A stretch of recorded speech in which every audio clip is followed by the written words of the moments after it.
contact. I'm so excited. I'm the worst thing ever. Test, yes. Welcome, everyone. It's amazing that you are here, and thanks to the singers as well for this very energetic opening. I loved it. Thank you very much, and thanks to all of you for participating in it. That was beautiful to watch and to listen, of course, and to be a part of it as well. No, but thank you, to the people performing and to all of you, of course, to the organizing team. Okay, the time for thank yous will come. Now, some presidential words. Serious business. All right. Good morning, everyone. It's as usual a pleasure to be able to speak in front of you. I realized that everything we did in the past years has led us here now. We are meeting exactly 60 days before the European elections 2024. So we have 60 days to change the future. And if you're sitting here, you probably remember the first time you heard about votes. That can be 2 months ago or 7 years ago, it depends. But do you also remember when you decided to become change makers? Good. For me, there were some key moments.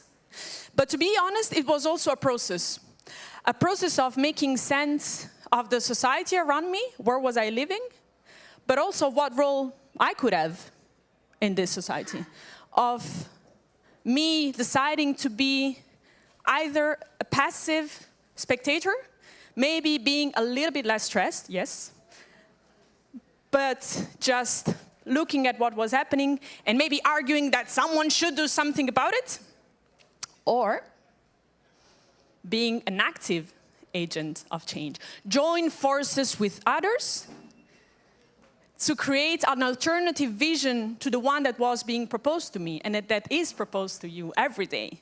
One of love instead of hate, one of excitement instead of fear, and one of possibility, not only for you, not only for me, but for everybody.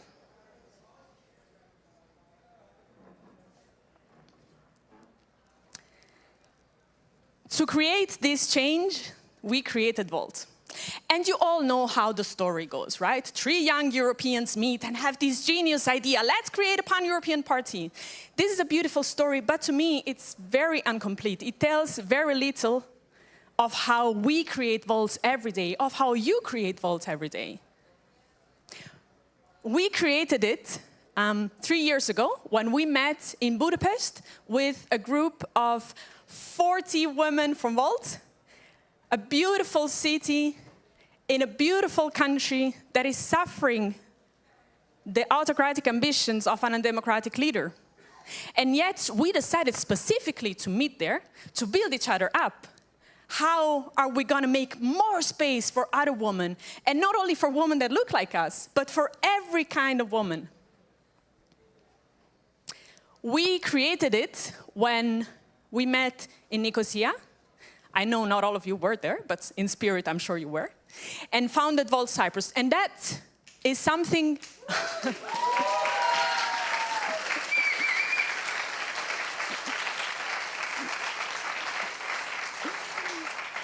Now I know where my Cyprus team is.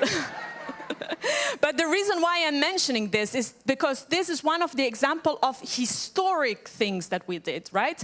Not only we are now at every level of government in the Netherlands, we created a party that brought together the Greek and the Turkish side of an island that is divided.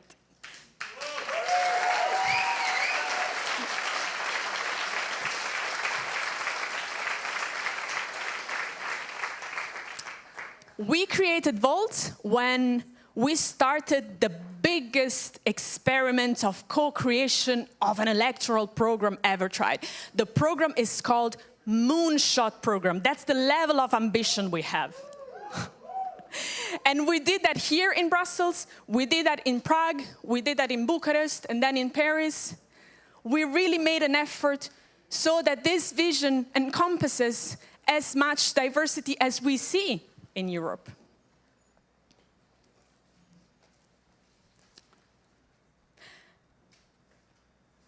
As we stand in front of these elections, I don't know what about you, but I feel at the same time very big and very small. I feel small sometimes.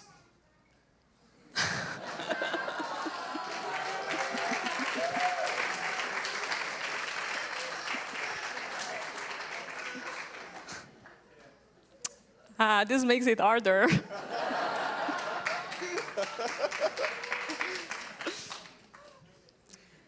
But then I'm going to talk to you, right? Because all in all, I'm doing this for you. It is very easy to feel small because the challenges ahead of us are huge. I'm going to tell you the ones that worry me the most. One, economic inequality. We live in a very rich continent in which European member states lose every year 170 billion to each other because we don't have connected fiscal systems.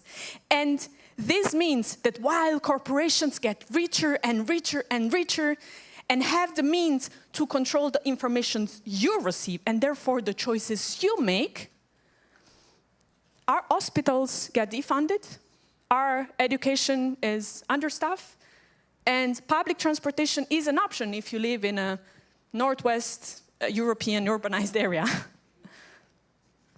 Two, climate change. 2024 is just April and has already broken every record when it comes to rising temperatures. This is so terrible, so disruptive, that scientists are looking at the models they built, are looking at the forecasts they built, and they don't make sense anymore. And three, of course, democracy. So imagine you are struggling to find a good job, and politics tells you that you need to deserve support. You need to deserve. What do you need to deserve? You don't need to deserve anything. You deserve support just because you're alive.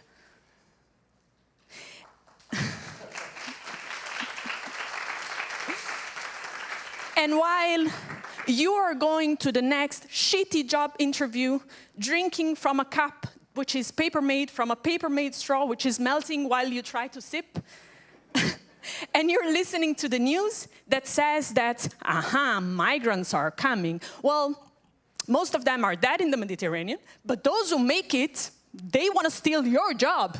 They want to instate Sharia and every possible disruption of our society. While you do all of this, and you're bombarded with these messages, I'm not worth enough, but maybe migrants are worth even less. This freaking paper-made straw doesn't work. A private jet flies over you and generates pollution that would take you years to generate. So yes, it's very easy to feel small in the face of all of it. But of course, we're here because we also feel big, because we build each other up, because the 150 people that we have elected in 9 countries around Europe represent millions of voters. And every time we stand up for election, even when we don't get a seat, we are giving a voice to those who don't have a voice. Our candidates, not only the lead candidates, but all our candidates are writing a love letter to society, are telling society that another way is possible. And this is our proposal. This is why I also feel very big in my 160 meter. I feel as tall as Mel's.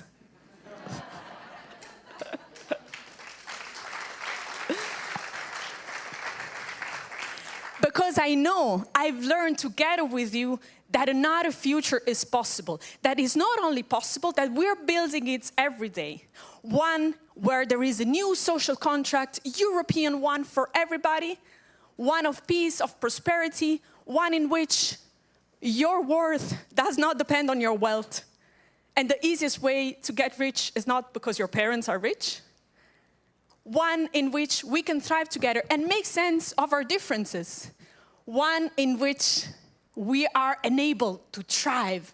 So thank you for building this vision of Europe with us, a Europe that thrives and a future that is bright ahead of us. Thank you.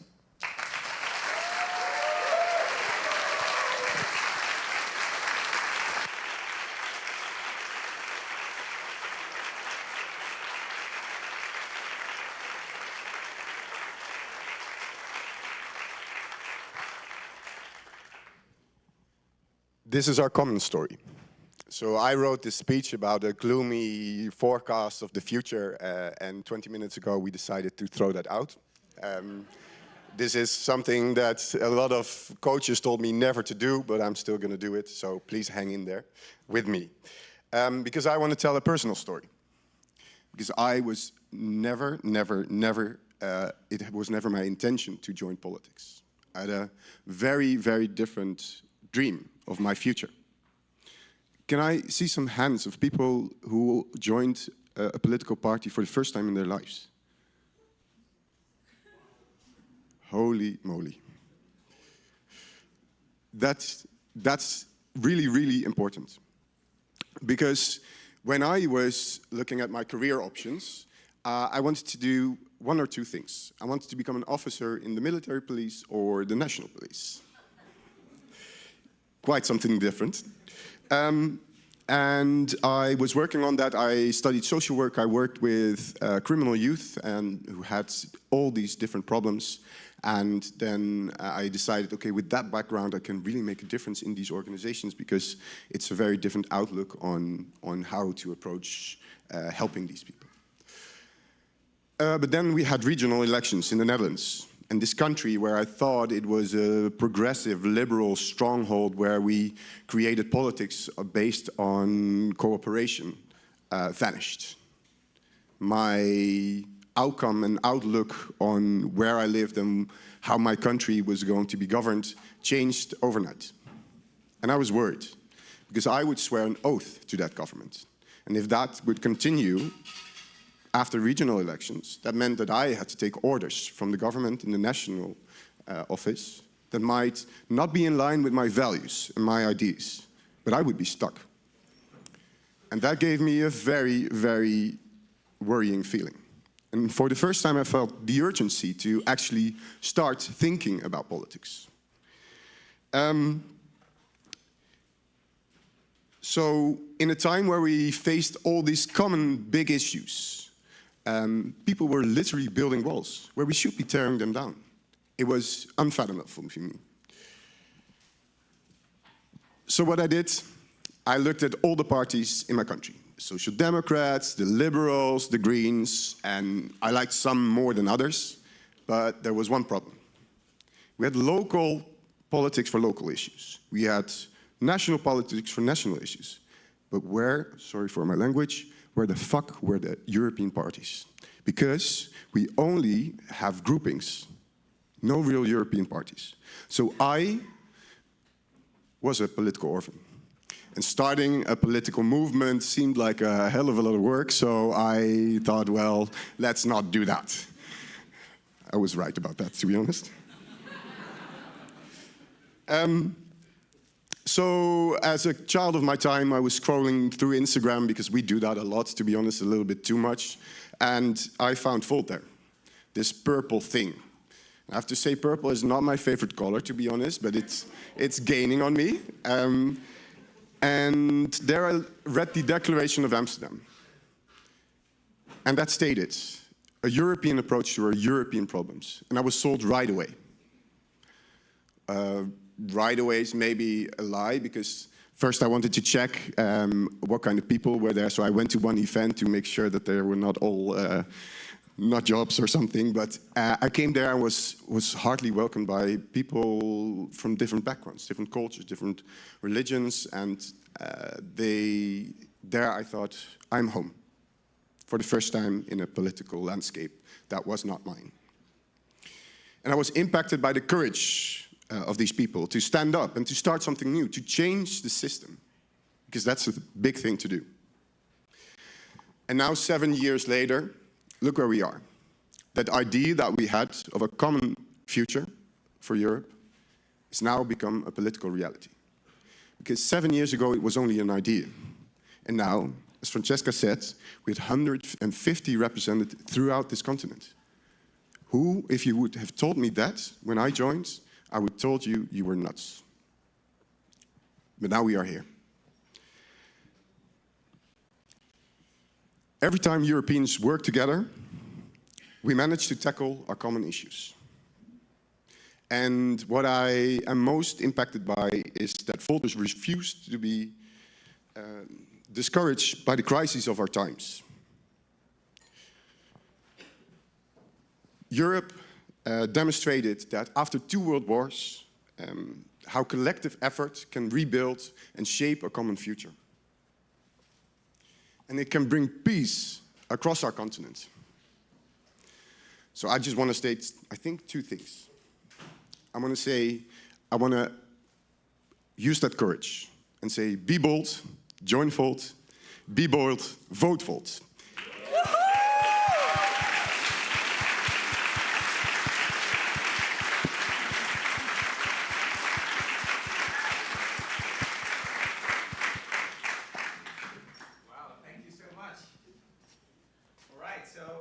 We started with asking some people here what they were looking forward to.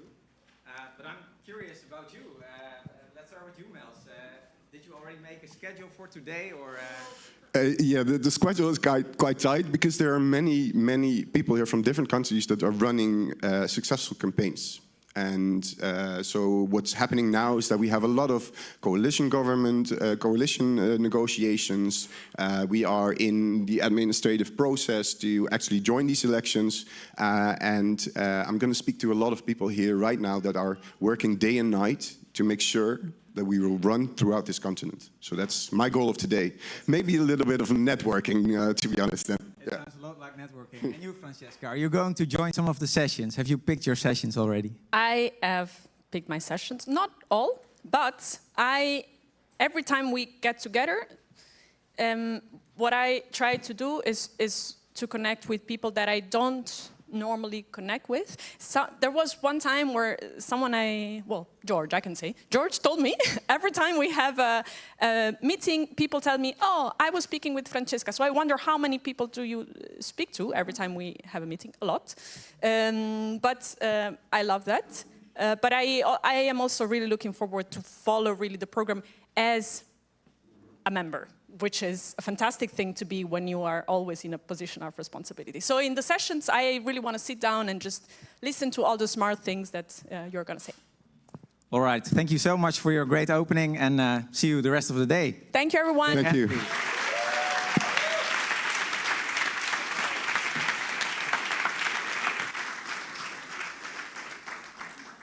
So thanks again also to the pop-up choir for the opening. Thanks for your great speeches, and thank you all for singing along.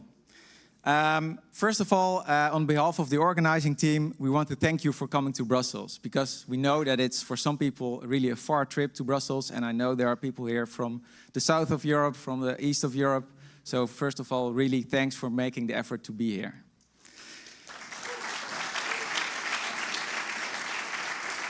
Then, and this is something I didn't tell them, but if you're curious about the organizing team, I would just like to ask them to raise their hands, because for me this was also a first time to organize a European event since January. So I'm just going to mention some names, but if you're involved in organizing today, please stand up and raise your hands. George Spen, Sami Jaber, Marianne Manduiano, Zoe Cadene, Lucas Fernandez Esteves, Shiosi Tamefuna, Tim Herrigel, and of course Maurice Laurens for the technology.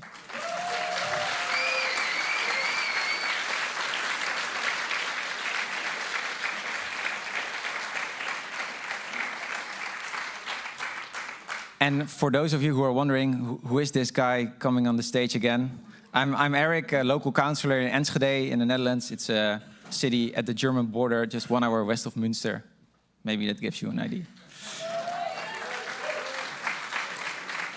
So I want to quickly lead you through the agenda of today. But before that, I want to thank you about the group of people we have here. Because in politics, the number of people are not always what they seem. Maybe you, as well as I, have organized local events where 5 or 10 people showed up. And then you thought, it would have been nice if we would have 20 or 30 or 50 people. But that doesn't always happen. Now, in this room, we have maybe a few hundred people. Okay, we could fit in a few more, but I don't know about you, but I already feel quite hot. It would be even hotter if we would have 1,000 people in here, like in Paris. But I want you to think about the sort of the European wind of change that we all represent. You all know that elected representatives are nothing without a movement of active voters that lift them up. And we're here with a few hundred people, but it's important to realize the enormous barrier for people to become active in politics. So let's think about it in this way. We have Kai Tegetov here. Kai, are you in the room? Yes. So Kai is a council member in Braunschweig in Germany. And thanks to the European Data Analytics team, I know that Kai is representing 4,663 people there. It's not the amount of votes you get. It's not the amount of votes you got, but it's the amount of citizens in Braunschweig divided by the amount of seats in your local city council. And then we have Juliette Broers here from Amsterdam. Juliette, are you already here? I don't know, maybe she will come a bit later. So Juliette is a council member in Amsterdam, and Juliette is representing 20,403 people there in the city council. Then we have Laurens Dassen. I don't know if Laurens is already in the room. I think not, but he will be there in a short moment. Laurens is representing 117,455 people in the Dutch National Parliament. That's a big number. But of course, we can go higher. Because here on the front row, we have Sophie in 't Veld. And somewhere in the room, we might have Damian. Is Damian already here? Outside. Okay, so Sophie and Damian together represent a stunning 1,475,180 Europeans.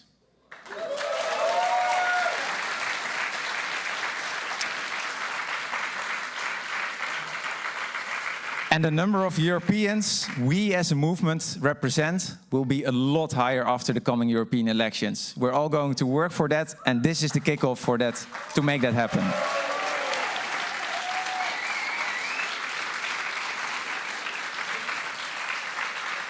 So today, now we're going to the agenda. So today we have 4 types of sessions. First, we have in this room the policy sessions.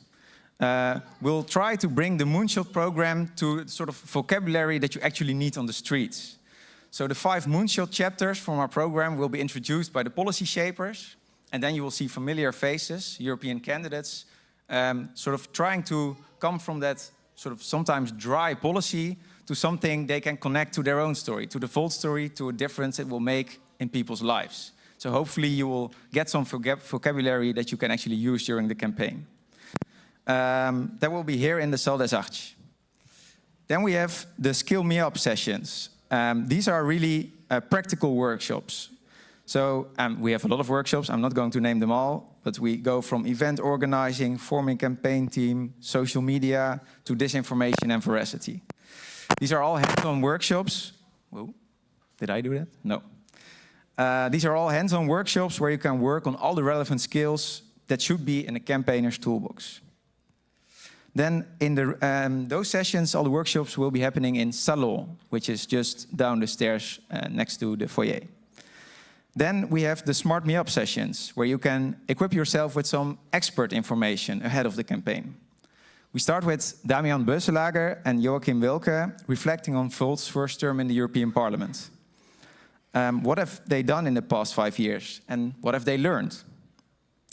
Then in Boudoir, Amsterdam City Councillor, the other one, not Juliette, but Itai, will share his experience on how to build bridges by talking and listening to each other in times of complex conflict. Itai started an initiative, Known Makes Loved, with a colleague from the party DENK, with whom he travels around the Netherlands to show school children how they, an Israeli and a pro-Palestinian, a Jew and a Muslim, respect each other enough to keep talking to each other, even if they don't always agree.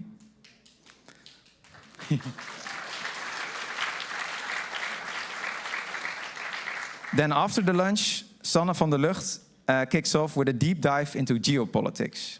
Sanne will share her inconvenient truth about European values, that we need to practice more what we preach. She will go into different angles, from comparing behavior of Chinese and European companies in Africa to ways we can improve the strategical position of Europe in the world. And then we have Teun Jansen, who you might have seen in the news already, because he got in the Dutch newspapers because of his work to help Ukrainians learn how European institutions work. And today he's going to give a whole session about exactly that. How do the European institutions work in practice? Then in the Grenier room, we have the last type of session, and those are the in-depth sessions presented by Volt Academy. I think the trainers are also in this room, so maybe the trainers can stand up. Is there someone here? I saw them earlier, maybe not. Okay. So these are the only 2 slots where you cannot join in the middle. So they are 2-hour slots, and I'm very happy that the Volt Academy is willing to bring their professional trainers to this event. And I really encourage you to join these sessions if you want to deep dive on your personal development. So these are, again, sessions of 2 hours. Be there in the start because you cannot join in the middle. And they will be in Grenier. Then lastly, 4 small practical things. Yeah, that's also what I have to do. We cannot allow food and drinks in the boudoir room, so boudoir, because La Tricoterie, where we are now, they have a very fancy amphitheater chairs, and we don't want to ruin them. So no food and drinks in the boudoir. And we always have 15-minute breaks, so from 45 to the full hour we have breaks. And that's for a reason. One, because you need to move to the different rooms, and as you might have seen already, the building can be a bit of a maze.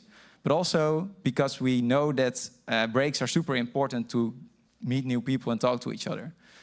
And here specifically, I also want to ask the European candidates that are here today. Please also reach out to voters you don't know, because it would be really great if we all, when we are campaigning in our own cities and villages, we actually know the people we are campaigning for. Not just our national candidates from our own country, but candidates from all over Europe. And of course, to all the other people, try to find them. Try to find all these European candidates that are here today. Then I want to mention Volt Sense. Volt Sense is collecting stories during the breaks, the whole day, in a stand with a poster just opposite of the bar you've seen earlier in the foyer. Volt Sense is a very innovative way of citizen empowerment, and Volt wants to use it throughout Europe during the whole campaign and after the campaign. So if you're curious, check that out. Then last, we hope you'll have fun. That's why we organize this event.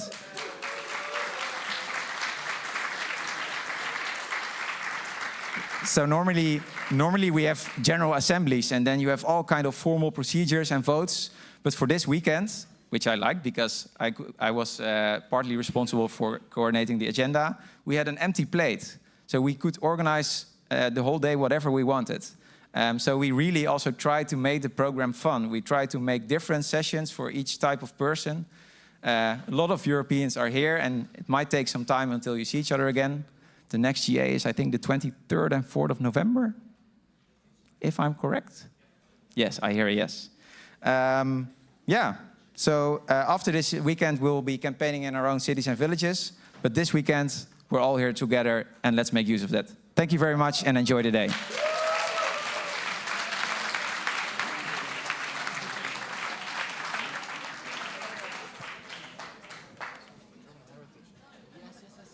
And that was it.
this is Velcro. No, let's switch. Go with. Yeah, you're sitting on the stage. Yes. All right. Well, I am standing on the stage. Hello, everyone. Hi. I'm glad you're all here. So, we have a session for you today on how we can use our electoral program and the policies that we have in it. How can we use our policy program, our moonshot program, in the streets to campaign? I am Inês Bravo Figueiredo. Some of you might know me because I co-coordinated the development of this electoral program together with Claudio Lanza, who is not here today. And I was also candidate in Portugal for our national elections that just happened.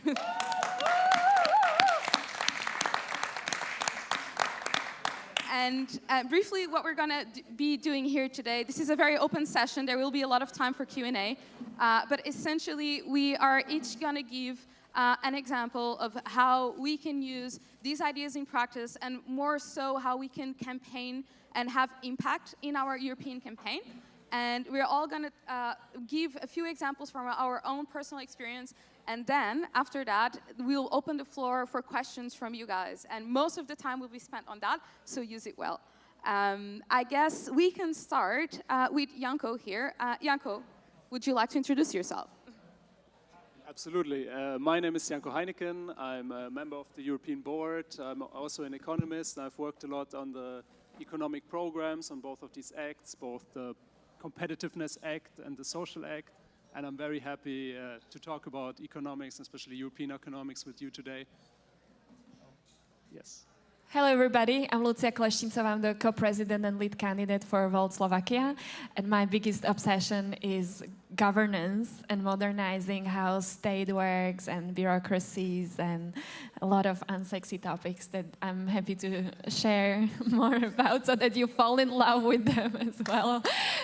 Yeah. It comes from a decade of work with the European institutions and European Commission and seeing why stuff doesn't work, even if we have amazing policies on the paper. Hello.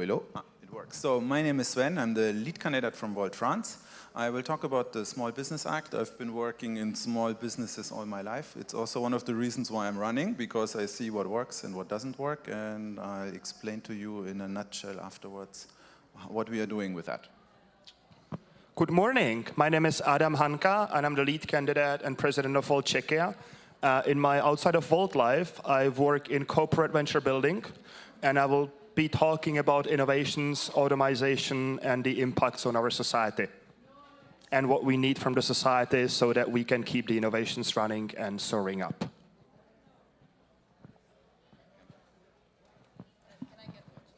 Thank you. All right, so actually I'm going to speak at the end. So I'm going to give the word first to you, Janko. Yes, so European competitiveness will be a much larger topic in the next 5 years, hopefully. This is already clear now. The Commission has solicited not one report, but 2 reports of not one, but 2 Italian prime ministers. To be fair, there's a very big set of Italian prime ministers, so many to choose from. On competitiveness, and already now we will know that the verdict will be quite harsh. So we saw the political mechanism of how good ideas fail on the European stage with Damian's proposal on labor migration is a great example. This proposal would have opened up the European market for industrious workers coming to Europe. It was shut down by the Macron government without even giving the courtesy of negotiation, because the right at this point is too blind to understand that there is such a thing as productive migration. And in the campaign speeches that we will hear by our political competitors, Europe will turn into an economic wonderland soon. Just give them another 5 years, right? But regarding the structural reforms that we desperately need, they not only fall short, they just fall over after even the slightest hint of resistance. So innovative companies, right now, they struggle to produce and invest due to our segregated markets.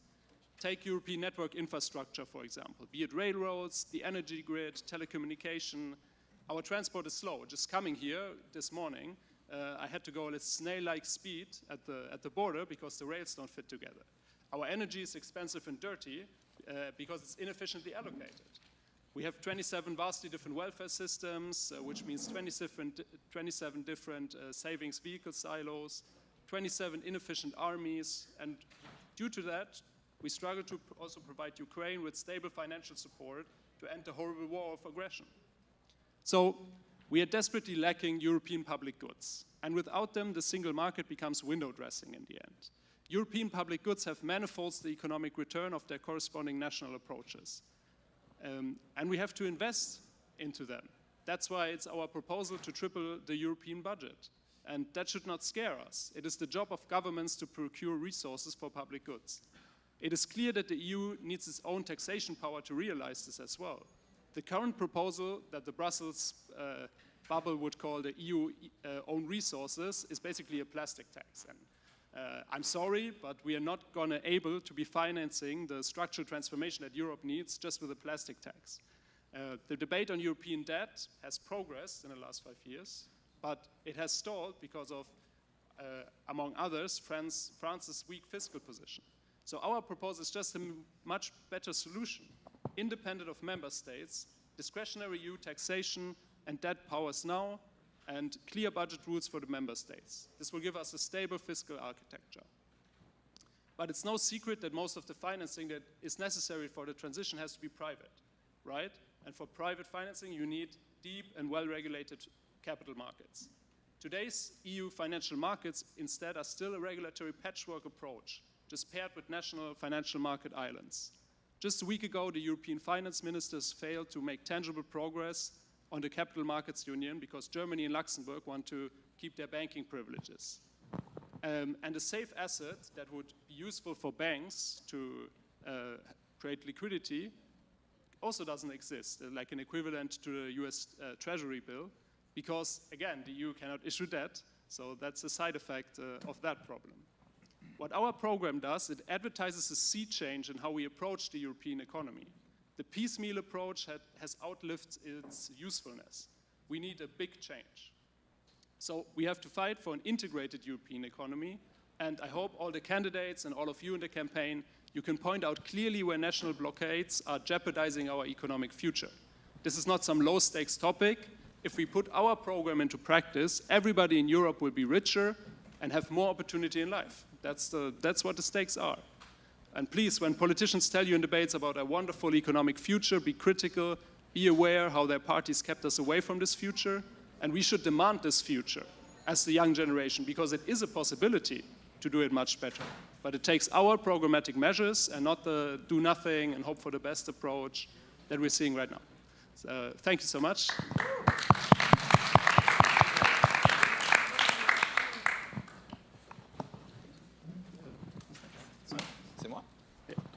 Okay, so I'll tell you quickly about the Small Business Act and then how we're using it in the campaign. The Small Business Act, let's say, there's a Small Business Act in the United States which reserves, since 1953, which reserves 23% or a quarter of all public orders for SMEs. The idea is to not only support innovation, but also taking innovations to the market. And because if you're a startup or a small business, you may have super good technologies, and it's in my own work. I think we're one of the only providers who do private 5G radio equipment where you can have your own 5G network, and it's much cheaper and smarter than what telco providers are using, but no European telco providers touches an SME technology. And so we are forced to look for our customers outside of Europe as a European company, and this is also one of the points where it would help to have public orders to have a first customer, because then you can go to industry and say, hey, the government is using it in the military, in police, in firefighters, and this way you can have access to industrials after. So a Small Business Act, let's say we put it in the Moonshot program. It was inspired by the United States Small Business Act, but it should go also further because, for example, today it's not possible to open easily a sales office in another country. Like if we're in France, we want to open something in Poland, it's Polish legislation, we have It's called in French the marché unique. We have a common market, but it's still 27 markets. And the smaller you are as a company, the more it sucks, because you cannot just sell everywhere easily. And so the Small Business Act, the idea is to make it easier for small businesses to actually do business all over Europe. And also with a European perspective, where we say we don't want to have regulation which only Google and Amazon and tech can pass because they have the money. And small businesses will be affected, how to say, in a unproportional way by regulation that is passed. So the three main things in the Small Business Act, which is in the MOP, is to have part of public orders on national and European level for small businesses reserved, to have no regulation which puts SMEs at a disadvantage compared to large companies, and to harmonize and really integrate the common market into a common market. And what do we do with this in France? So we said, well, let's start to talk to small businesses. So I don't know which social media is your favorite, but for us it's LinkedIn. Or let's see, for me as a candidate pushing this, it's LinkedIn. So I started myself to look for CEOs of tech companies in France, the smaller the better, who have a large network on LinkedIn. If they have 1,000, 2,000 followers, I contact them.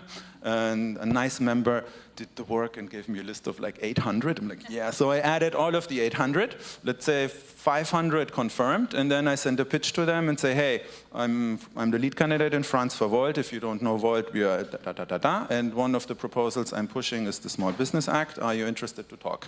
So out of 10, 2 reply. Then out of the 2, normally one says, yeah, let's have a chat.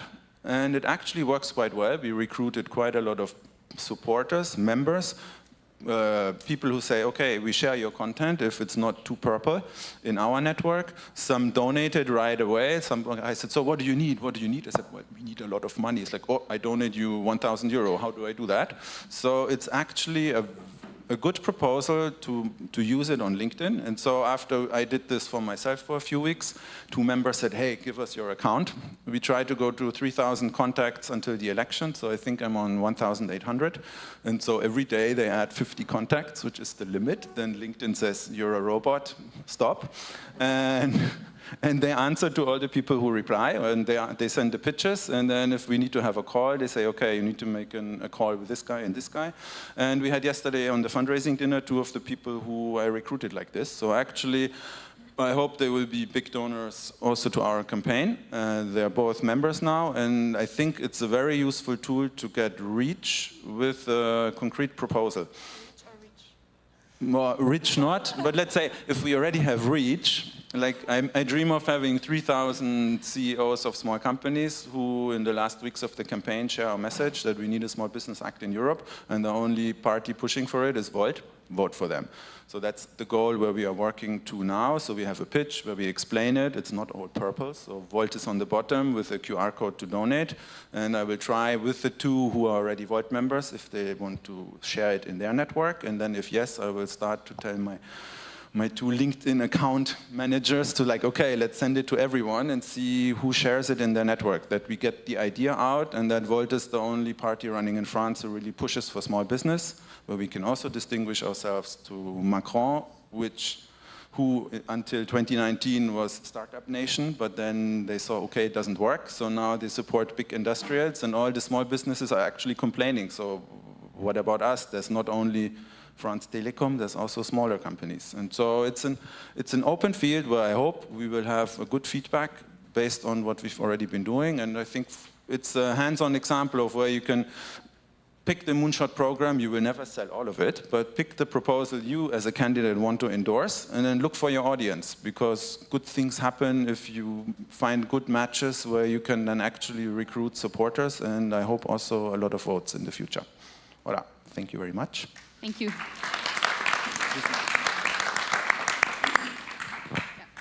Before I start, do you use the LinkedIn Sales Navigator, or do you use an unpaid profile? In France, it's super forbidden to spend any money, so we have to do everything manually. We cannot pay. If we pay something, we risk to get our campaign accounts invalidated. So manual clicking. Okay. Well, a little bit of a hint. We have the same strategy. The LinkedIn Sales Navigator is basically a paid account that helps you with reaching out to people. So if you got different rules than in France, you might want to consider that one. For what we're talking about, there are so many different layers to automation, innovation, venture building, venture capital, and I will only throw a couple of the topics and then leave it up to the discussion so that maybe we can discuss it in a bigger round. Just yesterday, a message came out about an earthquake in Taiwan that severely damaged Taiwanese potential for the chip and semiconductor production. 90% of the chips are at least partially manufactured in Taiwan. It is not only about earthquakes, it is also about a Chinese influence and a potential Chinese aggression towards the biggest manufacturer of what we need for smartphones, computers, cars, or nuclear power plants, if you will. This is why taking a step back and having a look at European sovereignty in terms of technology and our potential for innovation always makes sense. And Europe needs to integrate and federate much more for keeping up the pace in automation. 2 years ago, we're talking about AI as something that's going to, change the world. And now we see the first effects. We're probably running towards a technology that's going to change human lives in terms of medicine, in terms of research, and in terms of the jobs that you or your kids are doing. And half of you might have a different job in 5 years, or maybe in 3 years. Mine already changed because I was implementing AI and now I'm selling it all across the world. I see the CEOs and COOs and technology geeks all across Central Europe, DACH region, and Middle East and North Africa regions, basically running into AI implementations. Now, why this is important? Because if we want to keep up the pace with US and not be overthrown by China, we need more talent, we need a different education, we need to change our education system towards competences. Now, where is our Moonshot program helping? It brings you a different view on education. There is a recommendation of the council. It started in 2008 on a lifelong learning framework for building up competences. It has never been adopted as an act. It is just a recommendation, but I encourage you reading it. It talks about mathematical skills, interpersonal skills, skills for learning, language skills, and many others that at least in Czechia, kids don't learn at school so much. They learn encyclopedic knowledge, and this is bringing us behind. There is not enough qualified workforce. In my team, I have 25 people in my team who basically work on data science and implementing AI. Half of them are from outside of Europe, and they're facing severe conditions because every year they have to renew their first visa and then their registration. The Czech state is basically telling highly educated people, come to the office every year and we'll check if you're allowed to stay. I'm sure we're not the only ones in Europe who are not bringing in enough talented folks, who are not educating our kids enough, who are not basically giving our kids the chances to fulfill their full potential. That's one thing. The other one is the development of the new technologies. We don't have enough venture capital in Europe. Venture capital is something that needs to be put together in order to big companies to be able to drain on it and to subsidize or finance their research, their development, implementations, and bring to market strategies. Look at Germany with their Exist program. I guess half of the people sitting in the room are German. The Exist program is a good starting point. We need to have it every place in Europe, supporting university graduates and dropouts up until 5 years after they leave the university in building up their own business. And you know what? The first time they do it, they will fail. It's okay, because building up a business and innovating things is difficult. We are innovating politics, and I kind of feel you know how difficult it is. The same difficult it is to innovate business strategies, technology, and anything that's out there, starting with a smartphone, ending up with a spaceship. I was saying I'll just give a taste. So those are topics we can discuss, and I'll probably hand in the mic back to, no, I will hand it over to Lucy. Do you want to go now or at the end? You want to go now or at the end? Because you said you wanted to speak at the end. Oh, I can go now. Okay, go, and then I'll speak after you. So always when I say these things, I'm like, sorry guys, to drop you the news, but your stuff ain't gonna work. Why? Because we are not empowered as Europe to deliver these policy ideas. And that's why I love why the first act is called empowering. The question needs to be, how are we going to empower each other across different systems of governance layers that we have in civil service and politics to actually make these ideas a reality. This is the reality that I'm living on the trail every single day when I'm speaking to people on the ground, and they want to hear, why should we trust you, that you're different from the other guys wearing the other political party's t-shirt?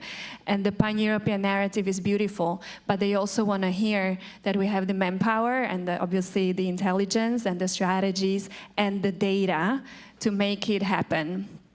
Now, how many of you have experienced therapy in life? Nice, congratulations. So you know that this whole empowering thing is a lot about empowering from within first. And so all these beautiful policy ideas that you've been putting together into the moonshot need to also include an internal empowerment element. My second question is, which one is the most overlooked part of Moonshot when people start reading it and they skip it? It's the point number 1 of act number 1. It's the shortest, it's what, like 4 bullet points when you start reading it?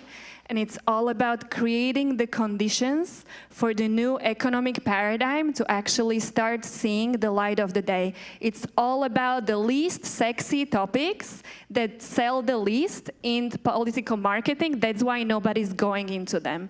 It's all about the data, the e-government, the systems, the indicators. How the hell do we measure stuff so that we become what we measure and we don't just become whatever is the product of the political narratives?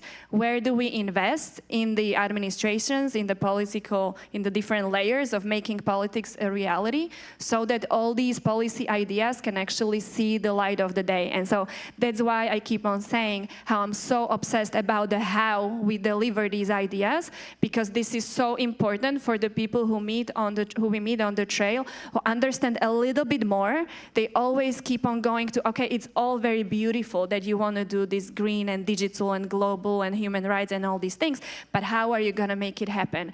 And so one of my invitations, what I wanted us to discuss today, is for you not to forget that we also have a very important part in the program that talks about how do we convert these ideas into evidence-based policy making. Because I've had experiences of working on this competitiveness report. I've had experiences of working on, I don't know, creating quota in public procurement strategy of the EU for SMEs.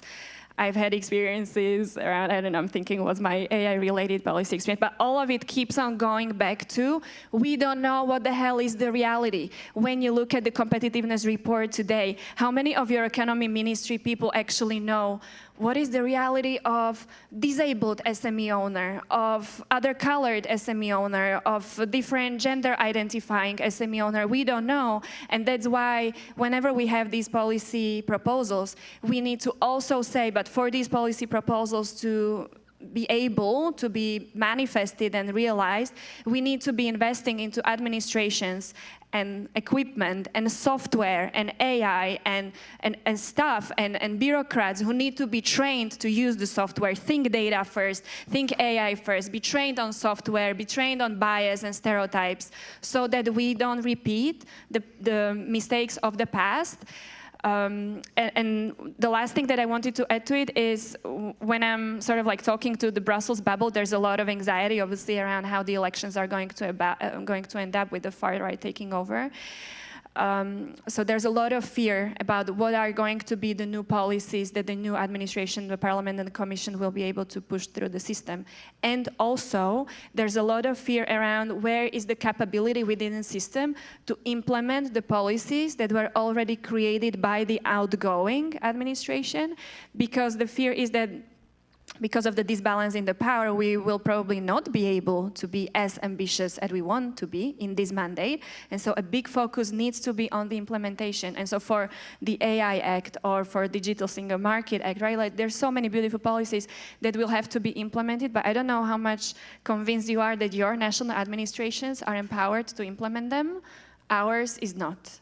That's why, for instance, when we know that in the campaign, deep fakes are coming at us, I don't know who I would call in my administration or in the European administration, sort of like, hello, we're the European soldiers here, can somebody help us fight back with the deep fakes? The AI Act is not gonna help us. It's gotta be in the system, and that's why it's so unsexy. But it's so important, and so I thought it's important that we take time discussing these elements as well, because this is what wins us the support of the most intellectually complicated and sophisticated audience who want to discuss beyond the policy narrative, and they want to hear the how would, like, where would you really invest, where would you really put your focus once you're elected, like which committee, and how are you going to go beyond the policy narrative into actually executing it, so that 5 years later we can say that the states were able to make the change visible on the ground, so that it's not just a policy on the paper that then never saw the light of the day.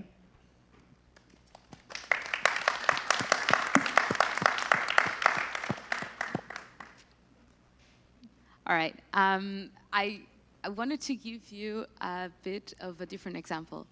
And I wanted to give you an example of what if you're speaking with someone who is not, maybe is not an expert, doesn't know about economic topics, and might be considering turning to the far right for answers.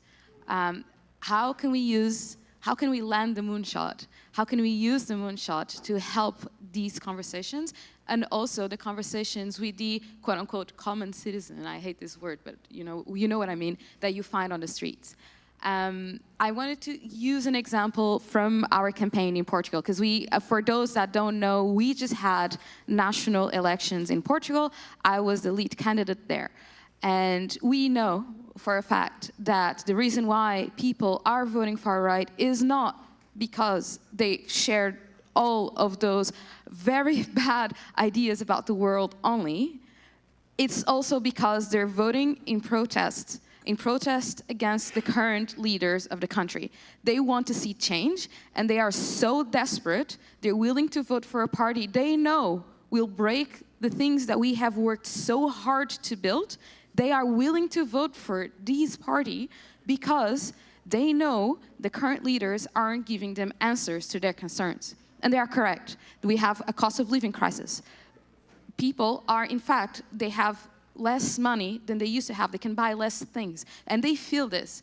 They feel it like because they are poor, they feel poorer, and they feel it's harder for them to leave. And they know they need answers. They are looking for answers in the wrong place, though. And we know that. And it's our job to show them they are looking for answers in the wrong place. Because we have a specific plan, a concrete plan that allows them to have a better life. But this means courage, because our policies, they're moonshots. They're extremely, extremely ambitious. But this is what we actually need. Like, we need ambitious policies, or we are not going to get there. We are going to be stuck in the cost of living crisis, like we mentioned here, right? If we continue our current approach, we're not going to get there. People are not going to feel the economic growth again, especially not when we're going to enter a war, hopefully not, but it looks that way, right?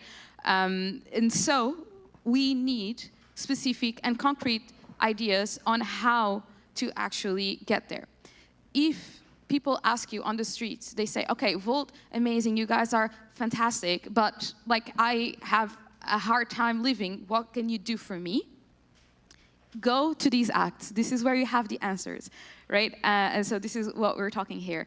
We have very, very ambitious policies to grow the European economy to make it even more European, so not just like a collection of country economies, it's a pan-European economy. And this will help everybody, because it will allow us to work together. And when we work together, we can do more and we can build more. And if people ask, how does this allow me to live better? Tell them about job opportunities. Tell them about salaries rising because we are doing so much more. Tell them about the innovation that brings better products and that lowers the cost of the things that they currently buy. These answers are all in here. And I just wanted to stop here now because this is how, like, my perspective on how you can use this act for people who don't know much about economics but still need answers. And I want to open the floor for questions because this session is meant to have loads of questions. I see a lot of hands. I know there's a mic for the audience somewhere. Hi, okay, Susanna, thank you. By the way, can we have a round of applause because it's Susanna's birthday? Thank you. Happy birthday. And we have a question here. You can come here. Hey, thank you. So I have a kind of maybe a question to all of you, whoever wants to answer. First about the sort of the people on the street. What we see in the Netherlands is not necessarily a rational question. So we had people voting far right that actually are owners of greenhouses where 99% of the people picking the vegetables are Polish, Romanian, and Bulgarian. And actually, after the national election results, they wrote a letter, associated greenhouse owners, that they were very scared for the national election results because they wouldn't have pickers for their vegetables anymore, whereas in that area, there was 90% votes for the far right. So who were these people? They were the same people, right? So that's a question, like we have always rational answers, but I feel like politics and voting is not necessarily a rational process. So that's one question. How do you reflect and how do you react on that? Yeah, so that's my question. Question mark. Can I take it? So I had a similar experience in a debate 2 weeks ago where I was briefed moonshot program back and forth on the Green New Deal, and I was there with 6 candidates from other parties, and they were super shallow, but they had good messages for the audience. So I was there and I was ready to talk Green Deal, proposals, moonshot, and everybody else was really speaking to the people. And I think we should not forget that for me, we are often too clever, too technocratic. We are campaigning on a level like I'm campaigning to Euro deputies. But we have to campaign to ordinary people. And one thing I noticed is, and we tried this in France, if we're on the street, ask people what they would change first in Europe, because you get super interesting answers. Of course, somebody always says Brexit and fuck off, but the most people who start a conversation with you, I'm surprised at the quality of answers I'm getting, and many afterwards say thank you for listening to me. And I think, of course, it requires to have a good overview of the moonshot, but you should start by listening to what the other person actually has for concerns, and then try to ping pong on this. But often you don't even have to do the pong, because the people are happy to being able to make the ping. And so my strategy, if I'm talking on the street, I have the moonshot in the back of my head, but I'm not starting to preach it. It's nice if you have a neutral entree, where you say, hey, so Europe, we have elections in 2 months. What would you change if you're commission president, or if you could change anything you want? And we're trying to make videos of that also in France to use it at the end of the campaign, because it's super interesting to hear from people on the street. And a lot of them then want to know what we propose afterwards on this and that topic, but you don't need to go into the level of detail which we have, honestly. But so this is also why I can explain the Small Business Act. I can break this down. Small enterprises, Europe is united in diversity. We have a diverse ecosystem. We need to use it to our advantage. I'm not going much further, and it's enough for people. Thank you. If I can add to what Sven said, the question is, what is the concern? What is their fear, right? Like, that's what he was saying. You need to understand in that conversation, what is the fear that they have? what's stressing them on a daily basis, and what is in the narrative of the other party that speaks to that fear, right? And in my geographical space that I know is the certainty that they can trust you, that finally they will be seen and heard and represented, and somebody's gonna fight for the future of their business in this case. They don't care how. And so something in the narrative of the other party makes them feel like their business will be protected. And they are, in Slovakia, the education level and the media literacy is at such a low level that they wouldn't be able to understand that what the other party is saying is bullshit, right? It's just the emotional feeling they have in the body that what I've just said gave me a feeling of certainty, right? And so what do you need to say so that they feel like we are a crowd here that hears them, that understands them, that has it figured out, that we have it all thought through, and they should trust you, that they can feel like they're in safe hands. And the details of the SBA Act or AI, whatever, right? It's irrelevant. You need to have the confidence of the people, or you need to win it. So for me, I always say tweet, nobody cares, flyer, interesting, but if you have a conversation, that's where you get the votes. Because people then say, ah, I vote for you, that was interesting. Can we have the microphone here? Yeah. Yeah, thank you. I wanted to talk about, we have a pan-European vision, of course, but these are national held elections, and national perspectives are very different, especially if we look in Europe. I mean, between Eastern, Southern, and Northwestern Europe, there's a lot of differences. So in the Netherlands, where I'm running, for instance, people feel like we have something to lose in terms of if we go more pan-European. I mean, everybody's talking about the business climate. Everybody's aware that we need to invest in innovation. We need to protect small businesses. But we want to do it nationally because we don't want our companies to move to France, for instance. So how can we convince them that even for the countries that are further ahead in terms of economic prosperity and feel like they have something to lose, that there's still, I mean, we can talk about, of course, a single market and you have more, but what if it's concretely, how can we do the Netherlands first and keep our businesses here and keep them from moving to Slovakia or to France? How do we convince them? Okay, okay. So I'm just gonna give a part of this answer, and specifically for the Netherlands. We have right now inside the EU competition between countries, as you know, unfortunately, with specifically the tax rates. We've had Portuguese companies that went to the Netherlands because of the corporate tax rate. In our program, we actually have measures to align and harmonize these so that we actually don't have competition between countries. So in that specific question, you can answer, actually, we want to create an environment where it's not more favorable for a company to move here. We want to, it's like... That's going to convince them. No, right? Because then the companies will stay, right? No. It's not more favorable for them to go because it's the same everywhere. So it's better for them to stay because they're closer. But that's true for Portugal, but they come to the Netherlands. No, sorry. Okay, sorry. Let me rephrase. Create a environment where all the countries are in a similar situation in terms of competition. So our labor costs here would be similar to your labor costs there. So there is no point in nearshoring to Portugal. Or there is no point for a Portuguese company to go to the Netherlands because you don't have lower tax rates than we do. We would have similar tax rates. We harmonize things in a pan-European way. So that is the strength of the pan-European program in this sense because it eliminates the competition between countries. And that's what we're trying to create. But yeah.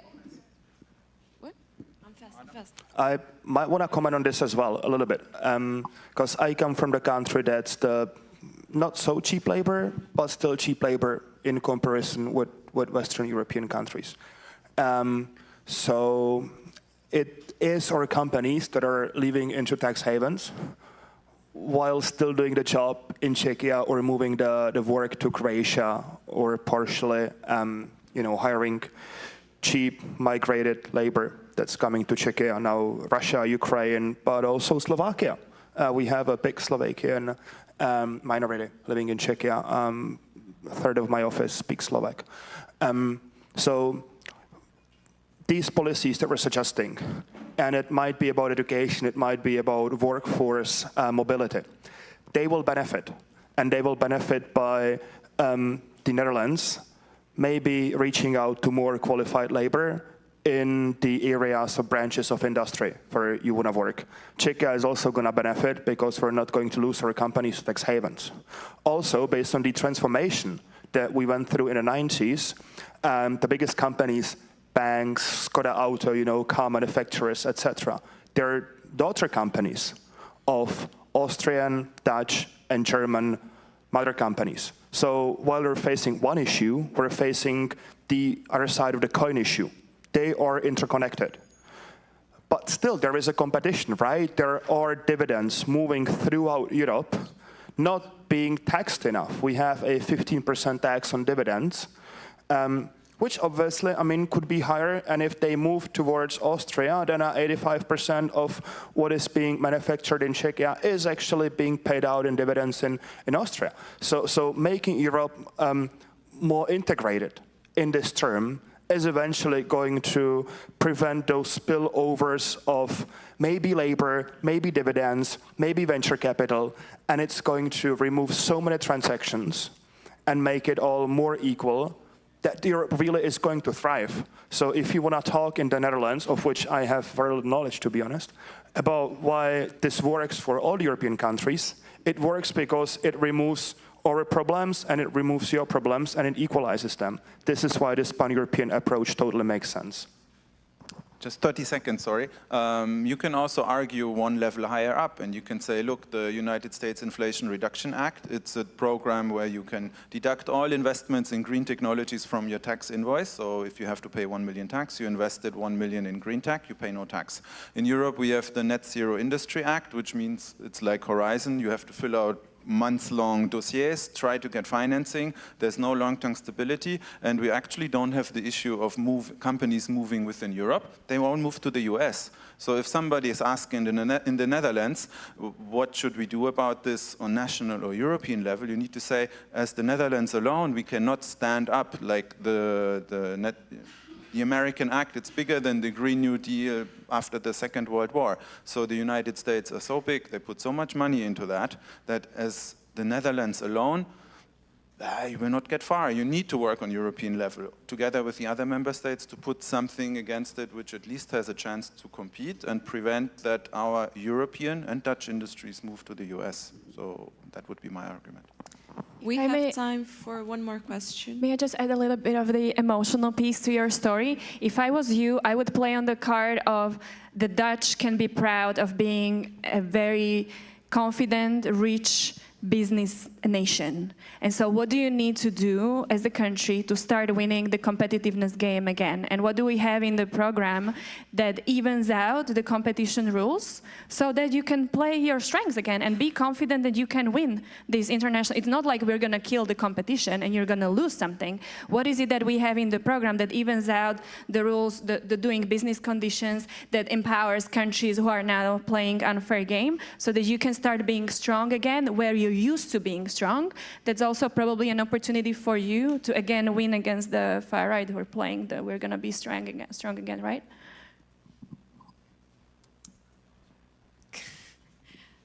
Well, last question. Can I? One? Yeah. Okay, thank you. Well, first of all, thanks for all the energy and the amazing job that you're doing. I heard... Yeah. I heard a lot about economics and, if you want, growth.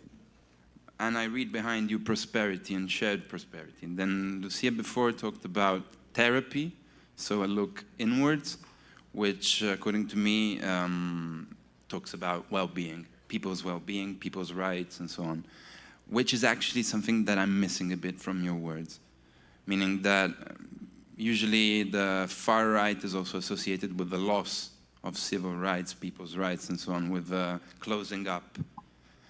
And so what are your plans on this point? Thank you for reminding me. I had it in my notes. It's the fourth bullet point. It's on the KPI indicators about prosperity and well-being and how we're becoming what we're measuring. It's one of my biggest passions. It was also one of my biggest dreams when I was still active in the European Commission to work on the EU's mental health policy. It doesn't exist. There's like 1-2 people working on it until now. So for me, you know, call me when the system is ready to start working on it. I feel it is the killer. The pandemic in our society is the unwell-being that's going on across the workforce, across the families. In Slovakia, you have like one psychiatrist per, 10,000 kids. There's like no access to mental health support in that country. How do we even think our businesses can be competitive and we can have social justice and social peace and functional families and proper education for kids if everybody is burned out and depressed because of the economic conditions they're living in and having no access to support because it's so stereotyped, it's so underinvested, it's so unsupported as the #1 priority of how do we even build anything healthy in this society if everybody's unhealthy deep within. So a big priority topic for me.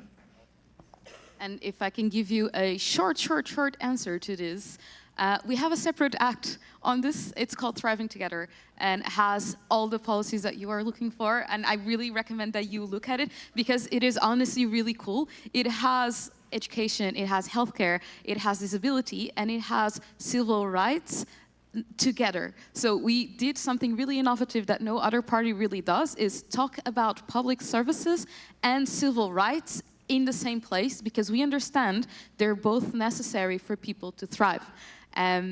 But just a quick thing, because you are right in the sense that in our Good Jobs and Shared Prosperity Act, we do talk about how we can make the job market safer for people so people don't feel as much uncertainty as they feel right now.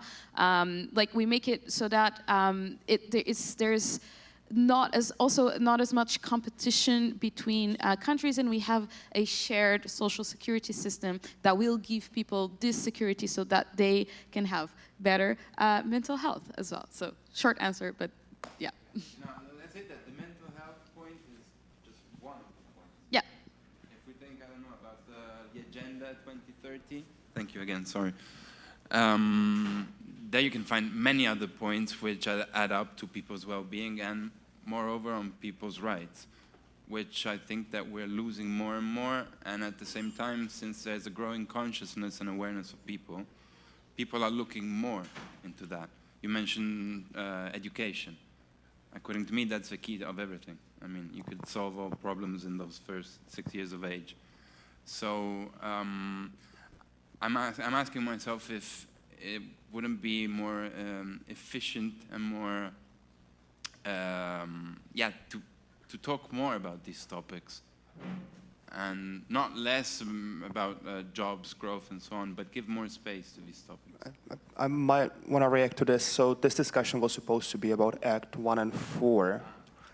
And as Ines explained, this is a different one. So while, yes, it makes total sense to talk about it, our task in the panel was actually to talk about Acts 1 and 4. So if you're missing that in the discussion, this is not because we're neglecting it, but because the focus here in this 45 minutes was put in a different direction.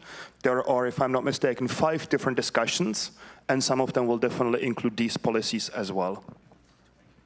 But just also 30 seconds to, if I had to spin it in an economic term and also responding to what you said, that the extreme right preaches nationalism, and it's also in some term individualism. And so then for me the question is, what's better, a family or being alone? What's better, to living alone or having a society with social support systems?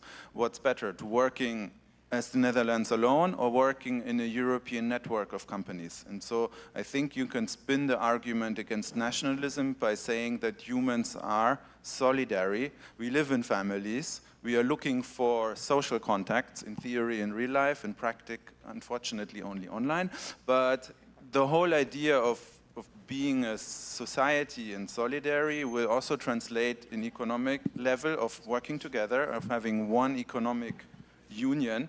And I think with this I would try to counter the argument that everything is better if France exits Europe and if we have French products for French citizens. And I would say that's being an individual, and you will always lose, like one cell, look, human bodies is a society of cells, and it evolved into this. And if we go back to individualism, we are reducing ourselves to single cells, and then we spin back evolution. So I would avoid that at all costs, in economic terms as well.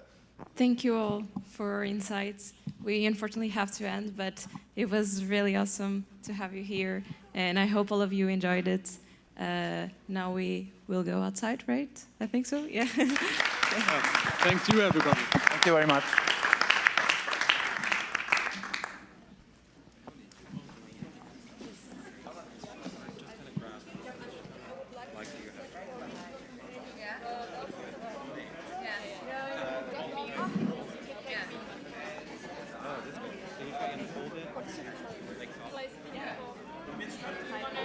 Write it. I got yes. When I write it, you need to talk.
you.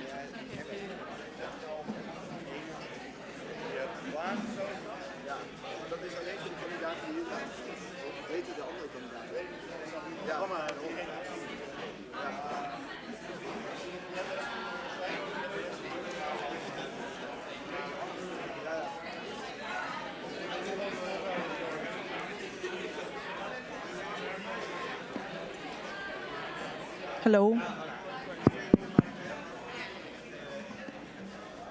Hello, everyone. Can you hear me properly? Then I think we can start. Yes. I don't know if you were in the previous policy session, but in this one, we've decided to spice things up a bit. So we're going to be doing a bit of a different concept. So first of all, let's introduce ourselves. So I'm Clara Panella. I'm the lead candidate for Volt Spain. I'm Teun. I'm the candidate number 3 for Volt Netherlands. But today we're going to be policy shapers because we both contributed to the Moonshot program, Teun in the Defense and Foreign Affairs section, and I with the EU Reform and Democracy Act. So we're going to explain a bit these three actually, parts of the Moonshot program. What do they mean? And then we're going to ask some of our amazing lead candidates to explain a bit what their favorite policies are, how do they talk about them to the citizens. But then what we want now is we would like at least 3 volunteers that will come and will play the role of a citizen from a very different ideological perspective to ask difficult questions. So someone from the far left or the far right, or someone from the very similar party that will ask very difficult questions. So if we can have 3 people already prepared, okay, I see hands, so this is awesome. Great. That's fantastic. the spirit. I love it. So I want you all to be, very hard. Like our policies are the worst. So put them in a difficult position. I mean, not too difficult. So should I first start with explaining the go for policies? Okay. So first, we talk a lot about fixing the EU. And we all know that many of the policies that we need, that we're presenting in the Moonshot program, whereas it's about education or economy, etc., climate change, they all need a reform of the European Union. And this is actually something that differentiates us a lot from other parties. So what do we mean by fixing the European Union? We are suggesting a different governance system. So this is quite boring, so I will try to explain it in the most concise way. But the way we envision the government of the European Union is a prime minister that is elected by the citizens, who leads a cabinet of ministers. So instead of 20+ commissioners, which are way too many, we would have a limited amount of ministries that would be a lot more efficient. And we would have, for example, a minister for economy, for justice, for defense, for foreign affairs, just the same way we do in a national government. So this first. And then we would have 2 bodies. One representing the citizens and one representing the member states. So who represent the citizens? The European Parliament. So we want a European Parliament that truly represents all citizens. And why do I say truly? Because right now we are electing our representatives nationally. So while I can elect my Spanish representatives, the Danish representatives, the Czech representatives are also going to be governing for me. They're going to make decisions for me. But I never elected them, and I cannot hold them accountable. And this is a problem. I would vote for Clara. Good. Thank you, Teun. I would vote for you.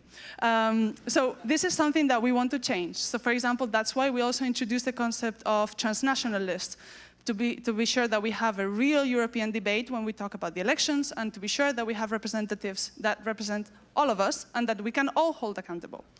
So this would be the Parliament. And then we would have the European Senate. So let's forget about the Council. It doesn't exist anymore. We don't want it. We want a European Senate that represents the member states. But they represent the member states in an equal way. So each country would have an equal number of senators to avoid larger countries having a larger say than smaller countries. So this is something that we suggest. Now, another topic that we all like is the veto power. So we want to get rid of the veto power and move to a qualified majority voting system. This is because right now the European Union is very inefficient when we take decisions, because any single country can block a decision that is crucial for millions and millions of citizens, and there's nothing we can do. So one single country can also threaten the others, can stop any negotiations, and this leads to a very inefficient way of working. So this, we would like to get rid of this. So I think when it comes to reforming the European Union, this gives you a bit of a picture of what we want through this Moonshot program. So this leads to a more efficient European Union and a more effective European Union. But we also want a more democratic European Union. And that's where the second act comes in. So what we see is there is a huge distance between the institutions and the citizens. And this is a huge problem. So Brussels is this very far away institution that just rules, and actually only rules the bad things, because national governments are very good at taking credit for the best things and then saying, telling the EU they're the worst, always. So we need to break this distance. So what we're suggesting here is a lot more citizen participation. How? Citizens' assemblies. That's something that we would like to introduce throughout the policy cycles. Citizens should be consulted. There's another, I'm sure you remember the conference on the future of Europe. This happened, I think, 2 years ago, maybe 3 years ago. It was a great exercise, but it didn't have a great outcome, because what happened was that we asked citizens to give a lot of their time and their effort to put out there what they wanted for the future of Europe, but then the European Union did nothing with these ideas. So this is something that we really need to change. So what we need is that the outcomes of these assemblies have to be discussed in Parliament, for example. And then, if those ideas are not taken into account for whatever reason, they're not feasible, there's no money, whatever it is, there has to be an official explanation to citizens. Because it's not fair that we ask our citizens to put on their time, their effort, and then there's just no response. So this is very unfair. So we want more citizens' assemblies and a recurrent conference on the future of Europe, to keep always rethinking how we want our future to be. So the same way we did our program, to have this conversation with the whole citizens of Europe. Then, we also suggest European parties. What a surprise. So European parties, and have the possibility to vote for our representatives all over Europe, as I said before. But there's another part that I also really like, and it's a policy for mobile citizens. So I'm sure many of you work and live in different countries, or have lived in different countries. It was my case. I was living in Slovakia, I was paying taxes, but I was not able to vote. So this is something that we want to change. No taxation without representation. So you can choose where to vote. What else do we have in the Democracy Act? Freedom of press, for example. This is, we all know, we're seeing, for example, in Slovakia, there is a huge crackdown on the press. Press freedom, we cannot take it for granted. And there's one way that large corporations are trying to silence journalists, and it's through the SLAP lawsuits. Well, they're lawsuits, like they're continuously putting journalists, like different lawsuits, one over the other, which makes journalists first go broke and then not be able to work. And this is a very effective way to silence a journalist. So we want to introduce the anti-SLAP directive to stop this, and then of course make it a lot more safe for journalists to work all over Europe, and also to be a whistleblower. So to be sure, because of course journalists rely on whistleblowers, so there needs to be some protection to those people that are contributing to democracy in this way. So I'm sure there's a lot more on the Democracy Act, but I think this gives you a bit of an idea of what we're suggesting in the Moonshot program. And not bad. Not bad? Okay. Good. I'm sure I forgot something. There's many things. But I think now we can already have some of our candidates come on stage. So first I want to introduce Nini Ciclauri, if that's how you're... That's right. Fantastic. Lead candidate in Volt, Austria. Yeah!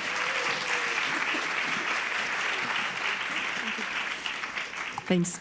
And I will also call on stage Reinier van Lanschot, or however it's pronounced, from Volt, Netherlands. Thanks. Hi, everybody. I'm Reinier. Thanks for the pronunciation. You're welcome. I try my best. But we also need 2 volunteers that are going to put these 2 to a test. So we have Thomas right there, and who else? Lucas? Yes. Come on, stage. Do we have more yeah, microphones? if we have more women. So true. The next round. There's another round, so we can balance it out. Another round. So, first I'm going to ask a more or less easy question. So I'm going to ask Nini, what is, for example, your favorite policy and how about the Democracy Act in your case? So what is something that you care about when it comes to democracy? And how do you speak to a citizen about it? Because then Lucas, right? Yes. Lucas is going to be a voter, a traditional voter of the NEOS party in Austria. The NEOS party is very close to Volt, more or less, right? And they're going to ask a difficult question for you, okay? So you will have to listen to what she's saying and then try to ask a question, so to put her in a bit of a difficult situation. Is that all right? Yes, okay. Let's do this. Yeah, so, yeah, what I can say to your first question, I mean, generally you already mentioned everything I love about our program. Also the part with the no taxation without representation hits really hard because I'm living since 8 years in Austria. And besides the European elections or the local ones, I do not have the voice. But yes, the federal Europe and how we come to the federal Europe. And yeah, now we're collecting signatures in Austria. It's a very tough time the next weeks, and every third person I meet on the streets is actually more likely a right-wing voter. So we got a lot of questions, like not really much that kind of questions, like what is the difference between you and other liberal parties, but the basic ones, why we need Europe and so on. So it's really tough. But these questions are really important when it comes to the debates, I guess, also in the TV, because people always ask us, why do we need another party, which is somehow left liberal-ish? And I'm excited to hear your question. My question, oh, wait, it's not working, I think? Just take mine. Oh, yeah, that's also a strategy.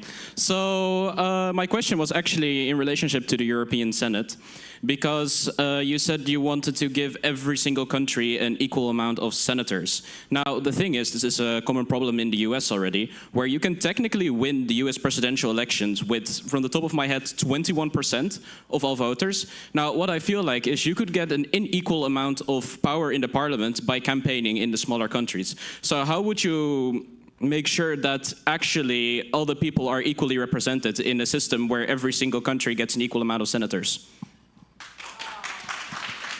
Wow, that's a tough question. That was a bit too tough. Yeah. Okay. The average vote or European democracy is in good state, actually. Yeah, I think it could only be possible in a European democracy, but to achieve the European democracy, we need a pan-European movement. We don't need another liberal party, a national party, promising a reform, and then 5 years from now, nothing would happen. So instead of voting for NEOS or voting for Greens, who basically have similar ideas and visions for Europe, like the United States of Europe or the Europe of the regions, Volt is not only a sister party of many different sister parties like the other parties. We don't have sister parties in Europe. We are in Europe. We are there. And so you not only need the institutional changes, you also need the pan-European movement, the movement of the people. And it's the first time in history that something like this is existing also in Austria, and the first time you can vote for a pan-European party in the European elections in Austria. Yeah. Thank you very much, Lucas. You can sit down again. Thank you very much, Nini, as well. So let's go to Rainier. I know you love the idea of a federal Europe. Yes. You even wrote a book about that. Exactly, exactly. It's called We Are Europe, and on the 29th of April is the official launch. So I'm super excited about that. I've transformed in the past, I think, 15 years from thinking that the EU is the most boring thing on the world to becoming a proud EU nerd. So yeah, I love our federal EU policies as well. I know that. So now, which is one of the things that you love the most, and one of the concrete policies that you really like, and how do you talk to them about them to the citizens of Europe? Let's go. Sorry, and first of all, Thomas, you're going to be from the PVV party in the Netherlands, which is a right-wing populist party. And you hate everything Reinier is going to say, everything. So you really have to play that citizen that is just upset with what he's saying. Yeah, without getting violent. No, so I think an easy one for me is we need a common foreign policy. In this day and age, with the war in Ukraine, we see that the fragmented reaction from EU countries leads to us not being strong enough and being dependent on people that are or countries that are unreliable. So we need to work towards a common foreign policy. All right. I think the discussion on immigration has been framed always like around foreign policy, because we know that in order to solve this problem, we need to collaborate with other countries. So if you can tell me a little bit more about the specifics of your foreign policy in relation to migration, so then I can ask you a question about it. So is migration the most important topic for you? Well, it is in conjunction with foreign policy. Okay, and why is it so important for you? Oh. Remember, I'm playing a role.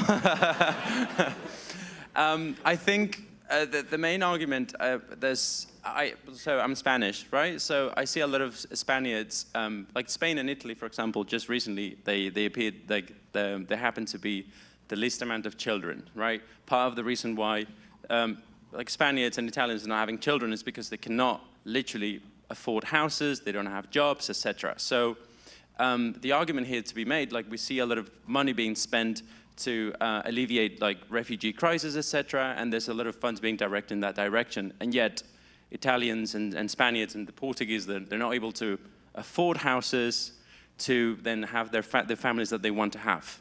Yeah. So why is that money being spent on immigrants and not on Europeans? Yeah. So the most important thing, actually, if I listen to you correctly, is that there's a lack of housing. Yes, and lack of access to quality jobs, etc.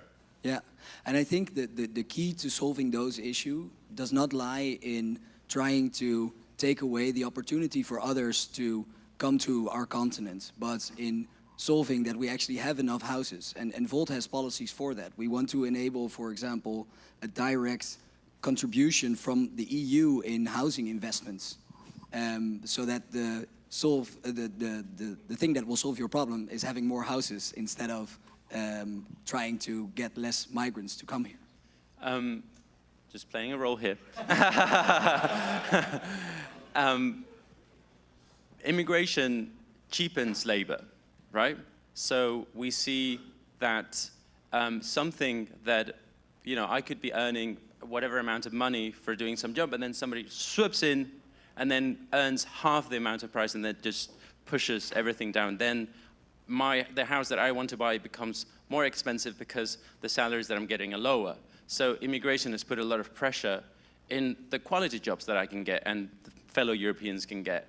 So how do you solve that? Yeah, and it's a valid point, because what we've seen is that on average the EU has made the average Dutch citizen, I know the facts for the Netherlands, so that's why I'll stick to those, a lot richer. On average, every euro we spend on the EU, we win back 30 times. That's a great investment. But what we've also seen is that these benefits have benefited about 4 out of 5 Dutch citizens, which seems like quite a lot, but also still 1 in 5 did not really benefit from the European integration and the easier access to labor migration. But that same group is often the group that saw their jobs being undermined. So their concern in this front is very valid. And I would say that the solution for that does not lie in closing our border, because our economy needs labor migration. And the solution for that is to create more jobs, to transform our economy to a clean economy, an innovative economy of the future that will enable us to have enough jobs for every citizen. All right. I'm convinced. Thanks, Thomas, and thanks for playing the role. And that's why we need Reinier in the Netherlands, that he can convince right-wing populists to vote for Volt. Okay, so you will have a final a bit of time in the end to also address everyone here about democracy, EU reform.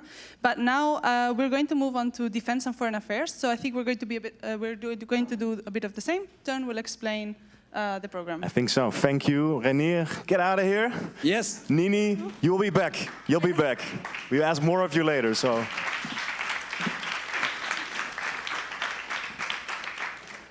Okay, so that's sort of, we've covered the internal aspects, right? So how do we make Europe more accountable, more effective, more democratic? But then the next question becomes, do you feel safe? Who feels safe right now? I feel pretty safe as well in this room, yeah? Do you feel safe about the state of the world? Raise your hand if you feel safe about the state of the world. A little bit less. So we're all anywheres, we're not somewheres, at least maybe most of us are anywheres. We can travel around, we can feel safe about our own future to some extent. Most Europeans don't. So there's a real concern about protection, right? A Europe that protects. Now, the tricky thing with this is, and is also in the process of writing this moonshot about foreign affairs and security policy, you don't want to write something that turns into kind of a Fortress Europe fan fiction, right? We don't want to close our borders, say that certain people or certain countries are others to Europeans, that they are natural inherent enemies or something. It's a very tricky balance to be between providing security for Europeans, making them feel safe, so therefore that they trust their democracy again, but also that we don't lose touch of this ideal that we have as Europe to be a kind of a torch in the world, right? For freedom, for human rights, and against hypocrisy. And that was very difficult while we were writing this moonshot. Another question, to kick off sort of the overarching red thread of this entire act about foreign and security policy is basically, and I asked this question in the past 3 years to different diplomats that I've met from all over the world, from Southern Africa, from Southeast Asia, Latin America, the Sahel even. I asked them, who do you call if you want to speak to Europe? So if you're, let's say, someone from India, from Brazil, South Africa, doesn't really matter, who would you call if you want to speak to Europe? Just shout out a few names, I don't really care about it. Von der Leyen, okay, Ursula. Rutte in some cases, right? Apparently if you're Tunisia, you want to make a deal about migration, you call Rutte for some reason. Anyone else? Borrell, who's technically supposed to be sort of the EU foreign minister, but we don't really call him the EU foreign minister, because then you apply Europe is a foreign, so that Europe is a country. We can't have that. So we call him the High Representative of the Union for Foreign Affairs and Security Policy. Real mouthful, right? No one knows this guy. Anyone else? Scholz? Orban, yeah, sure. Sometimes we need to, you know, our best friend Orban, because of the veto policy that you explained, we kind of have to convince him sometimes, right? Unfortunately. Okay, many names, other names? Macron, right. So for these diplomats from the Sahel that I met, unfortunately, when I asked them, who do you call? It's France, right? It would be Macron. And that's not something they like, but for them, Europe is France, right? Ask someone from Latin America the same question, they'll probably give a different answer. So that's the problem, right? The who do you call? There is no straightforward answer to that. And that's also how we designed our moonshot in a way. So let's have a single unified voice for Europe in the world. We have seen from bickering between Macron and Scholz about should we send troops to Ukraine or not? And then directly the day after contradicting them saying, no, no, there will never be European troops in Ukraine. Whatever you think about the merit of the content of that statement, right? How does that look to Russia, to our adversaries? That we can't get our shit together when it comes to something as existential as Ukraine. But also, the UN vote about Gaza, right? We had a debate for 6 hours in the European Council about should we have humanitarian corridors or humanitarian corridor, plural versus singular.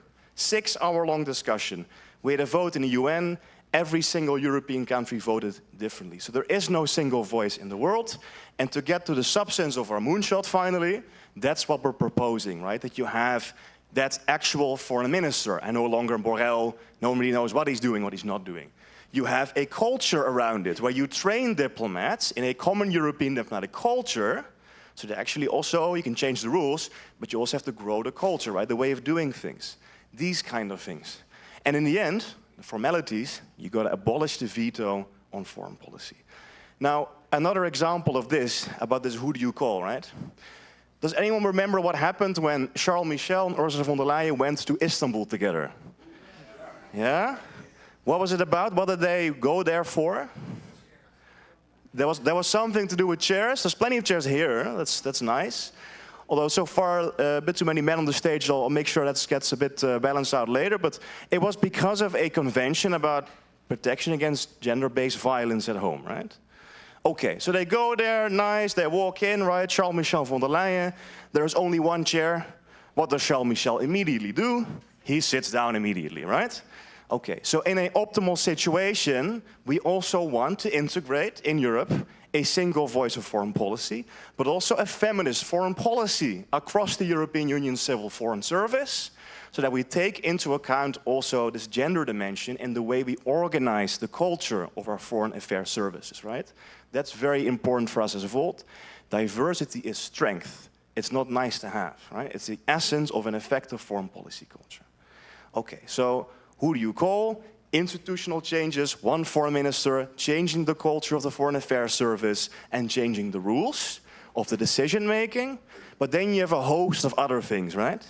Because how are you going to make sure that when you have a Europe that has for a long time been reliant on China for the economy, on Russia for gas, and on the US for security, how do you deal with that?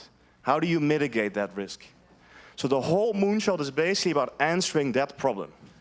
How do we insulate ourselves from competition from US tech companies, right? How do you protect against a Russia, which has made it very clear, it would roll into the Baltics any chance it got? If Trump gets elected and he says, nah, I don't just let it happen, I actively encourage you to do this, right? So we have things in there about having a European army, or at least the core of a European army, which then can later grow into something to really replace national armies. But you gotta start pragmatic and you gotta start practically, right? And I'm glad Sanne is also there in the room. We had also a working group dealing with this, like how do we actually get there, right? To an actual European army in the long run, because it's a very legal long haul to get there, right? European army, you gotta arm these people, right? And you don't want 17 different tank types, you want one. Because then you don't have to train an engineer to deal with 17 different tank types, but just with one. Creates economies of scale, makes us more competitive with US companies, and then our army is more effective. We can save 2 trillion euros just by harmonizing our defense industry. We don't have to spend more, we have to spend more rationally, more European. Finally, okay, well, I'm glad someone likes that, that's good. We all like saving money, right? I'm Dutch, I love saving money, and to combine that with Euro fanaticism is always nice, right, when it's possible. I'm going to wrap up and then I'm going to get to the debate, but so that's about foreign policy and defense, right, and the defense industry. But of course, like I said at the very beginning, you don't want to turn into a Europe that just turns into Fortress Europe. You don't want to exclude everyone else. You want to be a constructive partner to shape a different multilateral system that works for everyone. Also for the Global South, right? For Europe to be a leader in that. So we have plans to, for example, reform the Security Council. We have plans to introduce a UN Parliamentary Assembly. The European Parliament also started in 1979 as a consultative body. Now it's quite powerful. Let's do this at the UN level. Many other ideas about also changing the way development policy works, the way trade policy works, to make it more equitable, to have more fair trade deals with the rest of the world. Because you're not going to convince the rest of the world to change the multilateral system unless you play fair, right? And then finally, and I know it's controversial, but at the end of the day, what do the Americans really have that we don't have? What's the fundamental thing in terms of defense that we definitely do not have what the Americans have? Unity, okay, so the decision-making, yeah, the culture. Nuclear weapons, yeah. And the French have them, sure, and I'm very glad. I think Charles is sitting here somewhere. Where are you? Right. We had a nice talk during our moonshot weekend. We got each other to convince each other that France should give up its nuclear weapons to a European Union umbrella. So if we can do that within Volt, I think we can do anything, right? If we can get the French to give up on their nuclear weapons. Only, of course, if we have a European Parliament that actually works very well. That was your idea as well. Just saying, you need to also think about, we want to reduce nuclear weapon stockpiles in the long run, but we got to be serious and be real. Russia is a real nuclear threat to us. It is willing to use its conventional power to threaten us. That means we need a European strategic deterrence. It doesn't just mean building nukes. It means having, for example, a long-range strike capability. So you can destroy facilities to really threaten your adversary so they don't pull the trigger, right? That's deterrence. And deterrence is also psychological. It's not just the stuff you have, not just the toys you have in your arsenal. So, it's a lot. How are we going to pay for this? I'm not a numbers guy.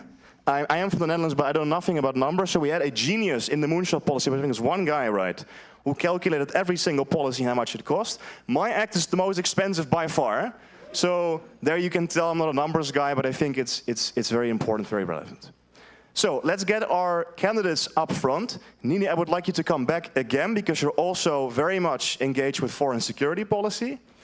And then we have our second candidate as well from Spain, Christian. Welcome.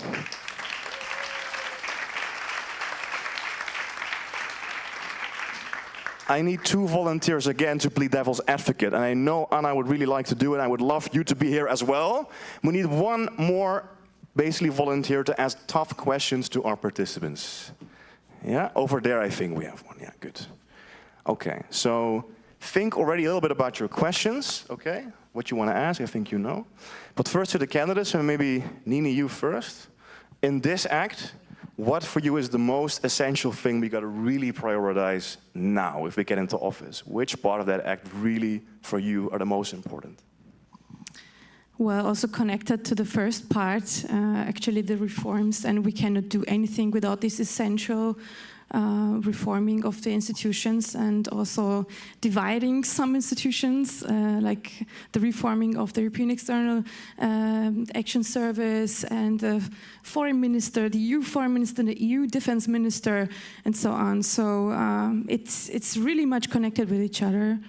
And I'm not that much asked these topics on the streets when it comes to defense, but about neutrality, because Austria is a neutral state and the citizens are very much afraid of this topic, so it's really hard to talk about it without being seen as somebody who likes weapons or wars, and you really have to do it in a very sensitive way. So, yeah.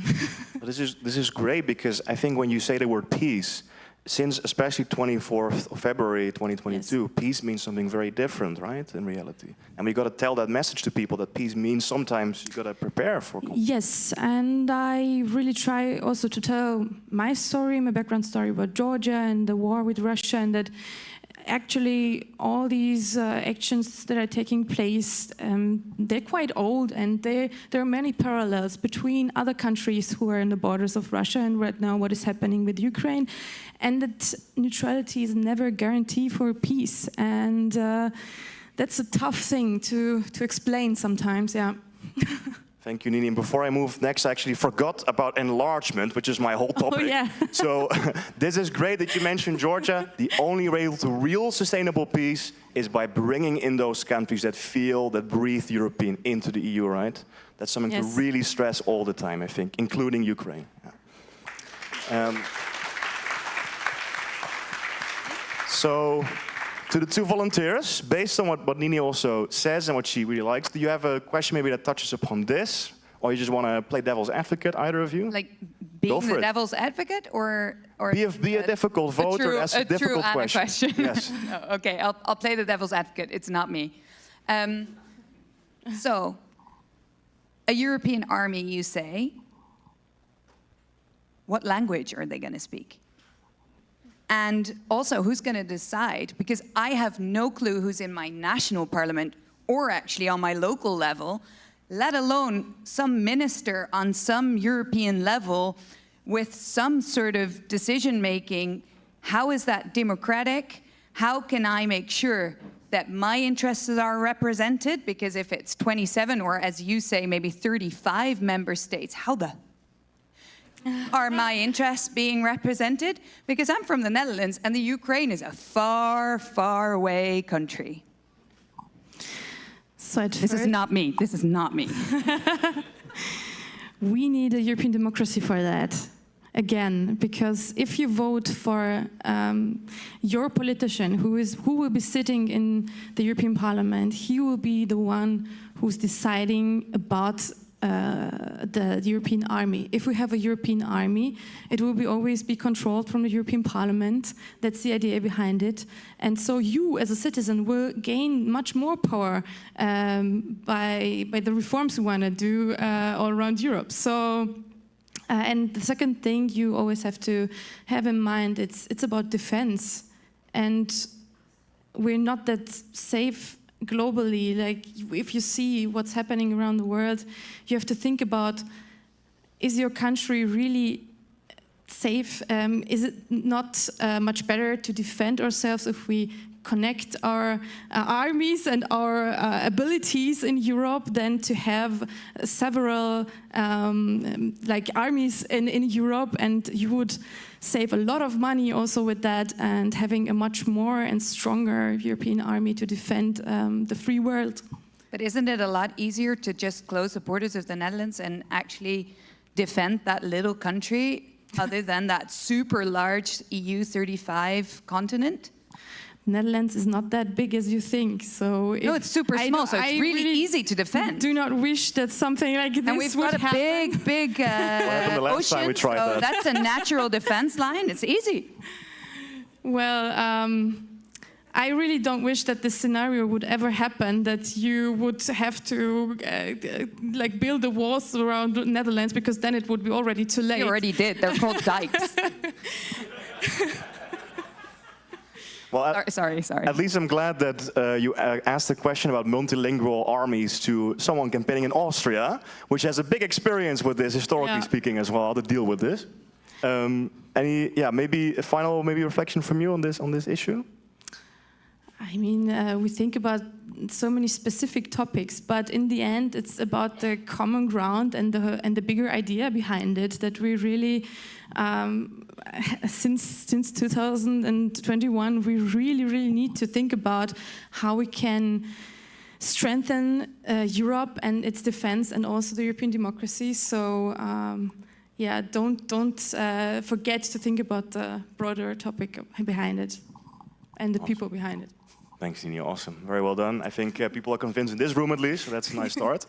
And then we go campaigning tomorrow as well. Maybe first, Christian, you've read the program of us as well. You've also contributed to it. What's for you the most important element of the Foreign Affairs and Security Act? Well, I was in the army, so the European army is my favorite policy. But it's because we all remember what happened in 2020 in Afghanistan. I know Ukraine is recently, but we know what happened there.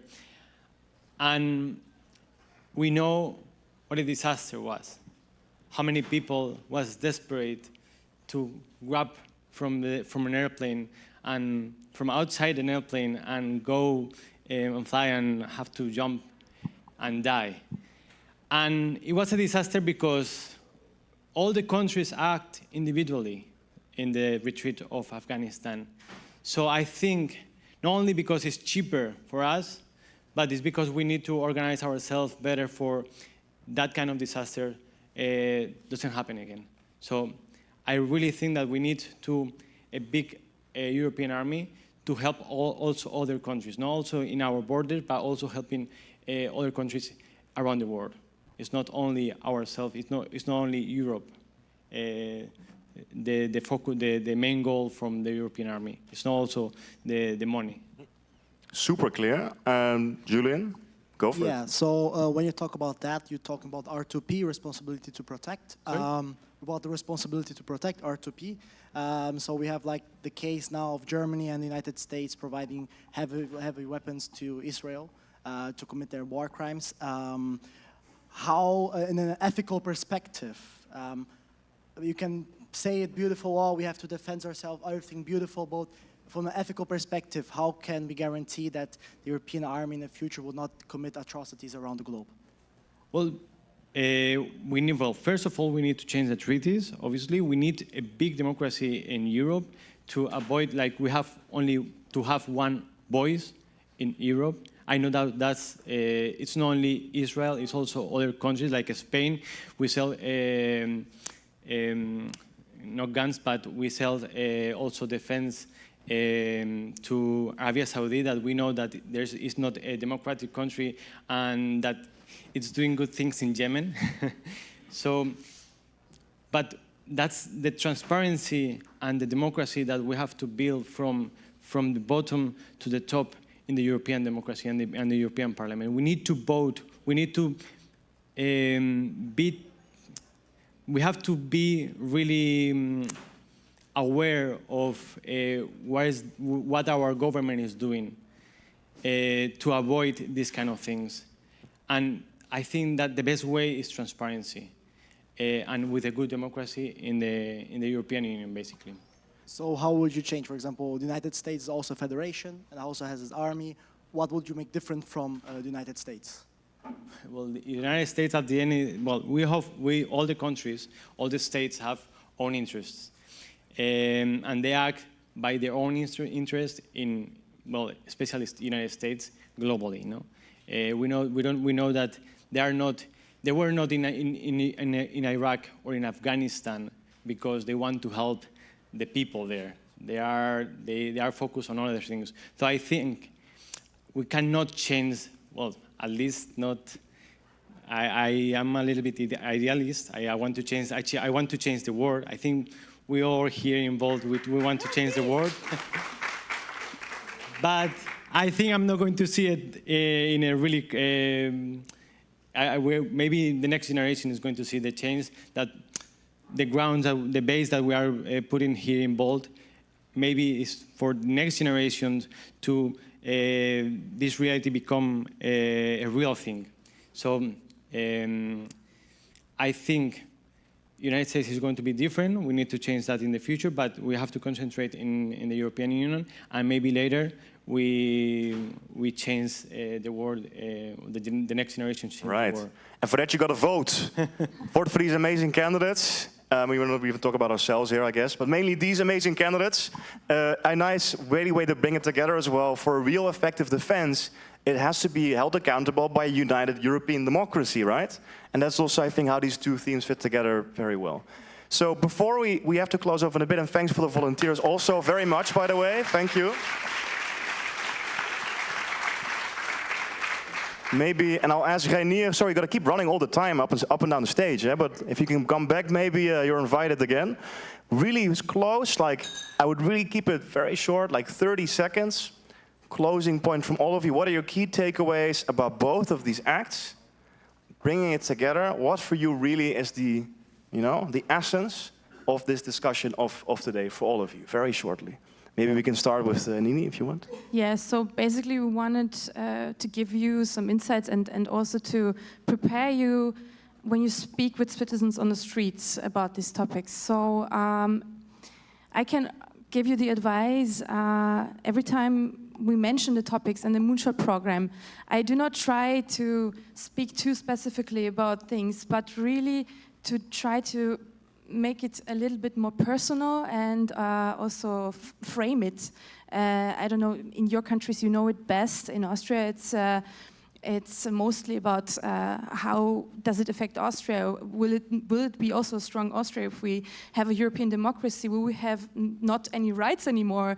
Can we still eat some schnitzel and so on? The serious questions on the streets. And so I always try to go down on these personal topics, and I always say, Russia won't stop in Georgia, Russia won't stop in Ukraine, and it won't stop until it has its goal. So we have to decide in Europe and in Austria too on which side we are. Are we on the side of the liberal world where we can live in peace and prosperity and freedom and strengthen our European project? So and you have the chance to vote the Pan-European Party for the first time in history in the European elections. It's not only a party, it's also a movement, important points. And yeah, so make it a little bit more emotional, make it a little bit more personal, and try to speak in easiest language as you can so that people can understand what we're talking about. And then vote for Nini. Cool. Next, Renier. Let's keep it short, huh? Okay, I think if I would be very brief, in Dutch I would say samen sta je sterk, which in Dutch sounds good because it has these alliterations. And translated it would be together you're stronger. And I think often about history. I'm a big fan of history. And if I look back on to the Second World War, then the average age of a soldier who died at D-Day was 26. These people died so we could live in freedom. The values that we hold dear are enabled by people that did that 70 years ago for us. And this is a defining moment where we have to do the same for Ukraine. Thanks, Renier.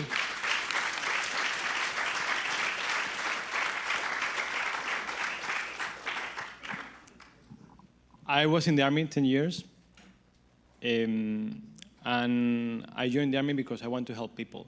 And this is like something common around my colleagues. They want to help people, and I think the most valuable thing is that a soldier they want to give their life, their real life. They are, for the society, they go to the war, put their life for society, and maybe they get killed, or maybe PTSD or wherever. They suffer the consequence. So we need, I think the military is always to the right, I know that, but they sacrifice for society. And we need to increase, I think we need to focus on that kind of army for helping people. And for end this brief, to speak to the right people, to the right, extreme right voters, I think if we say that if they are looking for national or regional interest, they have to look for the European interest. It's the best way to achieve that selfish interest of national and regional. I think that's the best way. You got it.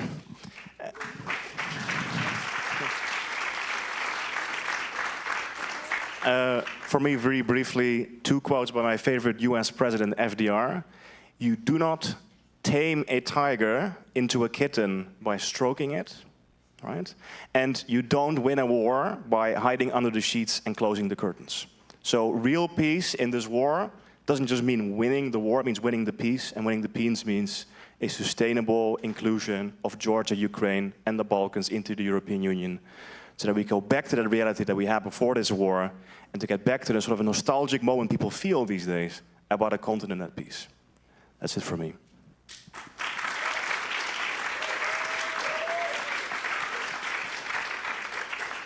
So that was very powerful, so it's very hard to go after that. But there's one idea that always sticks to me when we talk about federal Europe and federalism. And it's that federalism is not just a political idea, it's not a political goal. It's a necessity. It's something that we really need if we want to address the challenges that we're facing right now. But citizens will most likely not identify with this idea straight away. But we have to really explain what does federalism mean to every single one of us. And federalism means a better education, means better jobs, means better healthcare, means a stronger defense, means a better democracy. So let's always try to break down this idea of a federal Europe and address it directly to what it means to every single one of the people we're talking to. What is the thing that really that they really want from Europe, right? So this is my final reflection. Thank you, everyone, for being here and for joining us in this session.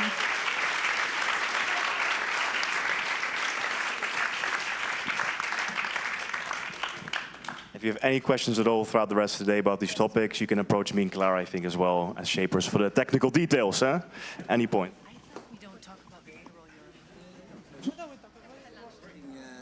Wel oké. Ik ben altijd zelf. Ja, in de Netherlands. Netherlands, we decided that, yeah, we don't talk about federal Europe, we talk about a united Europe because federal scares people so much. Really? We have it all over our program. So federaal sounds different, even than federal in English almost already, just from the pure language. I like to talk about it. Yeah. One thing which maybe not many people in the street will ask you, which is on my mind. Sorry. Thank you very much. Good job. How was it? Yeah, you liked it? Yeah, it was super interesting. Yeah, Yeah, the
Once everything's perfectly organized, I'll start working on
topic. Yeah.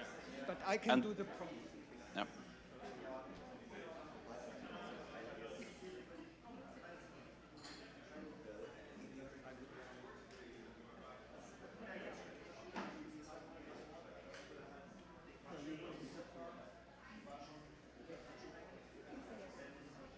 Okay. Yeah. I mean, if it's a few people like this, then it's easy.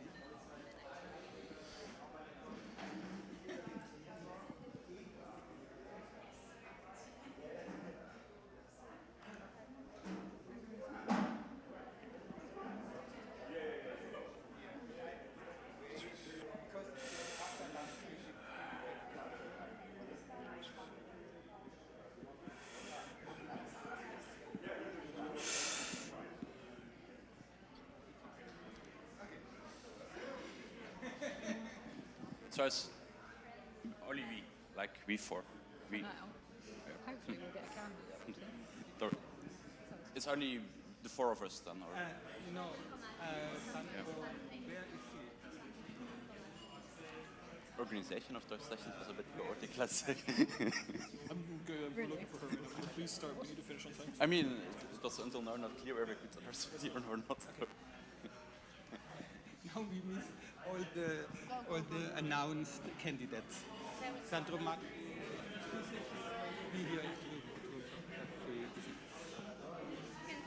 Okay. Good afternoon, Europe.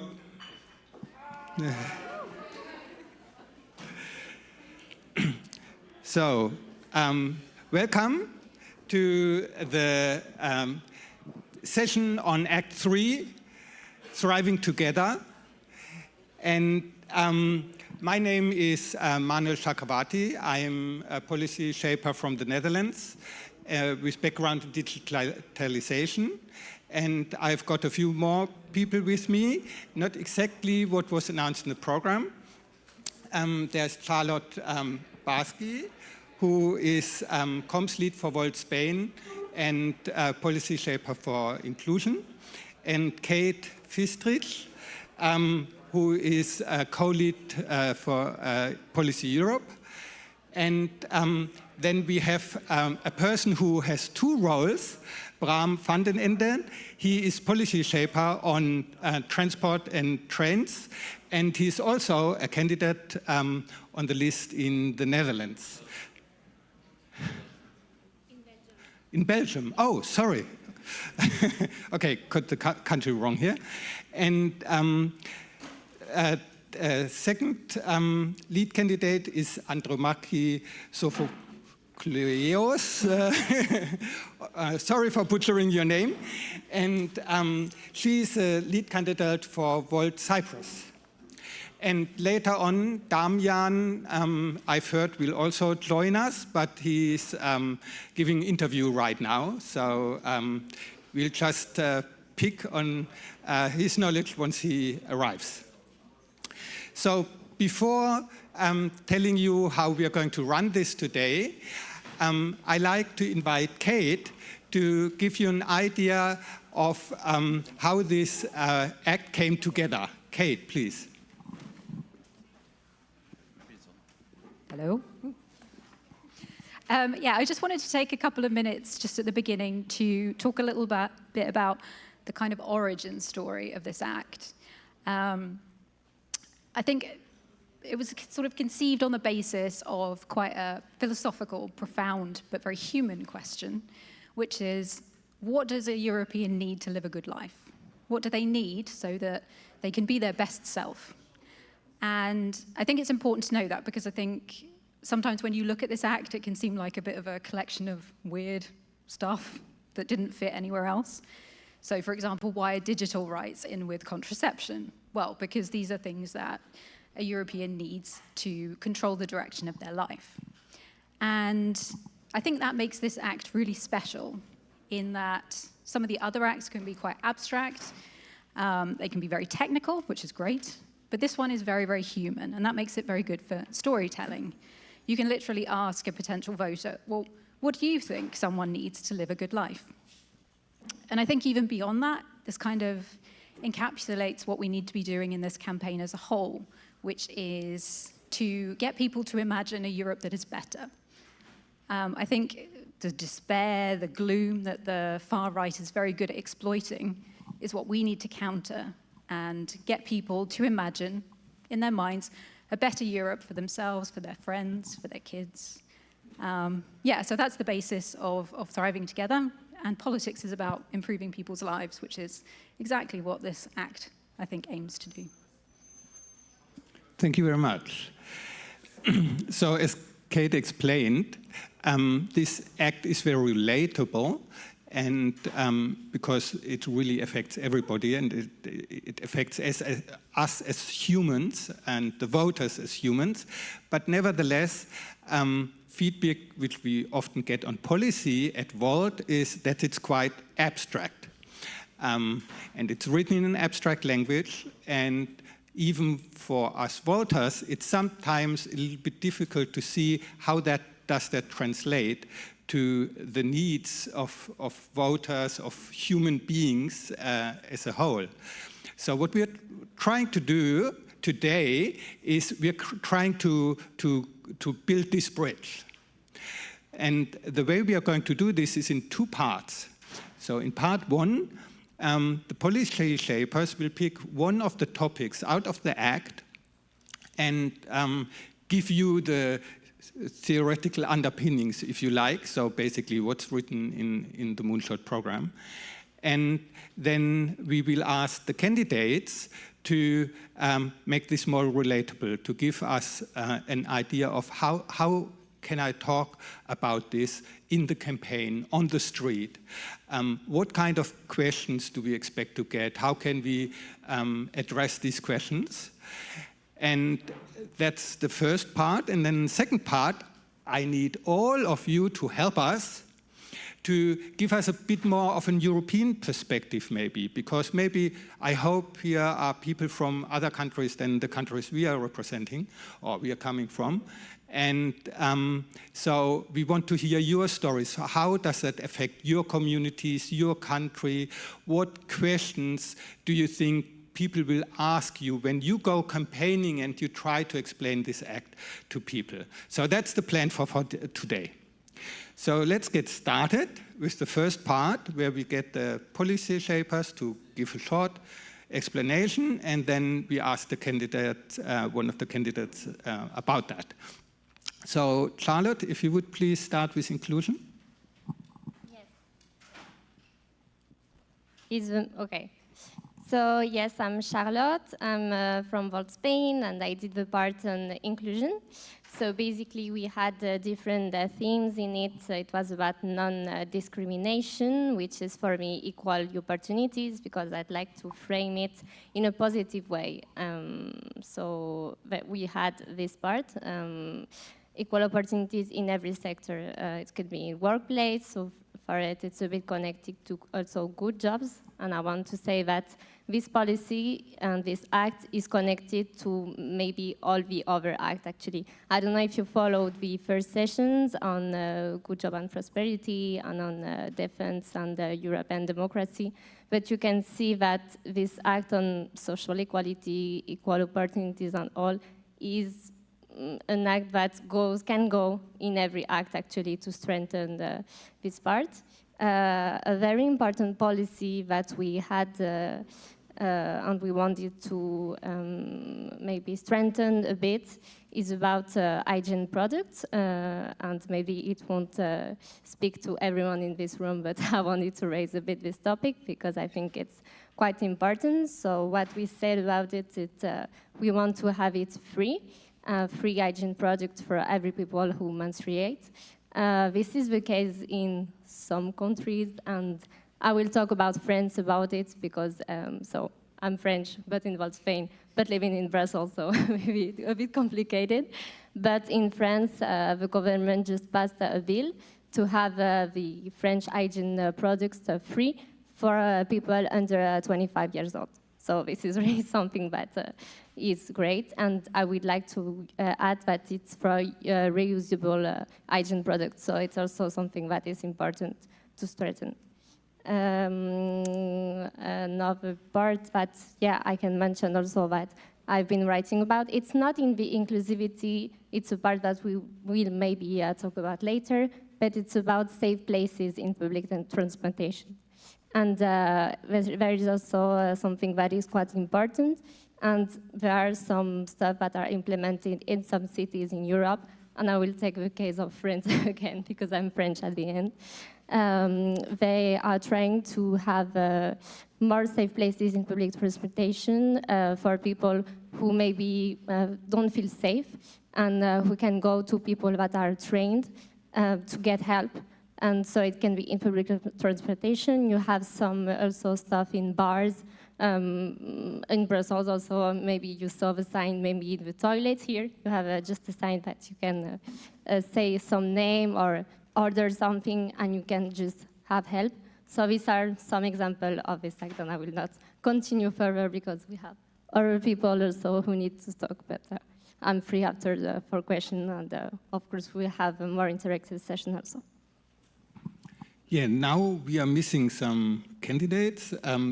Hence, I would ask Bram and Andromachi, is one of you happy to give their perspective on that?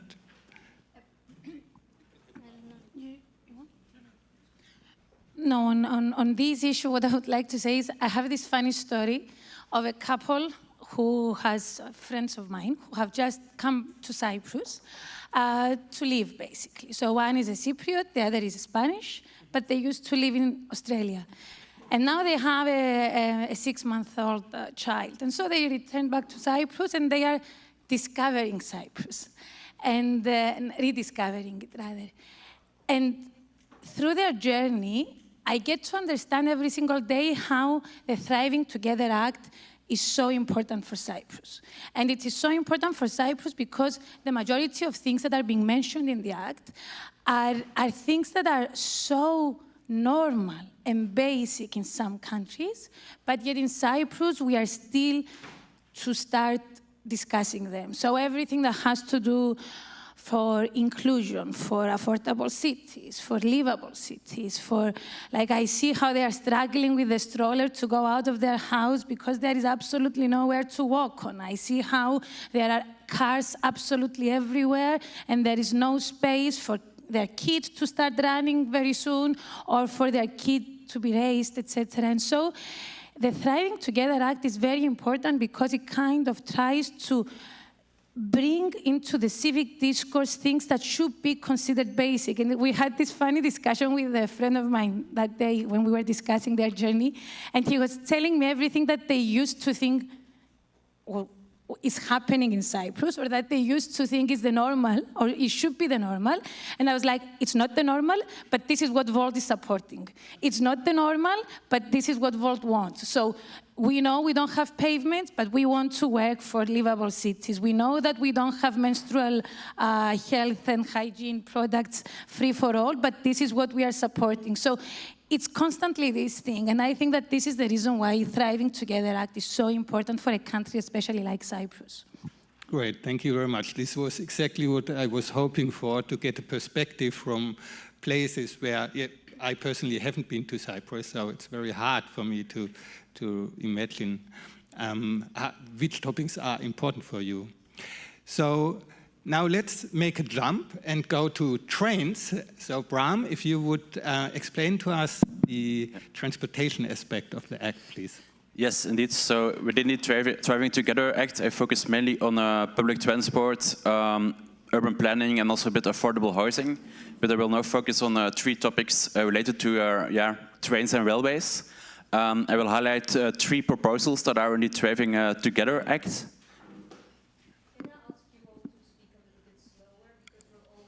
I will try. I will try.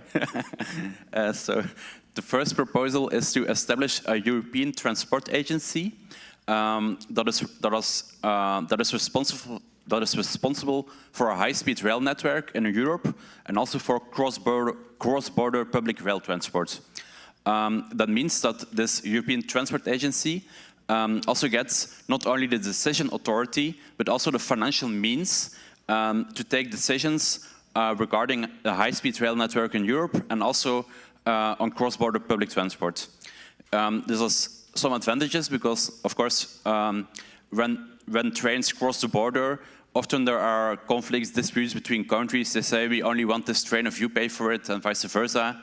And having this European Transport Agency can guarantee that we can build a real European high-speed rail network all over Europe, also from Sweden to Belgium to Bulgaria to Romania to Portugal, everywhere in Europe, because there are now several areas in Europe that are underserved. And also for more local cross-border public transport, regional trains. Often there are many places, also in Belgium and the Netherlands, where trains stop at the border somehow. Well, there is a track to continue actually, so it's a bit ridiculous. And we say the European Transport Agency can just decide, yeah, we will have trains there. The second one is a unified ticketing platform. It means that wherever you go in Europe, you can buy train tickets through one platform. Because, for example, to give an example, if you go from Brussels to Barcelona by train, the French railway operator, you can book the tickets from Brussels to Barcelona via the French railway operator, but it only shows the French trains from Paris to Barcelona. Well, there are also Spanish trains from Paris to Barcelona, and they're not shown on the French platform. Vice versa, on the Spanish platform, only the Spanish trains are shown and not the French trains. So it shows the need that we need to have a ticketing platform that just lists all trains, and that is easy for people to just buy one ticket for wherever they go in Europe with train. And third and last proposal I will highlight is more the local transport. For example, urban and suburban rail networks. We also say that Europe should provide more financial means and funds and incentives for cities across Europe to invest in those railway networks. On the one hand, it also increases comfort and freedom for people to travel when they live in a city or suburbs or more rural areas even. We see also, for example, in France that some cities are building tram networks, but in some other places there is a lot of congestion, there is a lot of air pollution, and having those urban and suburban rail networks can really improve the quality of life, the quality of the air, dedicate less space to cars and more space to green areas. And of course, it also reduces carbon emissions. Thank you, Bram. Now I want to tell you a little bit about the digital rights topic. And digital, well, people think that's about computers, so what does that have to do with our act? But it's not about computers, it's about humans, it's about the people using the computers, but not only that, it's about all of us, because digital services are at the core of our daily life, and companies collect data, they use that data, they try to grab our attention, they provide you with apps, with algorithms that try to keep you glued to the screen. These are all things which affect a lot of people, especially a lot of young people, on a daily basis, and which have negative mental health outcomes. So it is actually central for our life that we regulate this properly. And the European Union has last year released a declaration on digital rights and policies, and that's a great first step, but it is not legislatively binding. So it's currently it's a nice to have. It would be nice if you don't violate our rights, if you don't just take our data, if you preserve the privacy of users. And this really has to change. Like other rights, this has to be enshrined in uniform European legislation. And we also want that the LIBE committee of the EU is involved in all decisions pertaining to digital rights. So that's what's in the program. And I don't know, is any of the two candidates which we have here, do you have something on, do you have experience with talking to people about digital issues in the campaign, or anything you want to relate? Otherwise, we can go to the next topics. It's really on a volunteer basis because we're missing some candidates. Yeah, I can maybe say something about communicating about more the transport and housing topic to the public. So I noticed that I made some videos on social media about trains, etc. And that's actually, if you talk to people on mobility on trains, you can convince many people. I noticed, like, if you talk one-on-one to people and explain our policies and also like the scientific reasoning behind the policies, this is why we do this is why we propose that, that even people who are not using that much public transport can become convinced that, yeah, we really need public transport, we need to invest in it because it also benefits maybe us if we don't use it. It improves health, air quality, makes traffic on the roads more easy because there's less congestion. Yeah, I think it's of course also good to translate the proposals to concrete examples for people's daily lives. So for example, many young people like to travel by train through Europe on holiday. Do you want like a fast night train from Brussels to Croatia, or from Berlin to the south of Italy? Just say what concrete advantages those proposals can have on their daily lives. Do you want affordable public transport, like be able to take the train for a cost that's less than the plane, and target those concrete advantages for the people, and then yeah, I noticed that many potential voters are enthusiastic about the topic. Also because I don't know how it is in other countries, but for example in Belgium, other parties don't talk that much about mobility and public transport. They focus on other topics.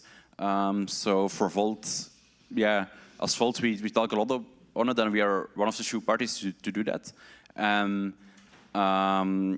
Well, it's a topic very important for people, because there was also a poll published in a newspaper some days ago, and there public transport was the second most important topic for young voters, for example. So it shows the topic has a real potential to convince voters, I think. Yeah, thanks a lot. Okay, and then as the last topic, Kate. Yeah, it's just me. Yeah, I wanted to talk a little bit about reproductive rights. And I think most of us didn't expect reproductive rights to be the hot topic that it has become in recent years. I think not that many people expected the US to overturn half a century of human rights progress. But here we are, and it's completely shocking. And it's made it ever more clear that we need to be embedding human rights in our treaties and in our constitutions. But I think when we talk about rights, we also need to consider realities. So just because you have the right to do something doesn't necessarily mean that the reality allows you to do it.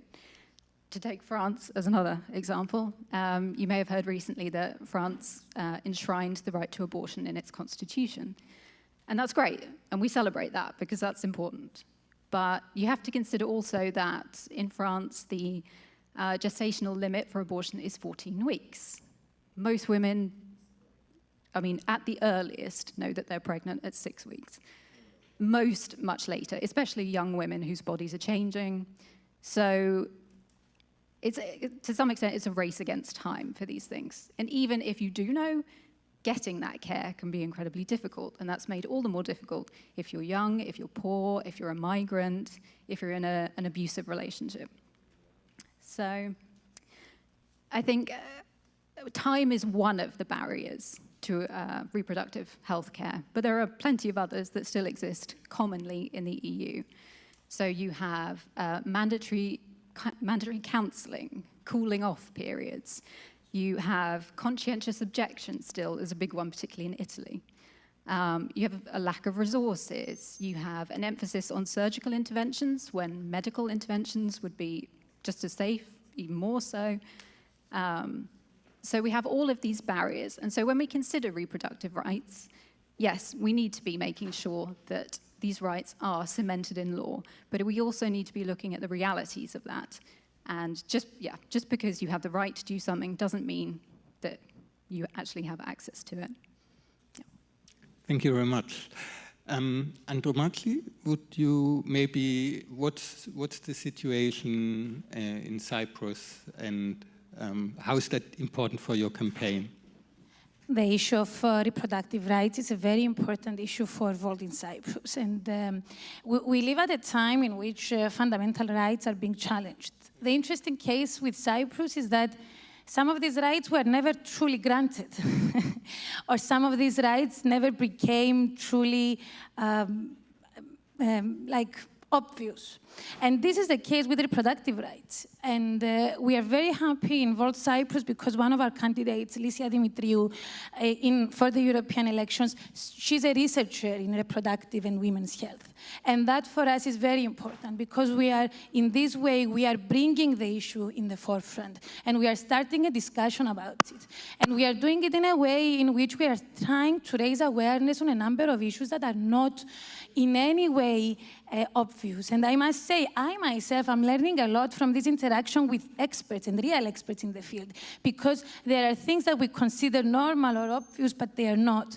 And I will give an example. So the legal limit for abortion in Cyprus is 12 weeks. So you can have an abortion up until 12 weeks. But our national health system was passed based on the understanding that the abortion that they are allowing is only up until 9 weeks. So basically, de facto, access to abortion in Cyprus is only free through the national health system up until 9 weeks.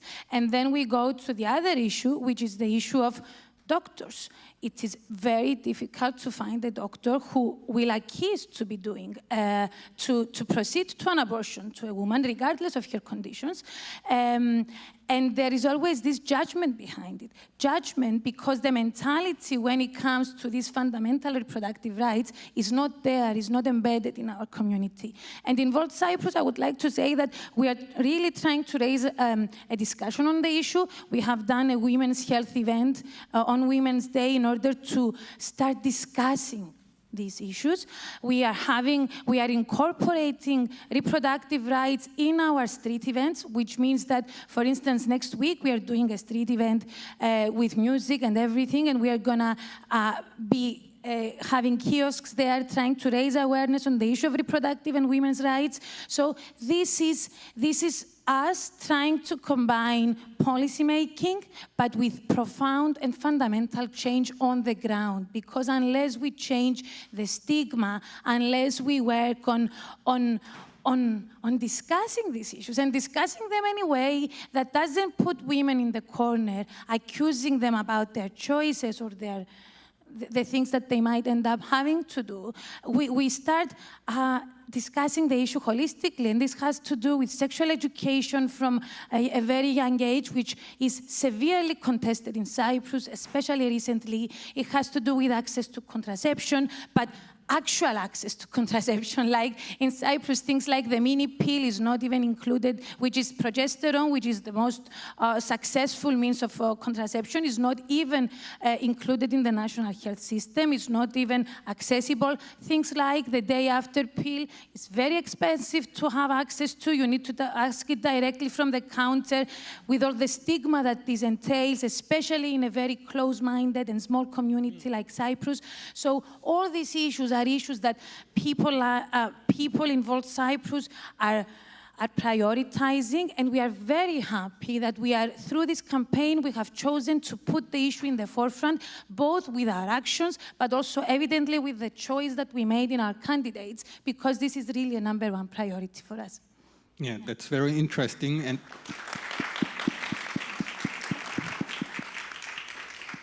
And I think this highlights very nicely how we often say, Volt is not just a party, it's a movement, and you're not just campaigning, you're trying to affect societal change. That's great. Thank you very much. So now I would like to get your participation. Do we have an extra microphone for the audience? And then anything goes. If you have a question, that's great. If you have a story, a personal story, a story of somebody you know, also great.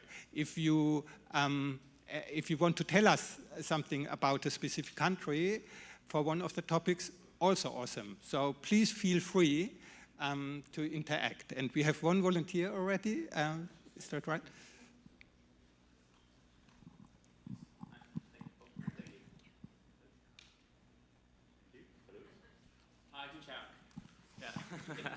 All right. So I want to know what Volt thinks is the role of government in the context of the digital space, and now with ongoing discussions to ban TikTok in the US. And at the end of the day, like I see, but perhaps some people won't agree with me, I do see there's a negative influence from the infinite scrolling that we see on so many apps, whatever. And I've made the conscious, as an individual, the conscious decision to delete Instagram from my phone, to place limits to the amount of time I spend on Reddit, which is a lot.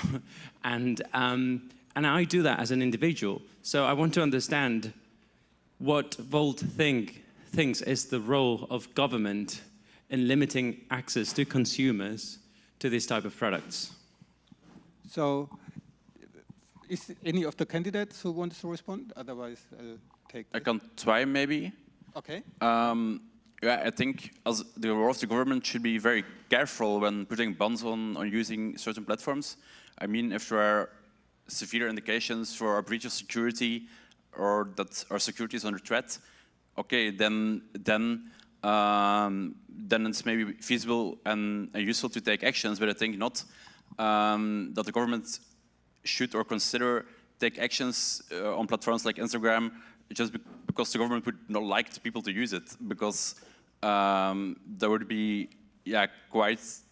also kind of mangling in the freedom of press and the freedom of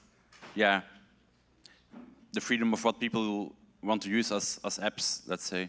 I think besides, if there are serious threats, the government should refrain from being too forced in intervening in this. Yeah, so of course we don't want to restrict freedom. I think what is important, to your point, is that at the moment there's no lever for control, because in most European countries there's no legislation which would allow a government who finds that whatever algorithm has a negative impact, that would allow them to take steps against the usually large international corporation in an effective way.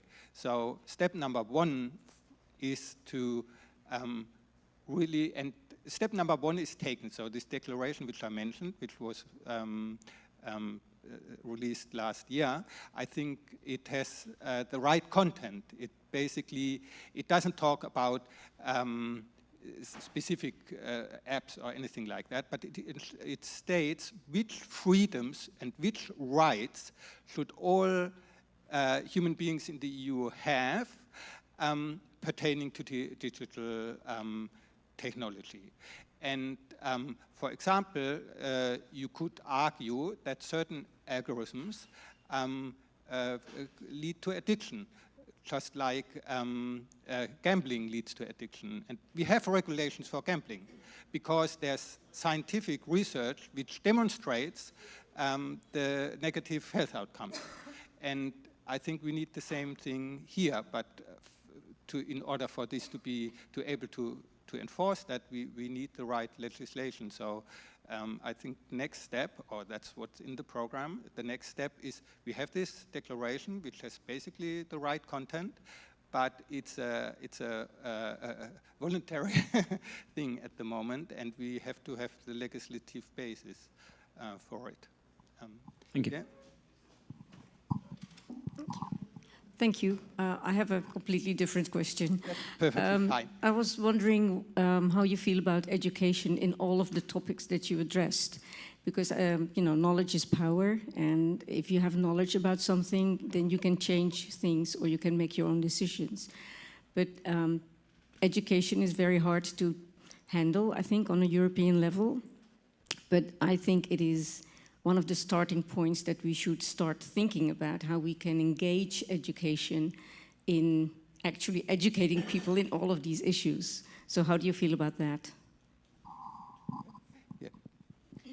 I think this is a basic pillar of all philosophy in everything. I mean, education is a primary issue, and we put it at the forefront of everything that we do. And everything we discuss, menstrual health, reproductive rights, access to contraception, it has to do with education. How does a woman who has never been exposed to sexual education, for instance, know how to protect herself? How does she know how to, how to have access to contraception? How does she know even to handle issues about her menstrual health? I have to tell you here that in this campaign, I am learning things from our expert in the campaign that I myself, being a woman, I didn't know. We had the endometriosis month, which was the month of March. And in that period, we learned so much from Licia and our other experts who really gave us insights that we didn't know. And these issues have to do with education, and it shouldn't be up to each one of us to access an article on the internet or have the blessing of being acquainted with people in the know. It should be granted from the state, and it should be a principal goal of our education. And for us, this is absolutely clear. Yes, thank you. I agree, of course, but I'm thinking, how can we, as Volt, on a European level, influence education so that it, is reformed to what we would like, also for public transport, also for many other topics, not just individual knowledge, but knowledge as that communities thrive on and that they need as a community. For instance, about international rails, the trains stop at the border and then you have to change. I mean, it's ridiculous, but how do we, we need to educate our youngsters so that by the time they get into political powers, they have all this knowledge, but we don't do that. How can we, on a European level, change education? Yeah, absolutely. I mean, education not being an EU competence is a big problem. And is there scope to change that? Should education be a European competence? I think with regard specifically to sex education, one of our policies is to uphold the UNESCO guidelines, which is a kind of an 8-point program on different aspects of sex education. Things like not just pregnancy avoidance, but sexuality, respect, consent, all the things that young people actually need to know. Again, all you can do then is create these sort of programs, whether different countries adopt them. There's currently, it's very difficult to actually get that to be the case. For example, in Italy, yes, sex education is mandatory. It's not provided in a vast majority of schools, and when it is provided, it's purely biology. So, yeah, so I think we do need to have the programs available, the comprehensive programs, and at a national level, we need to encourage countries to adopt them. But yeah. Well, they're there already and they're not used. So. Maybe one remark about this, and then we need the microphone over there. But I can do that.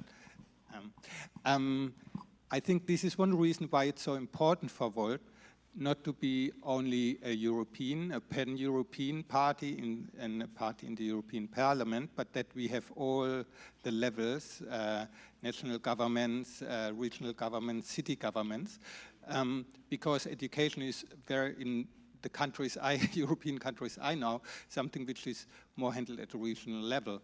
And so we can make policies and programs or adopt programs such as the UNESCO program at the European level, but then it needs to be implemented. And the European way is always that this then goes to the national and regional levels. And by Volt being represented at that levels too, that's how we can change local practice. But we have another question here. Hi. It's more of a comment and an answer to your question. So education goes both ways, both from bottom up and top down. And obviously bottom up changing curriculum in schools is one way, but it's, as you said, it's might be tricky in different countries. But at a European level, as a women's health researcher, I was involved in actually in a European project about chronic pelvic pain, which is a topic that is getting more traction lately. And we presented our results to the EU at the end of the project, which led to them changing their guidelines about how chronic pelvic pain is being treated, which is going to reach down the doctors at each different EU country. Obviously, it's not very easy because the doctors have to accept it, and different countries respond in different ways. But as Andromache said and explained the situation perfectly, it's very important to start these conversations. And once we start discussing these things, they're gonna come up more, and people are gonna have more awareness of them. I think. Thank you. Yeah, that's a very good point. Do we have one short last question? I can ask them. Well, I just realized this might not particularly be a short one. But something that I have noticed is that there is a lot of mysticism around the EU. Like, I noticed from people that are not in the know, like I'm a university student, so I actually managed to get some education about the EU before I got here. Like, I actually had an exam this Friday before I came on this very same topic. But I feel like the normal people don't really know what's going on in the EU, because news coverage is quite low in a lot of countries. So how do we as a party plan to actually demystify the EU? I think this is the number one issue of Volt in a very big number of European countries. I think the distance between the European Union and the people is an issue, and us getting involved has something to do with this as well, because we understand that the vast majority of our laws are being decided at the European Union level, and yet this is in no way communicated either in the public in Cyprus, or it is not being discussed. And there is always this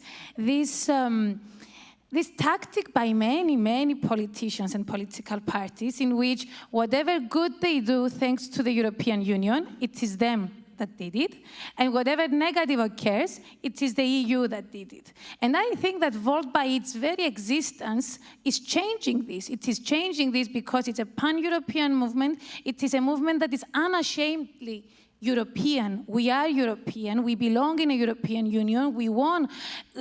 And we are discussing the problems of the European Union because there are many issues that we want to ameliorate, but we are discussing them in a way that is not destructive. We don't want to distract or put fire in the concept of the European Union. We want to enhance it. We want to strengthen it, and we want to change things in order to make the EU better.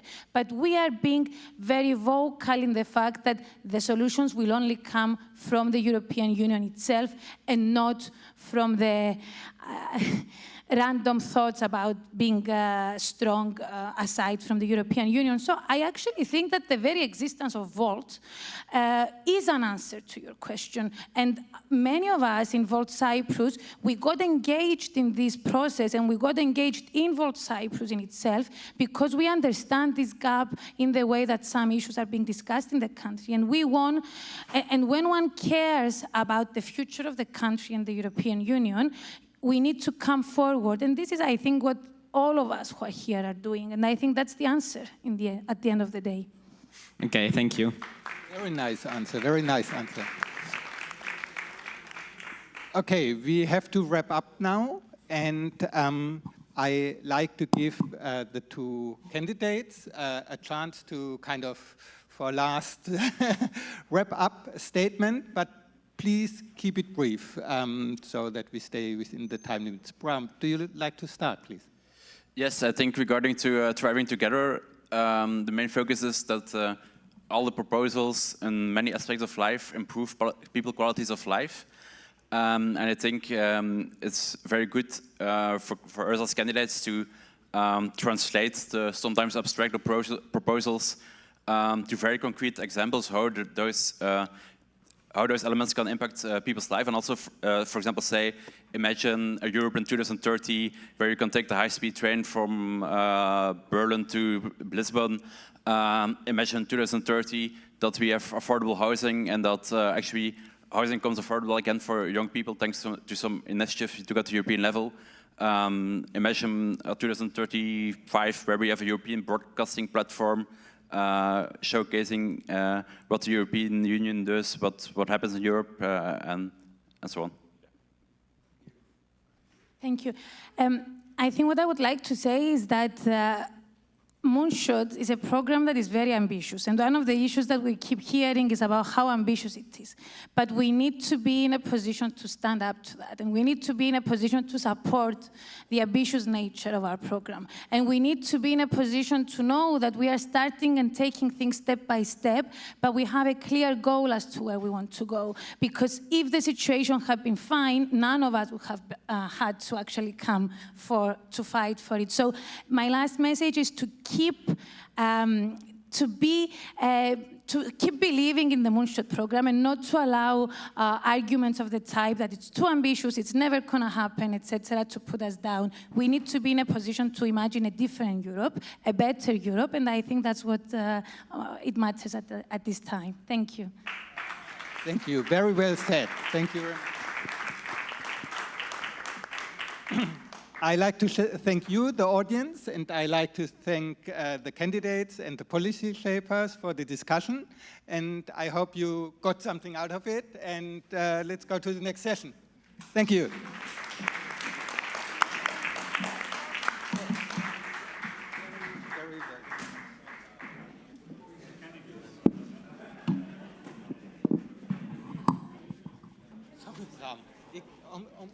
Je achternaam is heel Nederlands. En daarom, omdat het spontaan was.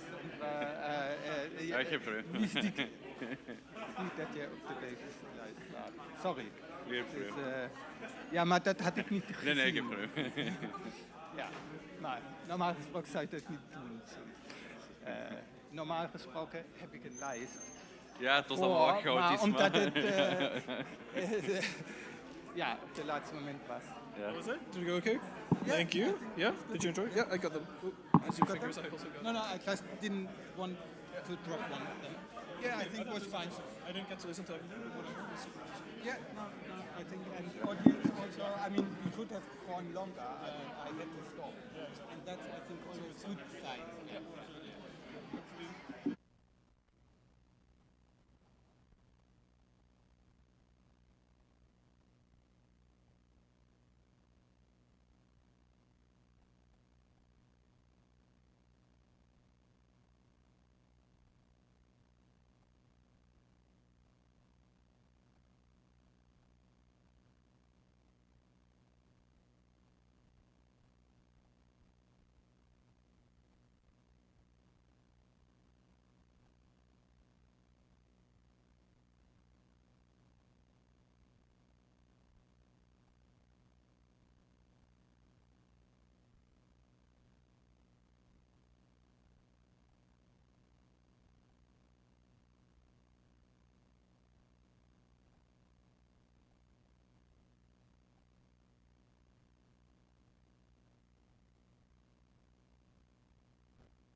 C'est toi qui l'as éteint ou il n'y a plus de piles dedans?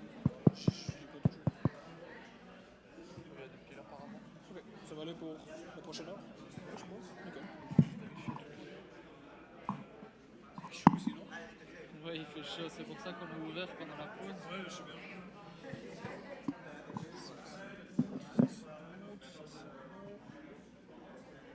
Ouais, nickel. Merci beaucoup. Je peux déjà les poser sur les fauteuils et les garder ouverts? Ça va être compliqué. Ok, bah nickel, merci.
We're not starting yet, so keep talking. Laurens, what did you do for your holiday? Still planning it. So this is a battle rap? We've been practicing, as you notice. I'm really bad at rapping, though.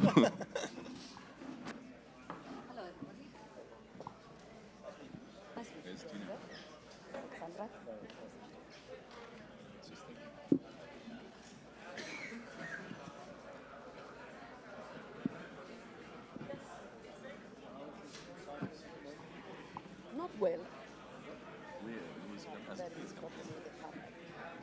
Has anyone seen Sophie Interveld? If you have seen Sophie Interveld, please...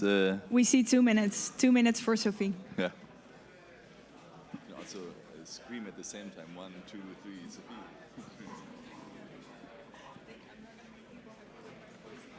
No?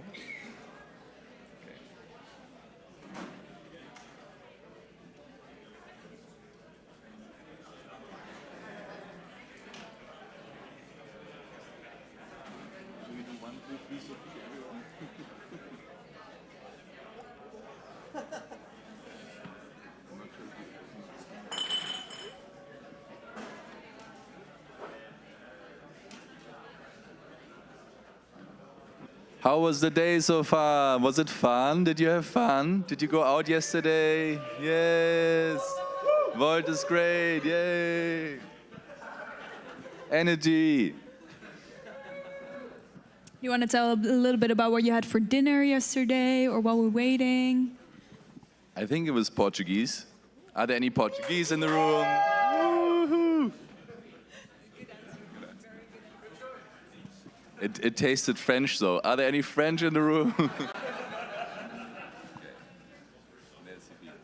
Yay, Sophie's coming.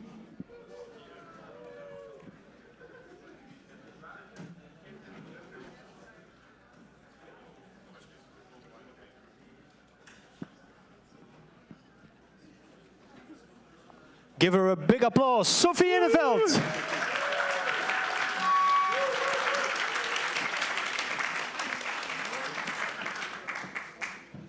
Super good to have you all here. Is everyone sitting like right there in their seats, ready to go for this most important panel of the day? Can I call it that? Yeah? Good. Good to have the energy in the room. I'm just going to say something to the panelists. We have 3 mics for you, so we need to swap. So give each other some space to talk, but I think you will be all doing that. I'm quickly going to introduce myself. My name is Juliette. I am leading our party in Amsterdam, and I'll be very happy to moderate this panel for you today. I think our panelists don't need much of an introduction, but I'm just going to introduce them for everyone who's new in the room. We have Damian Boeselager over here next to me, who is a member of the European Parliament for Germany. Can I have a round of applause, please?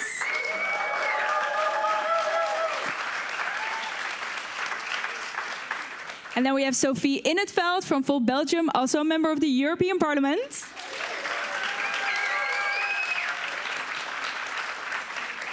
Our very own Laurens Dassen, a member of the Dutch National Parliament.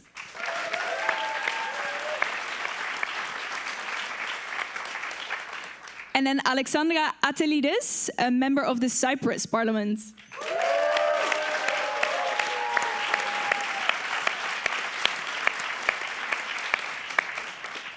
Alexandra, you have a lot of fans in the audience, I hear from the applause. Yeah, right? Yeah. It seems the group of Cyprus is very loud. That's good, that's good. That's what we need. So these political leaders are working in quite a difficult time right now because, as you all know, we have big crises to fight here in Europe.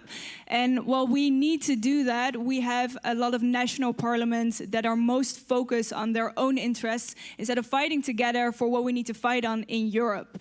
And I think with all these kind of more anti-Europe politics that we are feeling right now, I think Volt can play such a crucial role into changing that.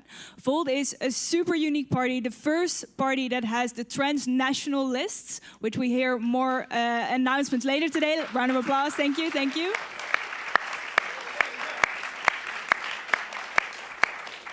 And to right away kick off with that, Damian, maybe you want to tell us a little bit about a unique position that Volt has in this political landscape.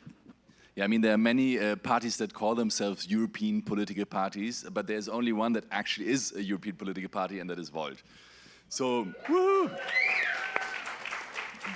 To show that, we also wanted to really insist on the idea of that candidates can actually campaign for the European elections.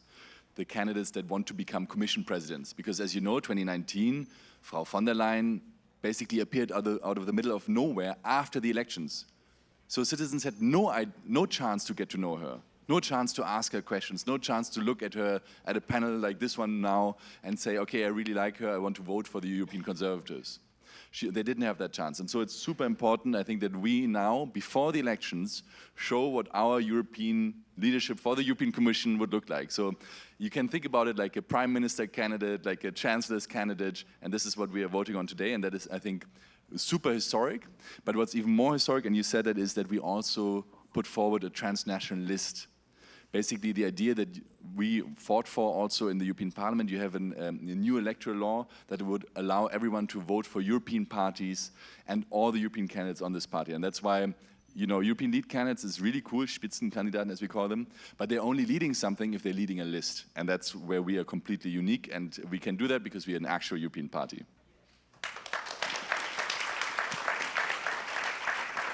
Beautiful. We're going to be talking more about that today during this panel. We're also going to talk about the challenges with populism and with extreme right-wing politics today. But we do want to end on a more positive note, because we also want to talk about what you guys can do to be much more active in this campaign and also to change Europe for the better. And Alexandra, I want to start with you for this one. You joined Volt recently, and you had a beautiful announcement, which I read like earlier this week. You said you joined politics 2 years ago to take a stand against the far right, whose influence is constantly increasing. And you stressed the need to abandon populist politics, confront racist rhetorics, and demonstrate a zero tolerance for corruption. And I would like you to tell us a bit more about this and also the state of Cyprus right now and your work on that. Okay, I was an activist all my life, but on the other side, against politicians, actually, demanding... Higher? Yeah. Higher. So I was an activist all my life, and I was inequality, human rights, a peace process for my country, because, you know, I come from a divided country. But in the recent years, I am very worried about the rise of far right in my country as well, which is going to be catastrophic, not only for the peace process, for finding a solution, but also because it hijacks all policies. And people, it's very easy for the far right to adopt policies that cannot be implemented, but the people don't know it. And we have an education system that is very bad. We don't have critical thinking, so they are on the rise and they are becoming a very strong party. So one thing is that. The second thing that worries me is corruption. And I believe that corruption that we have seen in Cyprus the last more than 10 years has increased people's disappointment and disillusion. It undermines democracy. And by undermining democracy, you turn people away from the political process. When you turn people away from the political process, somebody, a horse whisperer, will come, whisper in their ear what they want to hear, and then you lose them. So I believe that we need a very pro-European party that will defend Europe, because unfortunately, not a single politician from Cyprus comes back from Brussels or the European Parliament or the Commission and stands up for Europe, not for Cyprus, for Europe as a whole. We look Europe as Europe, and we are here. And this is creating a very disappointed people in Cyprus, that they think that the European Union does nothing for us, although it does all the things. So for me, the most important thing, and the reason I joined Volt, is because it's pan-European. It puts the idea and the project Europe first, and we are going to defend it, and we have 6 amazing candidates, and I believe that we are bringing back this notion that Europe is our house, Europe is our home, it's our destiny, because Europe, the idea, the name started from our region. It's based on the ethos, it's based on solidarity. Everything that we believe in Europe, we believe in Volt Cyprus, and we are going to defend it. And by defending Europe, we are defending also the unity of our country and the protection of our country as well.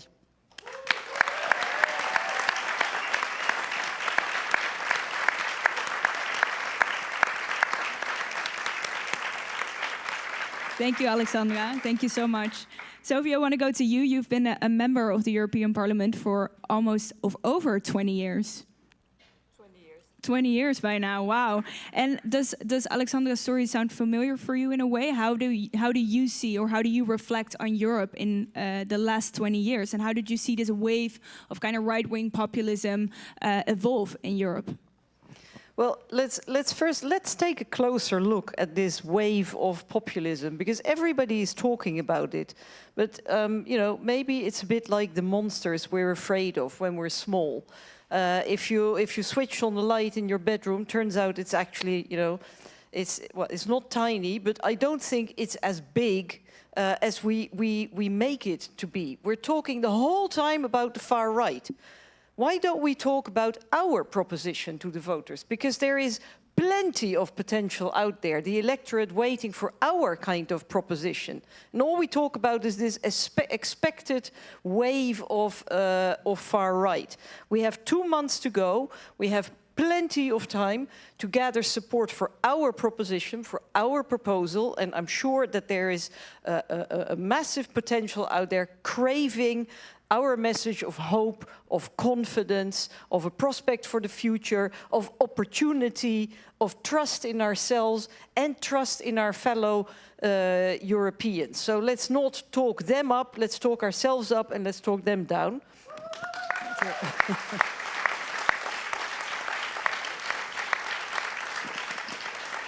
And a second thing that we need to do is to call out the parties that call themselves centrist. Some even dare to call themselves pro-European, but they are actually the ones who are embracing the discourse of the populists and the extremists. Let's name them by the name. It's EPP mainly, but there's some others in all political families, we have to be honest, also in the one that I'm a member of. And I think this whole, we're going to talk about the Spitzenkandidaten later, but one of the questions that we need to put to ourselves also, but also the other Spitzenkandidaten is, how are you going to face down the populists? Because when I see Mrs. von der Leyen, she's doing exactly the opposite. She's moving in the direction. You know, she's making deals with dictators in order to keep migrants out. She's backtracking on her own Green Deal in order to, you know, to give in to very violent protests in the street and to intimidation. So where does she stand? Look at the program of the EPP. She is the Spitzenkandidat of the EPP. They have in their program a proposal, like the British Conservatives, to deport migrants to Rwanda. I mean, that is the platform that she is campaigning on. So let's call them out on that, and also the other candidates, because I think there is only one answer to extremism, and that is to stand tall for your own values. You're not going to move along with them. You stand tall and you show where the border is, where the limits are. And I think Volt is very, very clear on that, and we will not move an inch.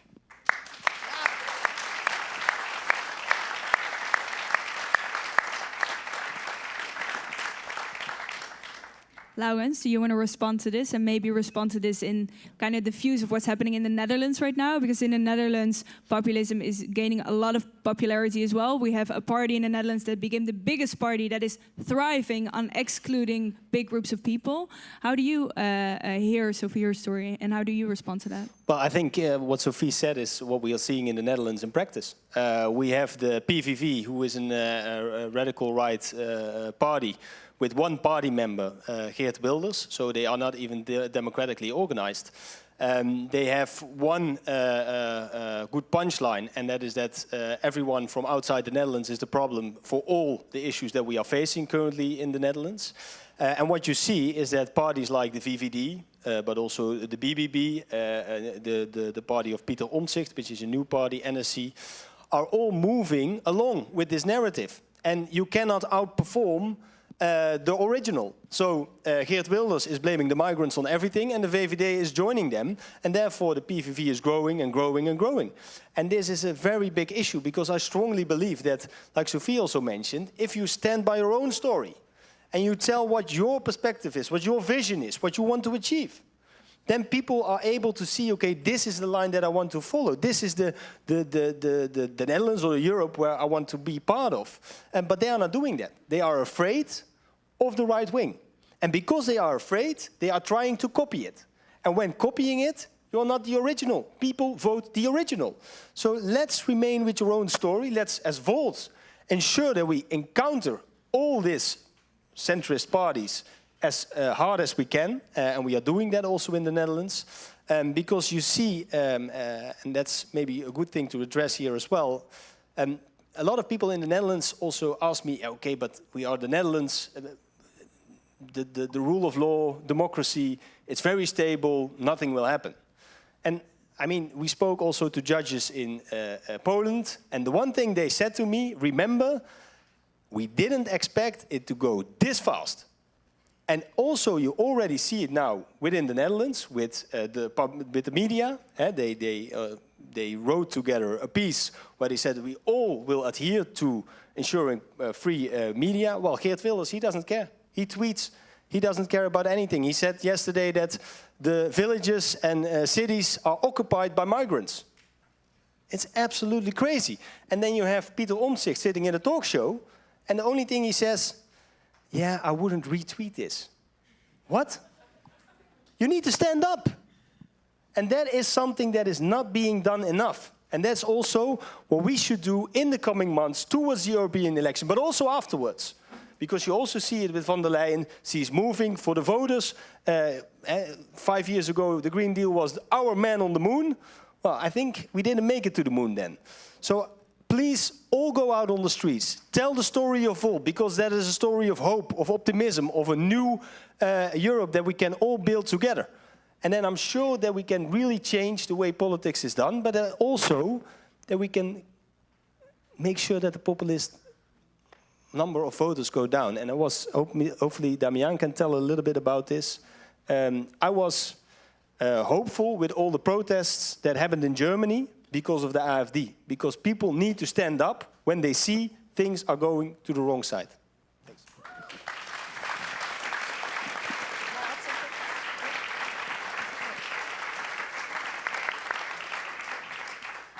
No, totally. But to add to, because this, I had the same feeling as you, looking at the demonstrations in Germany, people really standing, saying, you know, enough is enough, and now we're going to speak out for what we believe in. But there are also very concrete examples. You mentioned Poland. It can be reversed. You know, it's not, sometimes democratic forces make it back on top. Let's also look at the elections that took place in Turkey. That looks like a very, you know, it's still very embryonic, but it's like a democratic spring. And we see at local level, we see mayors and local elections where the democratic forces are coming back. So there is potential, there is a little spring, and I think we can make it one big purple summer.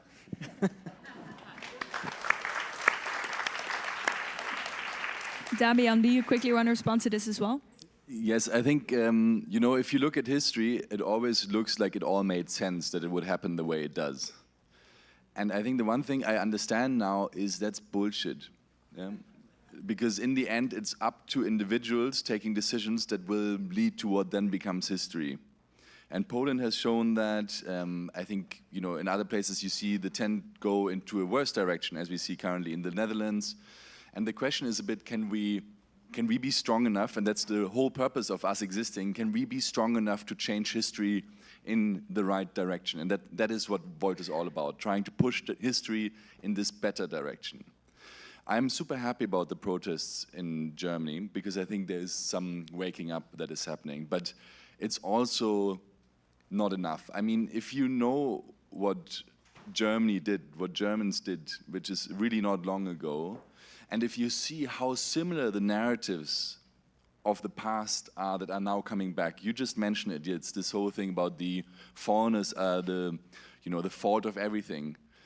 The CDU boss Merz gave half a year ago an interview on TV where he said, you know, we can't go to the dentist anymore because the migrants are getting all the free dentist slots. So first of all, next day actually by chance talked to Volte, who runs 50 dentist offices accounting. So I asked her, is there a problem with dentists? And she's like, no, dentists have no occupation. I mean, there's some other, mental and other health shortages. Dentists, we don't have a shortage in Germany. So there's absolutely no dentist problem. So the second point is, so he took a fake problem that does not even exist, and he pinned it on a subgroup of potential users of that, which is probably around 0.something%, and made the fake problem the fault of this subgroup.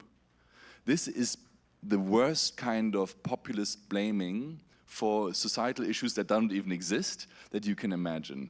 And I think, why it's good that we get on the streets, it's also super important that we call out this bullshit and really, show that we want to stand up with a positive message, but that we don't move our values, as you have said. And we're gonna do a round of applause. Amazing. But you're saying we need to very strongly oppose to this, and I completely agree, of course, and we need to go out on the street and really speak out about these things.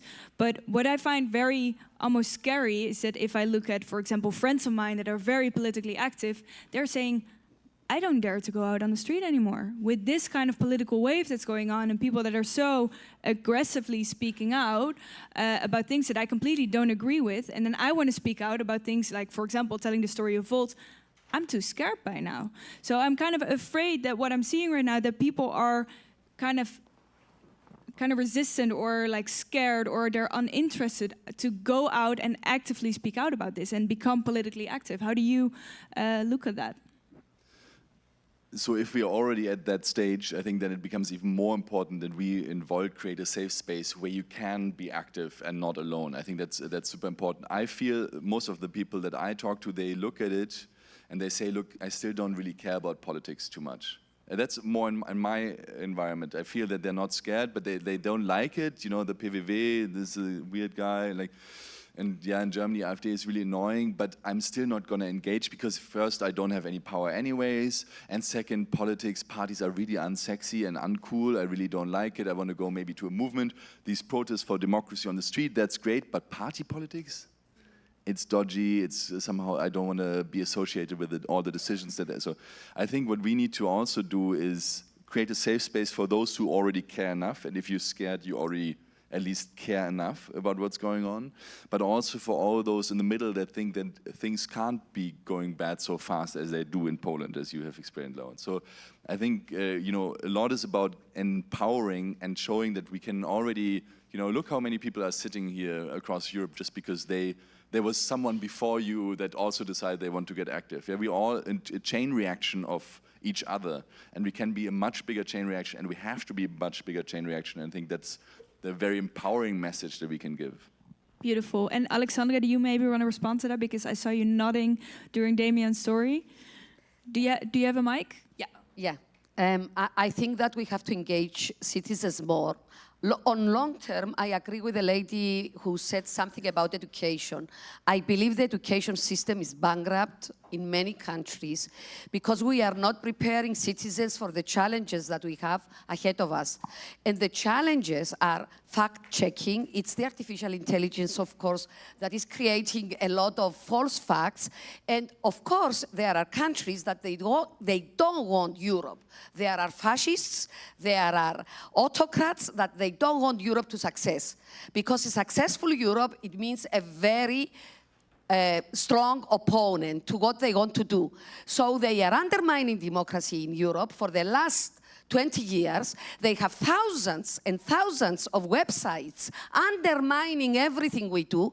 I find it unbelievable. They started from the Black Lives Matter, then they attack the LGBTQI agenda, then they attack women's rights. No, they attacked first the asylum seekers, calling them dirt and I don't know what. In my country, they call it an invasion. And in our heads, we were invaded in 1974 by Turkey. So they are enemies. Automatically, they are enemies. And then we have now an attack on women's rights, on reproductive rights.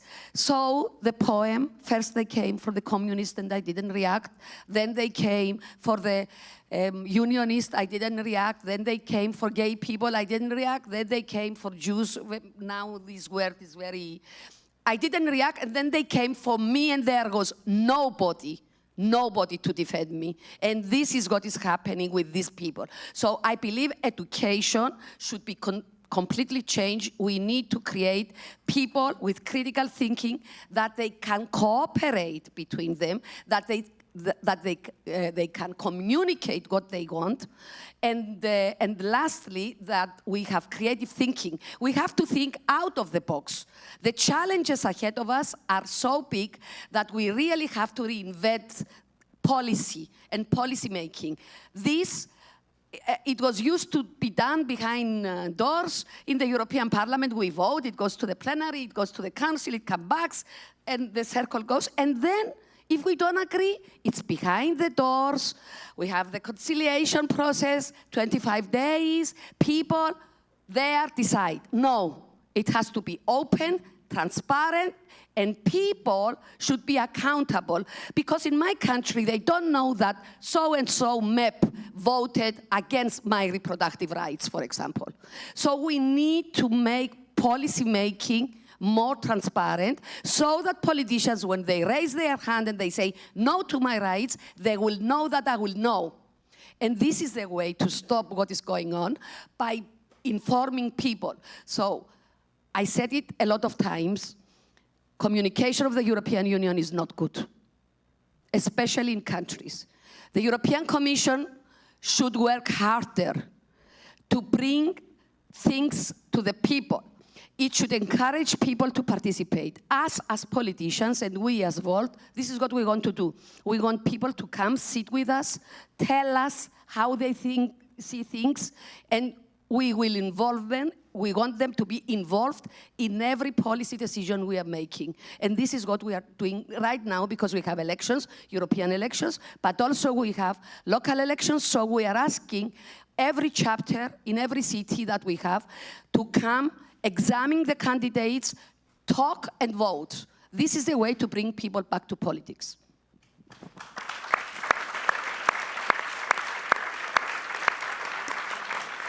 Sophie wants to respond.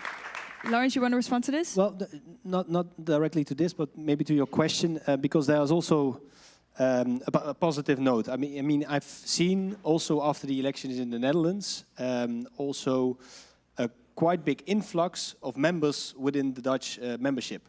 So every month... Of Volt, you mean? Of Volt. Yeah. Every month I'm organizing within the parliament, we call it Kijkje in de Kamer. It's where we invite members and also interested people towards the parliament to have an open discussion. And we did it a few times, and what I've noticed is that there are a lot of people sitting there, new members, that joined after the elections, because they said, okay, I followed politics, but I wasn't really much involved, but this is the time that I cannot let it happen, and I'm joining, because this is too important. And I see that also with other parties that are also really opposing the radical right. And I think that is also a very positive sign. And I hope that also this is a way of mobilizing more and more people, because in the end, it's not about the flanks, it's about making sure that in the middle, a lot of people stand up and a lot of people join the politics, because when that happens, I mean, we blow them away.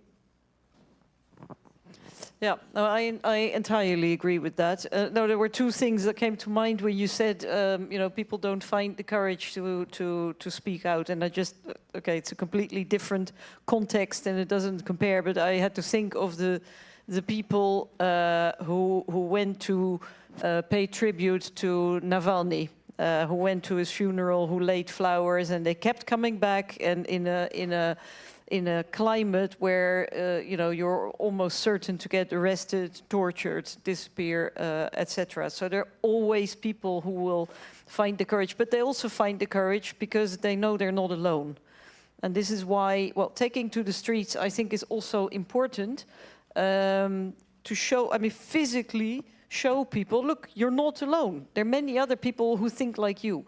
And people actually like that, and they're more likely themselves to speak out if they know they're part of a movement. And the second thing I was thinking is there is this tendency, and I think we have to be very wary of it, of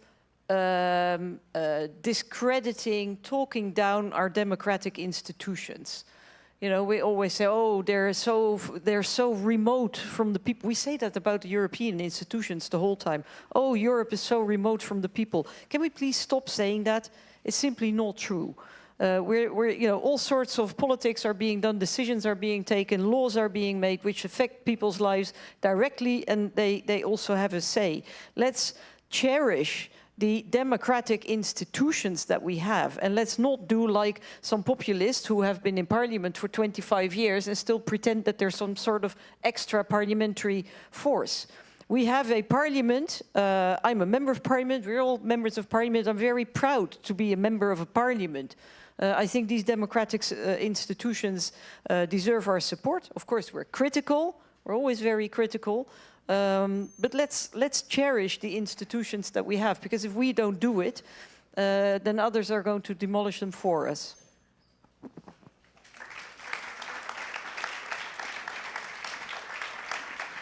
I see you wiggling your fingers. I think you want to say something. You want to respond to this? Yeah, so I agree and I also disagree to an extent, and that's why I was like unsure what I would say. But I agree because I think there is a gap there, and the gap exists. So the question is, why does it exist and how can we bridge it? But when I hear, I mean, 3 weeks ago I heard Chancellor Scholz from Germany in a smaller setting than this one speak about Europe, and it was, everything he said was kind of nice, you know? But the way he talked about it was about foreign policy. He was like, yeah, it's really a problem with Hungary. I hope they get it fixed, you know? Which sounds funny, but like, in the end, Hungary is one of the decision makers in this democratic process that we have, and so it's an interior policy problem. It has to do with domestic policy. EU policy is not foreign policy. EU policy is domestic policy, and I almost think we should, you know, get all these EU ministers out of the Foreign Office and into their own ministry, which is connected to all ministries, because it really doesn't belong in foreign policy at all.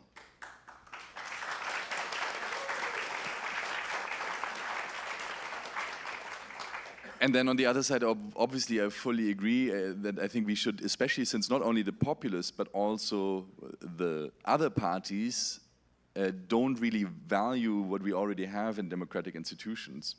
I think, you know, national parties are very happy to not really say that it was them negotiating on the decision table, which is why the transparency is so important. I mean, I had a moment when Merkel still was giving a public speech, we should invest more in innovation together in Europe, while I was sitting in a closed-door budget negotiation room for the next year's budget, where the German negotiator was saying, let's cut Horizon,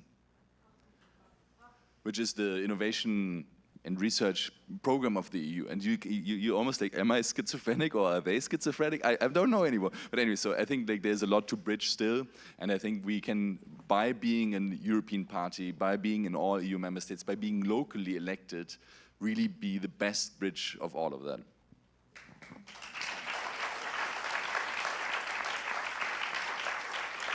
I want to quickly, in the time we still have left, quickly move to the more positive side of this entire story, because we can talk for hours on how bad populism is and right-wing extremists, but we're going to go to a more positive side. And I've heard to really fight all these different ways of how we see populism, we need more transparency. We need a better communication about what we're doing. But there's also a lot of voices that are saying we need more democracy. And we need different forms of democracy, deliberative forms of democracy. Well, Damian, you worked very closely on the Conference of the Future of Europe. Do you want to tell us a little bit about that? Do you want to tell us a bit about how that went and how this could be a way of making sure that people are more involved in what we do? Yeah, so first of all, it was a lot of weekends. And then the question is, how much did you actually get for all these weekends? So I don't know, maybe we do a test. Who knows the Conference on the Future of Europe? Wow. So This is fault, Damian, this is fault. You're completely not representative of anything, just to make this very clear. So the Conference on the Future of Europe, I mean, it was super nice. Hey, let's invite people. I think you said it yesterday very clearly, Sophie. It was a present by Macron via von der Leyen to the European Parliament because we didn't get a Spitzenkandidat elected as Commission President. I can now use all these words because you're all super nerds. And what came out of it was a 2-year process, which was, actually has very good results. And some of the policy team knows that we used some of these results to actually inform our electoral program. So Volt actually used the Conference on the Future of Europe's outputs, but nobody else did, and that's the truth. I mean, there's a beautiful analysis by the Commission how the laws that they had already planned before are answering all of the questions that the Conference of the Future of Europe has asked. Fantastic. The Council has, until today, I think, not discussed the results of the Conference on the Future of Europe. No?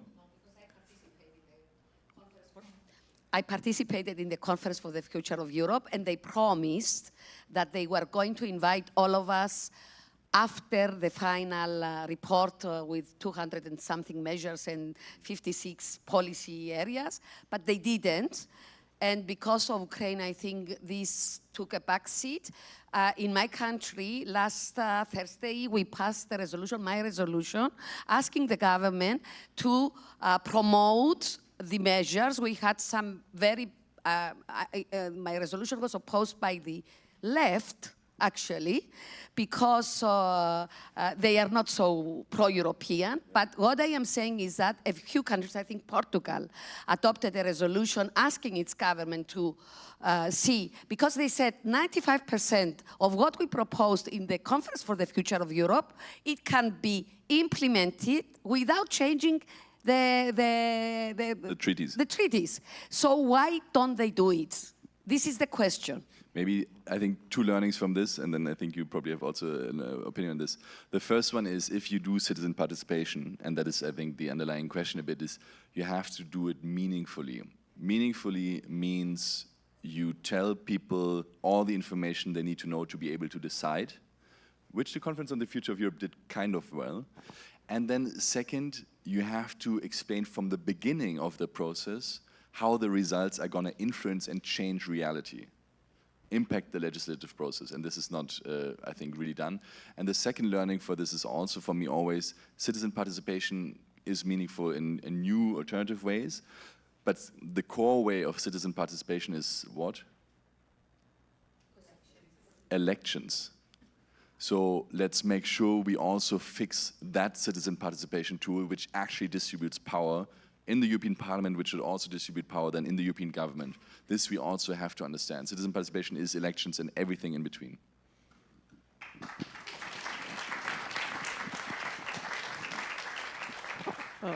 No, entirely, because I'm not against consulting citizens, but I always think it's a bit of a distraction, because consulting citizens is nice, but you should allow them to decide. And what I see is we are very easily charmed by proposals of citizens panels and what have you. It sounds nice, but that distracts a little bit from what's going on in reality. And that is that we see a growing concentration of power in the hands of governments, of the executive.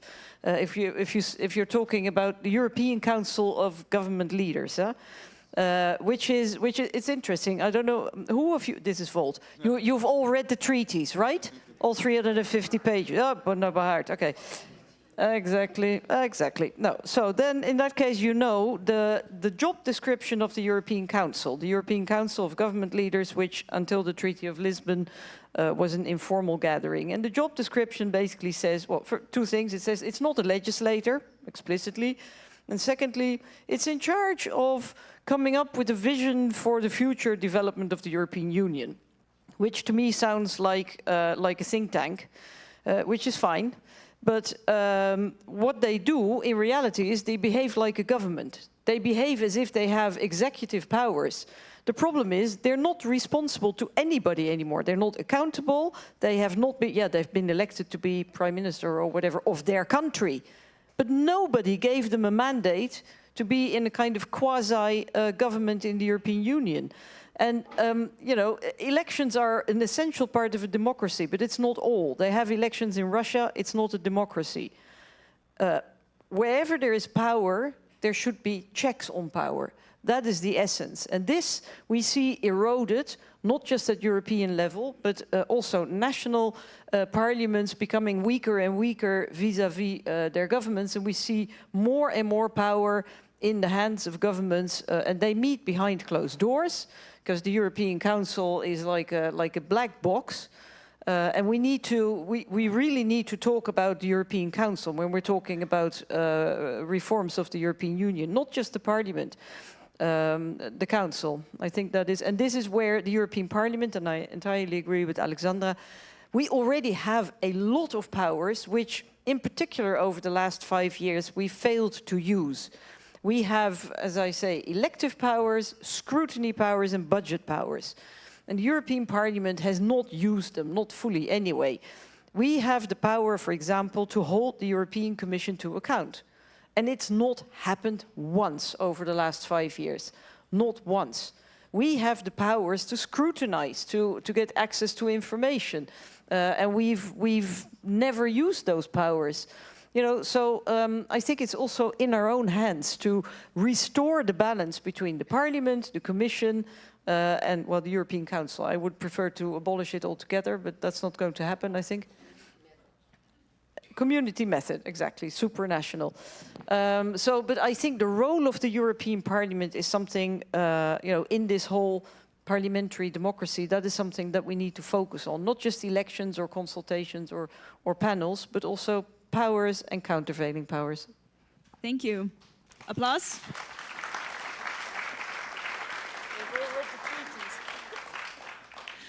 Lawrence, do you want to respond to this? You took the initiative in the Netherlands to also look at the citizen assemblies. Maybe you want to talk a little bit about that? Yeah, so I think citizens' assemblies can be a very powerful tool if used correctly.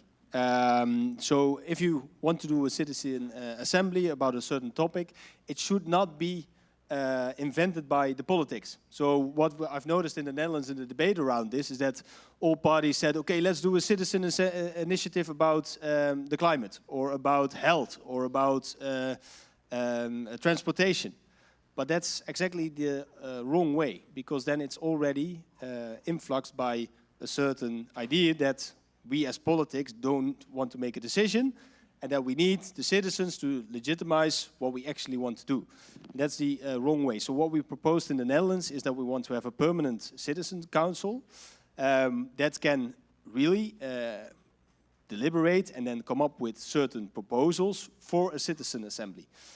In this way, it's irrespective of the politics, and you can really have a debate on forehand, of course, in which it should be clear what is done with the results, because what we saw, for example, in France, is that there was a citizen assembly on climate. There were some really good ideas. Macron indicated on forehand that he would take over everything except tree, I believe, but in the end he didn't. So it should be really clear, okay, what is done with the results? What are the funding issues or the financial indications? What are the legal obligations?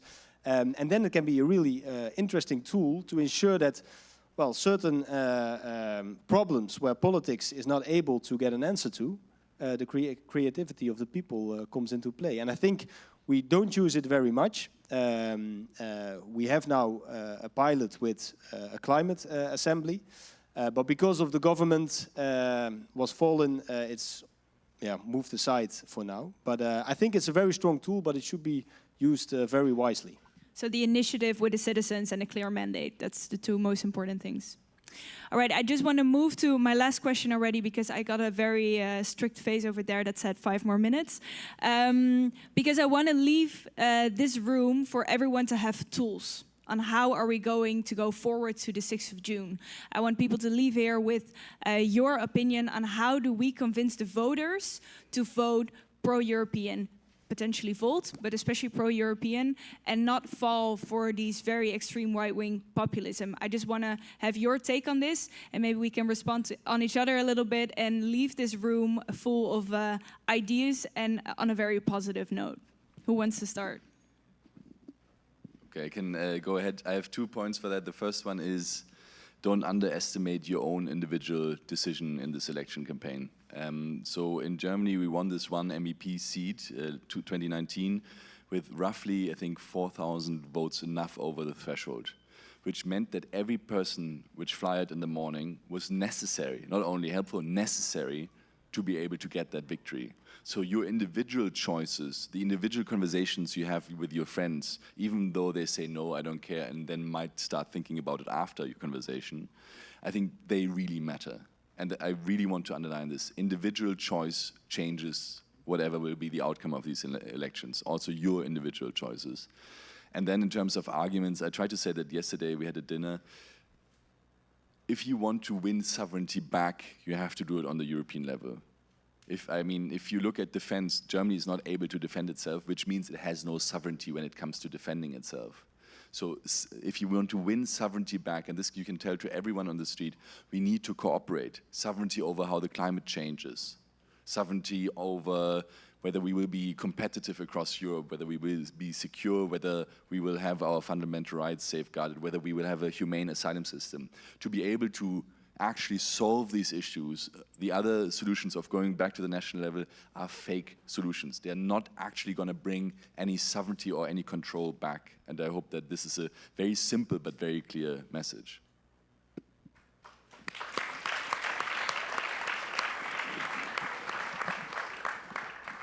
Well, I think the most powerful way to convince people to vote for Volt is to tell your own story, the reason why you're here. Because we can tell the story of Volt and tell it in the newspaper, but we are never so convincing as to you telling your friends, your family, your colleagues why you are a part of Volt, why you are voting for Volt. That is really the strongest, powerful tool. So I also hope that you go out on the street, talk to people, talk to your friends, talk to your family, be active on social media, etc., because that is the most convincing. And for me, I've been to Ukraine in the last week, which was a very impressive visit. We went to Kiev and also to the north. We spoke to a lot of people there, and the atrocities that are happening right now, they are incredible. In the occupied areas, around 20,000 children have been kidnapped, taken to Russia, brainwashed in such a way that you even can imagine. The whole Ukraine, 5 times the size of the Netherlands, is laid down with mines. It takes over 150 years to clean those up again. And we spoke also to people who are currently at the front line. And they said, during a day, we might have 5 shells to shoot at the Russians, but only for defense. And at the same day, we get hundreds back. I mean, we tell them that they are fighting for our freedom and our way of life.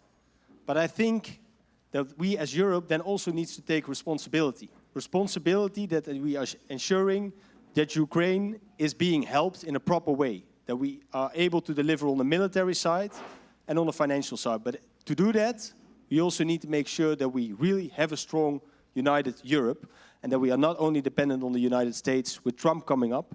I mean, that is a big challenge, and I think that is something we really need to ensure that people feel this, because if we want to have climate ambitions, if we want to have proper economies, if we want to ensure that we have our social welfare states, then we also need to have our defenses in order to ensure that we have safety, and then we have prosperity.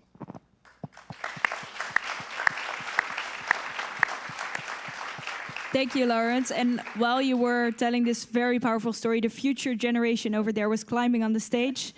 Hello. Alexandra, maybe... Just one thing, because so what I always like to say is, whatever plays in the world, that it always be the children. I think that is a very powerful thing. Very powerful, thank you. Alexander. Hello, Alexander. Hi. I think that we should take back the narrative from the far right. We have to talk about immigration and asylum seekers in a rational way, using facts. Because as USA congressman or senator said, you are entitled to your opinion, but you are not entitled to your facts. And we should talk with facts, because we know that Europe is getting older. We know that some of you, the young ones, may not have a pension because we won't have enough workforce to pay for pensions. So we should change the narrative. We should say why and what countries profited from immigration. I mean, Germany, I know half of Greece was working in Germany to build up the Germany that is today. So we have to speak about facts. We have to explain. We have to take away what they are saying, because they are really dehumanizing these people. So in my opinion, first is facts. I respect your opinion because it's your democratic right to have it, but these are the facts. And this is the easiest way to do it, I think. First thing. The second thing is that I believe that we should build very good interpersonal relationships. It's good for Volt people when they go on panels to talk in a positive way, to propose solutions. Let the others say what they want to say. Don't get dragged into their narrative. Talk about what we propose. Learn the moonshot. Learn what is important for your country. This is what we are trying to do with the help of Andromache. We are nationalizing moonshot. We are putting at the side what is important for Cyprus. What are the solutions for Cyprus? We are a country that's going to be destroyed if climate change is not stopped. We are using this very much. There are other things that we cannot use because they don't apply to Cyprus. Make the best of whatever you can of the tools we have. We don't have a lot of money. We are new.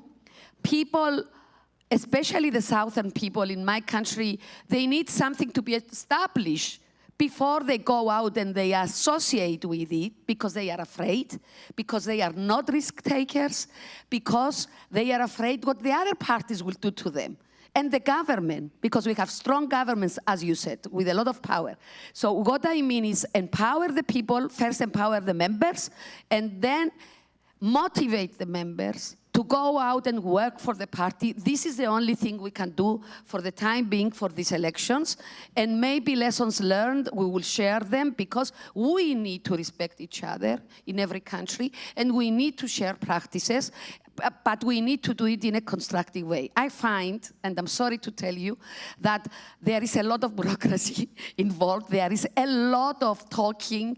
I am lost in messages and platforms. I'm sorry, because I have also the parliament. I have also... I have to read legislation, I have to follow what is going on, and sometimes I give up. I go home in the evening and I don't know, I am lost. So please, it's when we decide something, we have the moonshot. And positivity, that's what you're saying. Yes. We have the moonshot, we decided position, let's not discuss them again. Super, thank you. Okay. Sophie, I actually need to round off, but I quickly want to give you the final word Yeah, well, I think your motion was just passed with unanimity here. So, no, very, very briefly, you know what? The populists, they use the fear factor. Let's use the confidence factor. I like optimism. I'm almost a maniac as an optimist. But you have to be an optimist in politics because otherwise you don't believe that you can change things. And then sometimes people will say to you, "Oh, you know, you're optimist. You're pro-European. You're a dreamer," as if that is something terrible. But being a dreamer is fantastic because it means you have the power of imagination. You have a destiny, a destination. You know where you're going, and you know what? I think we can actually explain to people that we Europeans, although the challenges, the problems, the threats we are facing are huge, our capacity of facing those challenges is much bigger than that. And we have actually a track record to prove it. That's the beauty of it. This is not something that we are saying and they have to take our word for it. Just look at our recent history. The last century has seen the most horrible atrocities, but it has also seen the creation of the European Union. It has also seen the fall of the Berlin Wall. It has also seen the end to the violent conflict in Northern Ireland. It has also seen more equality. It has also seen more longer life expectancy, better education.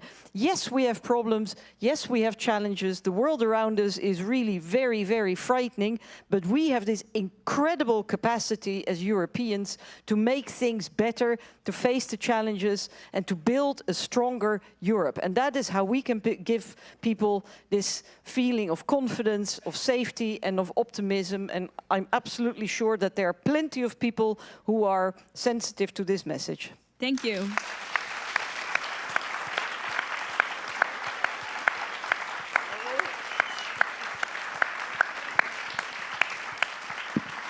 Thanks everyone for joining this panel. Thank you, Juliet.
Hello, hello. Yeah. Hello. Yeah. Maybe giving everyone a few minutes to arrive. Gonna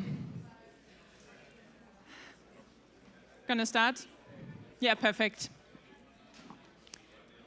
Great, so thank you for coming to this session on migration, labor migration as well, and asylum policies. I will quickly introduce our group of speakers, and then they will introduce themselves and their main topic of passion and why they are doing this campaign. And then we will open the floor for questions.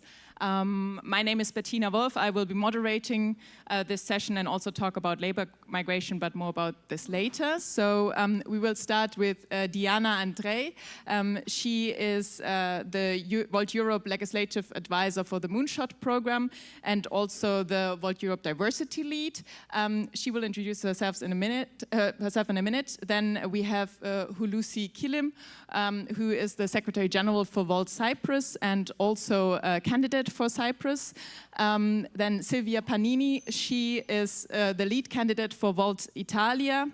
Erika Schulze, she is the co-city lead for Volt Brussels and also a member, or used to be a member of the Committee of the Civil Liberties, Justice and Home Affairs in the European Parliament, also called Liebe Committee. And Anna Strollenberg, who is the lead candidate for the Volt Netherlands. And myself, I'm Bettina Wolf, and I used to be a candidate in the past, but for this European election, I'm not for the European election though, but in Germany.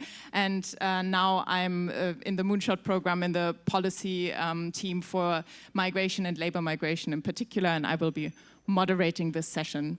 So thank you everyone for joining us, and we will start with Diana quickly explaining who she is and why she is in this campaign. Yes, so hello everyone. So yeah, you already heard a little bit of me in Volt, but more about my experience with asylum seekers and refugees. I have been working in the refugee centers here in Brussels, directly with the refugees, as well as doing an extensive research at the border in between Lebanon and Syria. So for me, this topic is really dear to my heart since my studying time until today, because I really think that we should do politics through empathy and put humanity before power. So I'm going to talk about this topic today with you. From this standpoint. So yes, thank you. Yeah, thank you so much, Diana. Then we continue with Hulusi. Hello, everyone.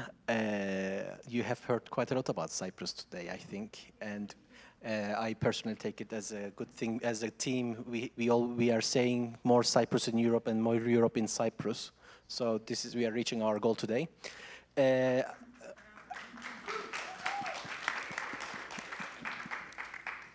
Migration, asylum, people, humanity, as Diana said, is the focus of this discussion.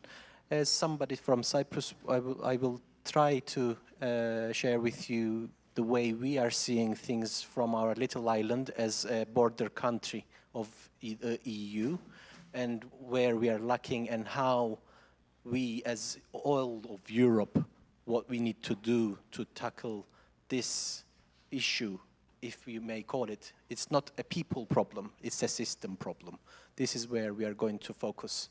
I'm going to focus my discussion as well. And I will just note that Alexandra just noted to me to say, people have been moving around the world since Noah, and they will keep moving. So we need to just set up our systems, set up our policies, knowing this very simple fact about our history and how our world and our population has evolved of all these years. So humanity, reality on the ground. Thank you so much. A very important statement. Then we continue with Silvia. Hello, everyone. My name is Silvia, and together with another guy whom you might have seen, his name is Marcello, we are the two lead candidates for Volt Italy. And Italy, you might know that, has now in government a far-right coalition, which has made of migration and a bad representation of migration as something that steals jobs from people, as people that then do criminal acts, this kind of narrative has been winning in Italy in the past years. Also, not just because they're strong, they have money, they do good campaign, but also because on the other side, on the left side, we could say, to simplify that, there has not been a real campaign on what migration really is, what it should be to be humane, to be fair, and as you were correctly saying about the fact that it's a historical, it's a global movement, and we as Italy saying, yes, we will stop migration flows. This is simply unrealistic and very populist, as you can imagine. So we lack a humane, rights-based narrative and also policies about migration. And this is what, at least in my campaign, I'm also an activist for other NGOs and movements that talk and act on migration. This is what we're trying to bring in our campaign. Also changing a bit the narrative about migration, but this is something maybe I will go deeper in later on. Perfect, thank you so much. And now we hand over to Erika Schulze, who may be able to tell us a little about the perspective from the European Parliament. Yes, thank you very much. Let me first say I was not a member of the LIBE committee. I was just working in the secretariat of the LIBE committee because I'm a European official. But I had the chance to follow at least the start of the preparation of the so-called asylum package that is going to be voted next Wednesday in the European Parliament. And I can say a little bit about that. It is quite a complex area, to be honest, and I think this is also a reason why the Moonshot program is only pointing to some of the points that are related to it. And yeah, I don't know, a lot of people have probably heard about the Dublin regulation, yeah, which is about distributing or sending people from one member state to another who is supposedly responsible for an asylum seeker. So that is going to be reformed, but most of all, and which has been mostly controversial, was the establishment of so-called border procedures, which means that asylum seekers that fulfill certain criteria will be kept at the border in detention-like situations. I say detention-like because the legislation avoids this word detention, but de facto it is detention.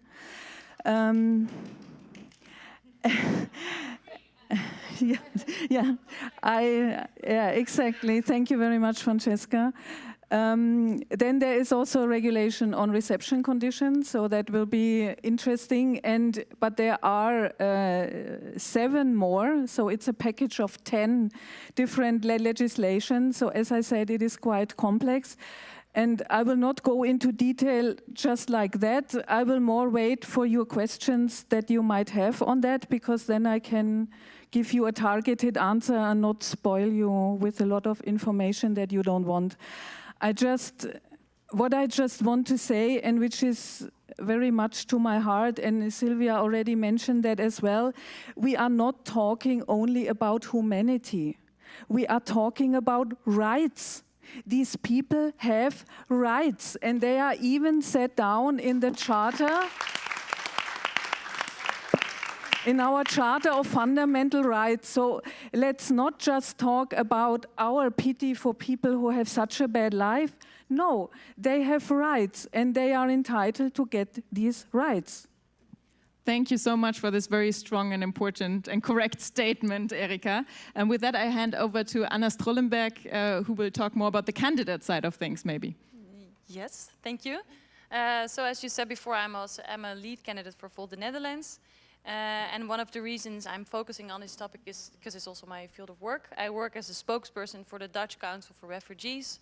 So that's the main NGO in the Netherlands that assists asylum seekers when they arrive in the Netherlands. So also know how it goes in reality.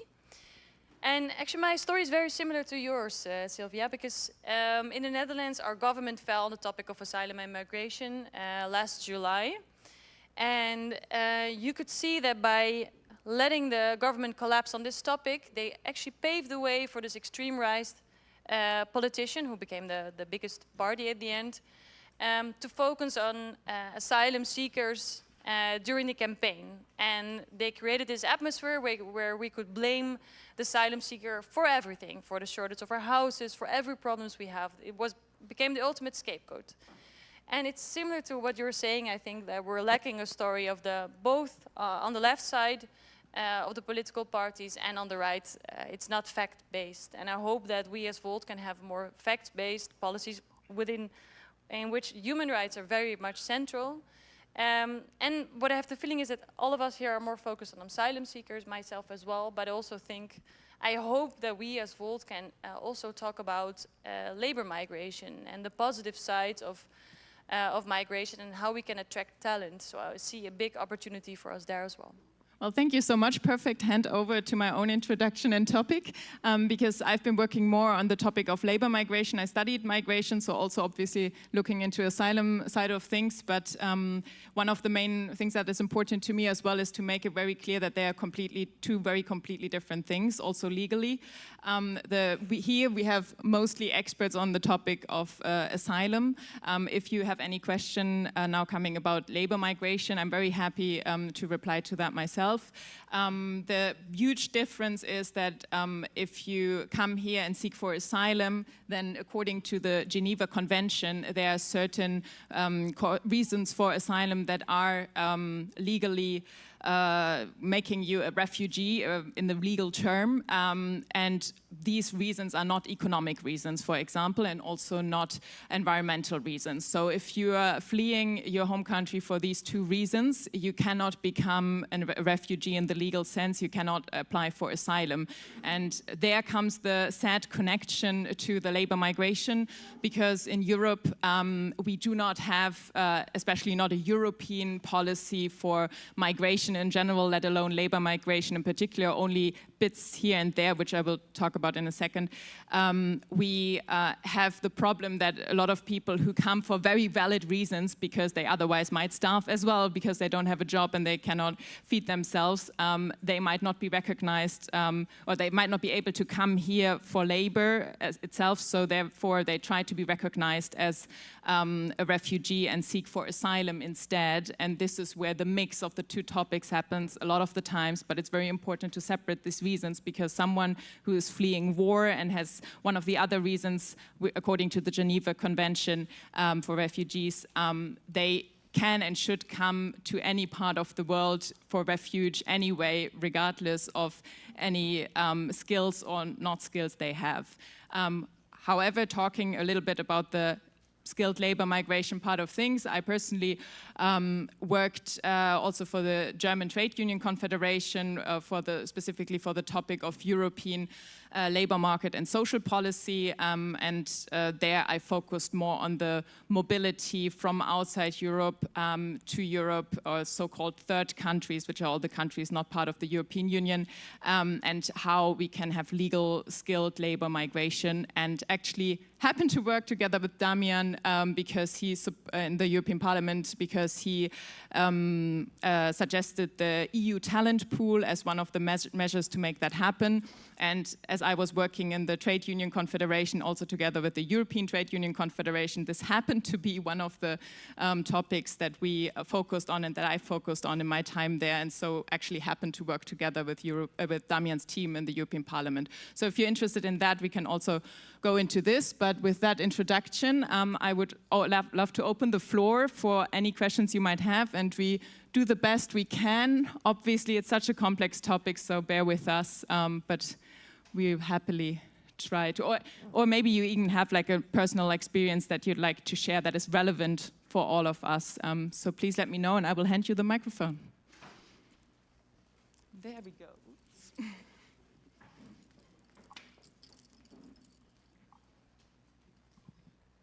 Hello. So for Anna and Sylvia, and maybe the rest as well, what do you propose we can do to combat this scapegoat phenomenon when it comes to housing and jobs, etc.?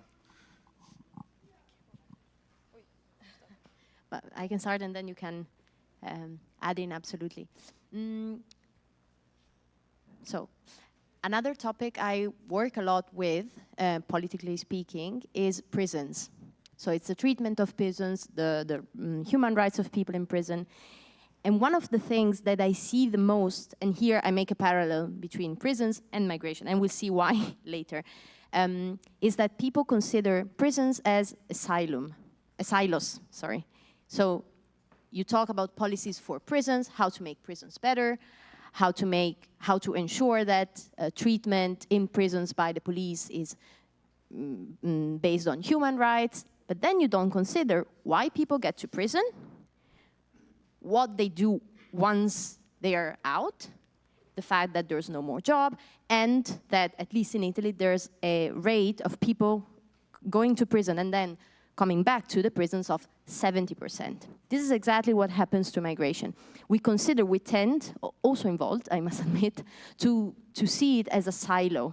So we talk about migration, we talk a lot about asylum seekers and refugee, but we have no clue, first, what happens in the Mediterranean, and it's so important also to talk about what happens when people try to escape, and we have European agencies like Frontex that literally kill them and push them in water and help brutal national police to do that. And what happens,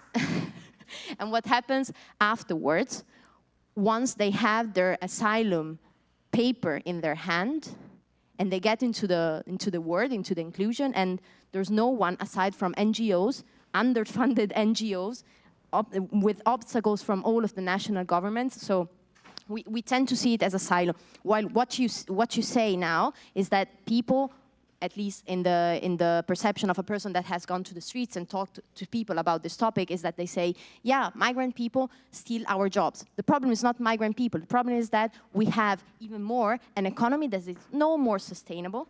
We have big companies that happen to employ a lot of people that are totally unsustainable, for example, from the environmental point of view. And then once they close, they shut, because now we are moving to an energy transition which makes us replace some industries with others. There's no alternative. And we're not talking about this. We're saying scapegoat, they're culpable of what happens. This is the same, it happened pretty recently in Italy, that there was a big discussion about a school with the majority of students coming from Muslim countries. They decided to close the school on the day of the end of Ramadan, because many people stayed at home with their families to celebrate. And there was the biggest scandal in the Italian history, it seemed. Oh my God, a school is closing. Now we're becoming a Muslim country, whatever you might imagine. While the problem is that we have school systems which are not based on the necessities of the community they serve, but they are imposed from high and not even discussed with teachers, with families, whatever. So I think that the trick is always to ask to people, why are you scared by immigrants, for instance? Why are you angry? And then by their answer, you go deeper and you see that in the end, the problem is 99%, then you always have dickhead, racist people. But 99% is that one of the reasons I told you above, which you can move to another topic, and then you can have a fruitful discussion which is not based on racist basis. Yeah, Anna, also you reply, but just letting you know, if you have a question, raise your hand already, then I can know that for later. So quite a lot of research, at least in the Netherlands, has been done on, okay, how can we change this debate? How can we change the narrative? And there are different frames. So you can have the win-win frame, okay, and that's about asylum seekers entering a country, integrating, finding a job. And apparently that works. But it also depends on what is the message you want to convey, because I feel awkward with that message, like to showcase the perfect asylum seeker. So what, at least in my not in my role as candidate, but for the Dutch Council for Refugees, what we're trying to do is that we're trying to acknowledge the worries people have. It's okay that you worry, but before you make a decision or before you speak out, have a look at the facts. And I think there, to have the facts straight, there's also a big role for the media. Because also the media, they get a lot of information, lots of things are going on. Numbers can be interpreted in different ways. So within my job, we try to tell the media, explain to them, so this is how the numbers work. But it's very, very difficult with this nuanced story to give a good counter narrative. But I think what we should do is not polarize even further, but acknowledge that there are worries, that's okay, but as you said, very often the cause is something different. And that we also try to tell those positive stories. Thank you so much. We have, maybe we're collecting 3 questions now, and then we will let you answer. Hello, thank you everybody for sitting there and answering questions. I'm Ulrike from Belgium.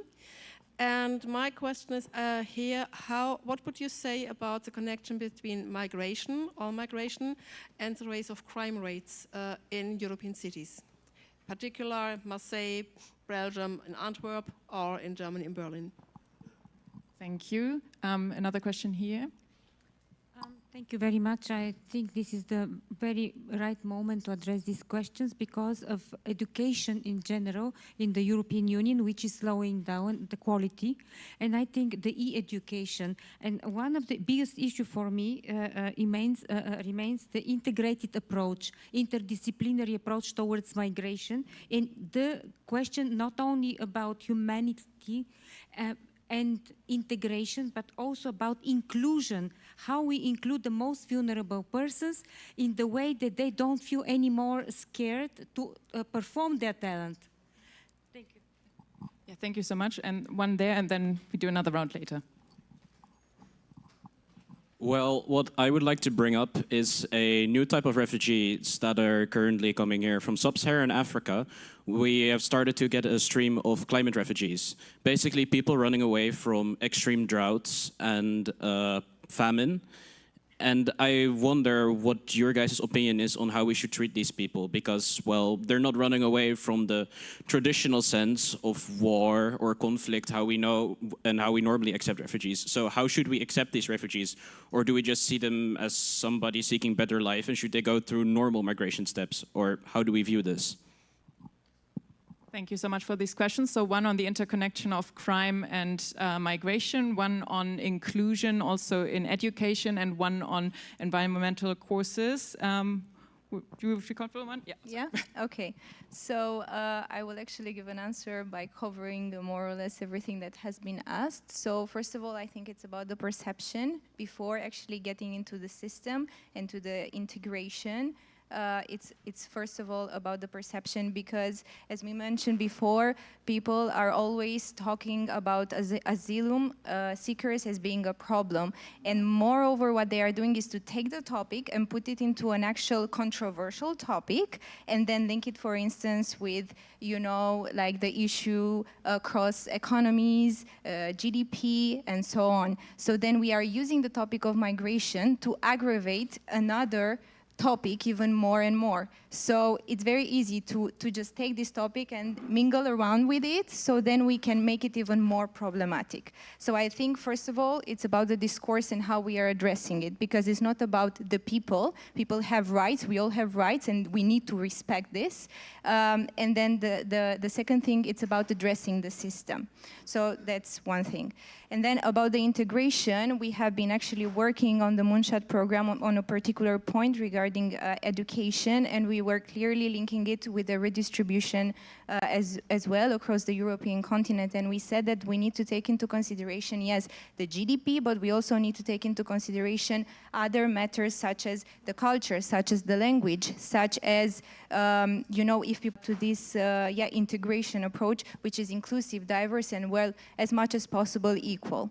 And then regarding the climate refugees, this is also another point that we have been addressing in the Moonshot program, and we are actually calling for this to be recognized and be treated as equal as the actual status of asylum seekers when it comes to armed conflict and so on and so forth. So we are really calling for a fair, equal, and inclusive system across the policy program. I think this is also important for all of you to know, because we are all speaking from our experiences, but we have been working a lot on the Moonshot program, which is our policy electoral program. So it's important for everyone to also, take a note of this. Yeah, thank you so much for bringing in this policy perspective, because obviously that's important for everyone campaigning here, to also read up on it again and maybe come back with further questions also bilaterally. I think it's on Workplace, you can always contact us. Maybe first Julius and then also Erika. And I'm looking for more hands. So all of these issues are very global, and European countries, all of them have to collectively decide and make changes to actually make a system that is workable. Because coming from a country like Cyprus, I can tell you that yes, we are a point of entry for European Union, and we do experience increasing number of people coming to our shores. And on a daily basis, I am very sorry to say, we have people reaching our shores just up to the beach. Bodies, on a daily basis. It's the very grim reality that we are facing on a daily basis in Cyprus. And if they make it on the shore, these people, their human rights are being not recognized or being acknowledged, may I say.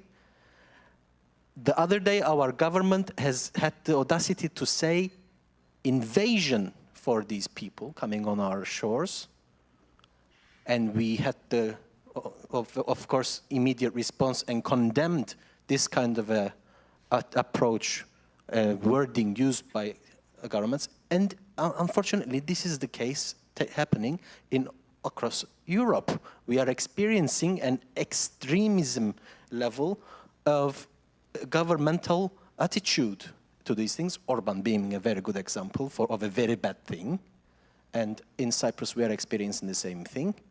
So unless we tackle it across Europe with a common European asylum system, whereby everybody puts their hands down and actually opens up their countries to actually accept these people into their communities in a very orderly manner, in a very efficient manner, so that neither their human rights are breached or their local communities, their people are actually feel in any way their own spaces influxed or invaded, like they called it the other day in Cyprus.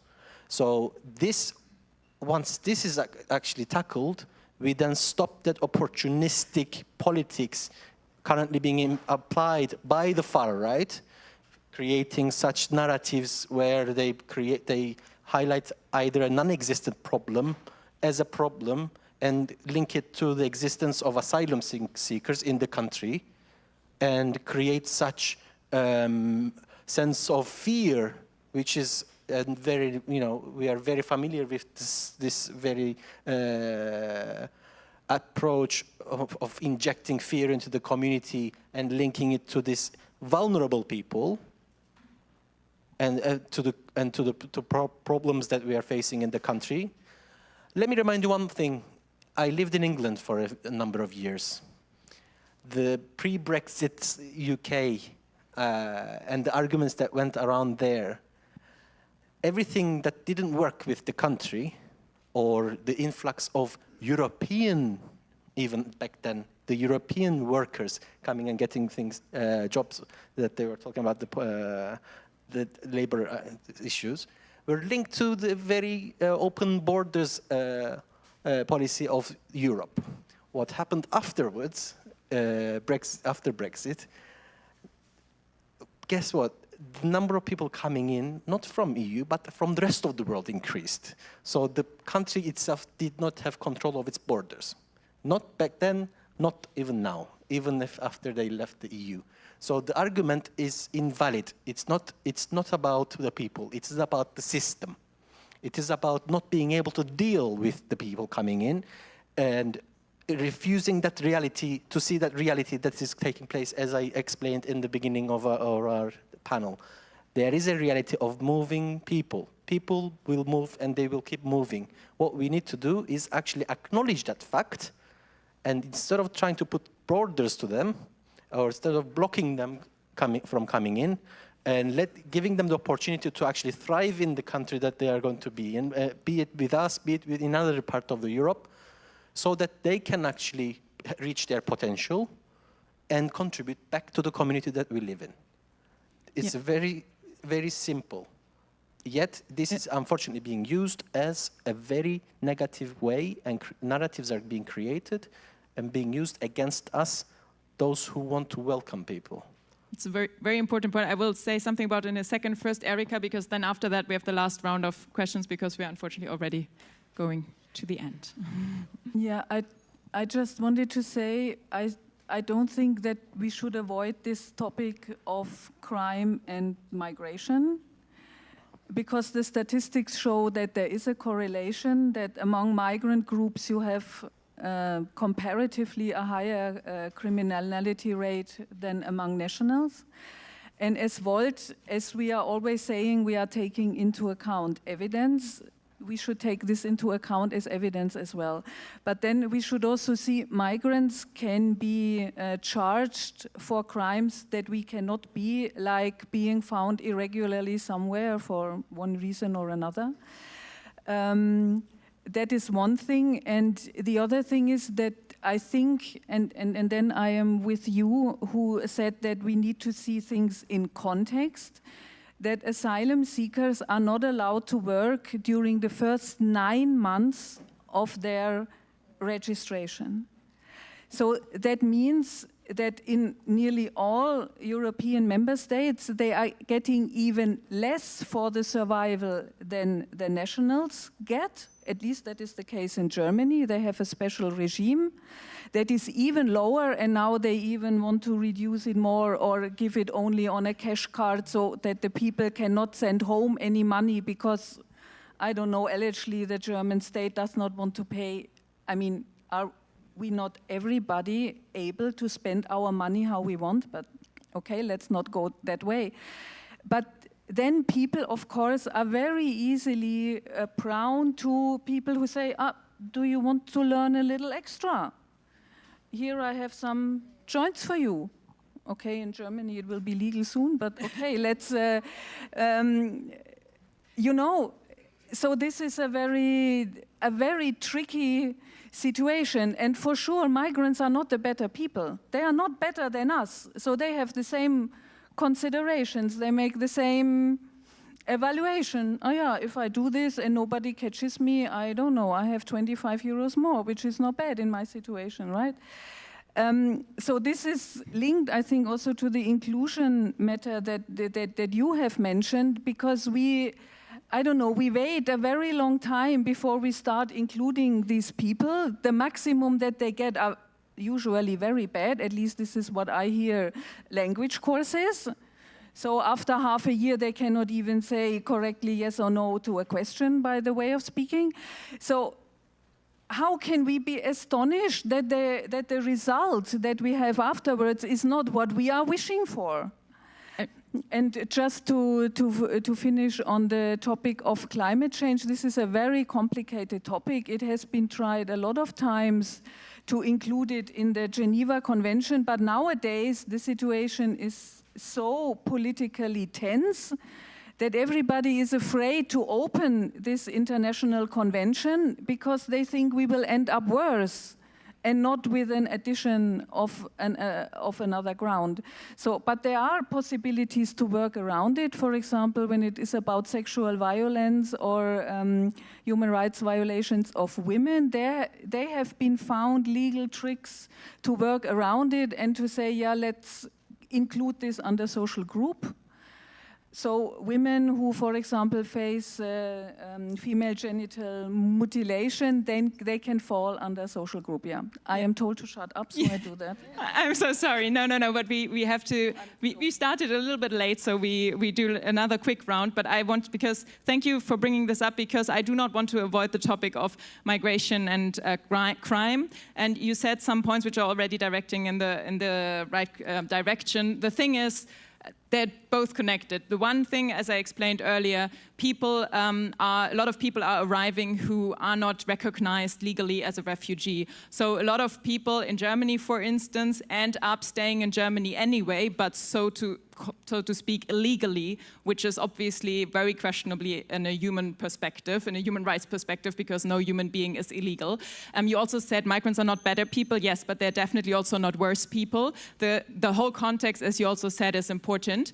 And for instance, what happens in Germany, and I'm working there for Volt, also in the so-called Integration Council in Cologne, what happens is that a lot of people who end up staying but not legally don't have a legal work permit. So it's not even about earning something on the side. That's usually not even the case. It's the case about people literally not having any legal possibility to stay in a country and actually feed themselves, because they are neither recognized as a refugee, so they don't get any social benefits from that, nor do they have a legal work permit, but they, for different reasons, like for instance climate change or other reasons that are not recognized, they cannot go home either. So they end up staying illegally, so to speak, in the country without any valid work permit. And obviously every one of us, what can you do when you need to feed yourself and your children and don't have a legal way to do that? Of course you need to go into crime. Anything you work from this moment onwards is considered a crime, even if it's just a household help, so to speak.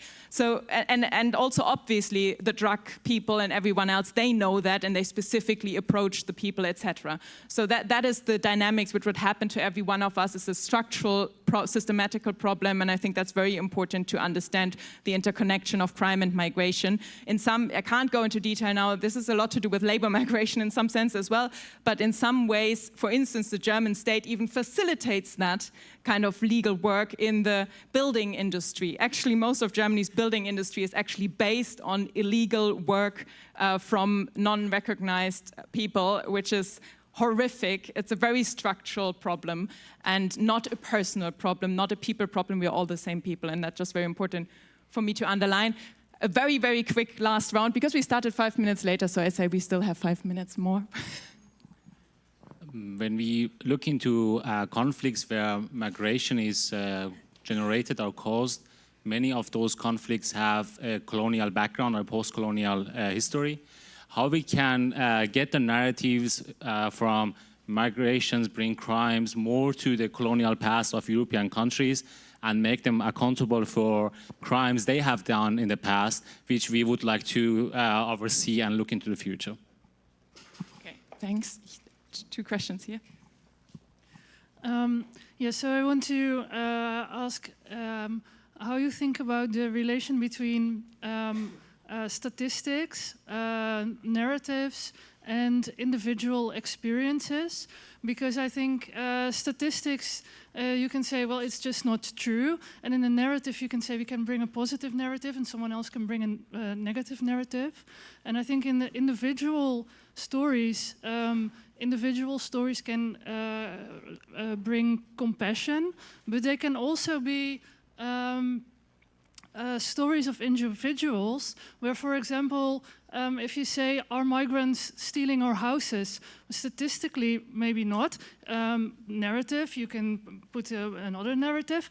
But if I have been waiting for social housing for 5 or 10 years, and the next house that becomes available goes to a migrant person, then in my very single individual case, I didn't get the house because a migrant got it. So how do you deal with that? You didn't get a house because the migrant got it.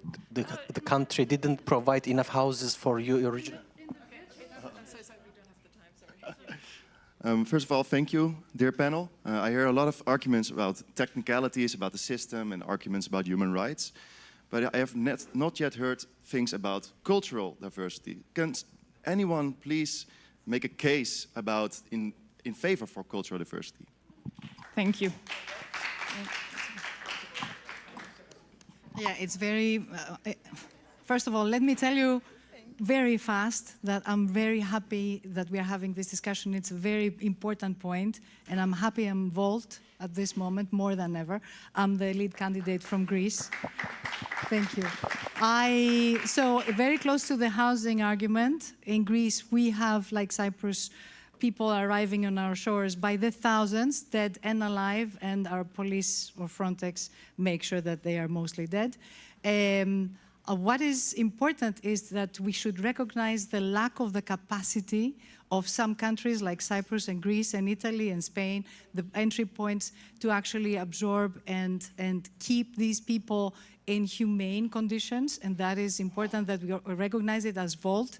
And our narrative should be that we should, all countries, share the burden. Thank you. Thank you so much for that statement. And then each of you has 1 sentence to reply to one of the questions. Think about it. Hello. I would just add to her narrative, to her question, because I talked to a young man in Portugal who voted far right because of immigration, and individual stories matter. I tried to counter him with facts and positive narrative, but while I not acknowledge his individual narrative of his community being replaced by migrants, whether that's true or not, he would not budge. I think addressing that is also important, the battle of narratives and individual stories.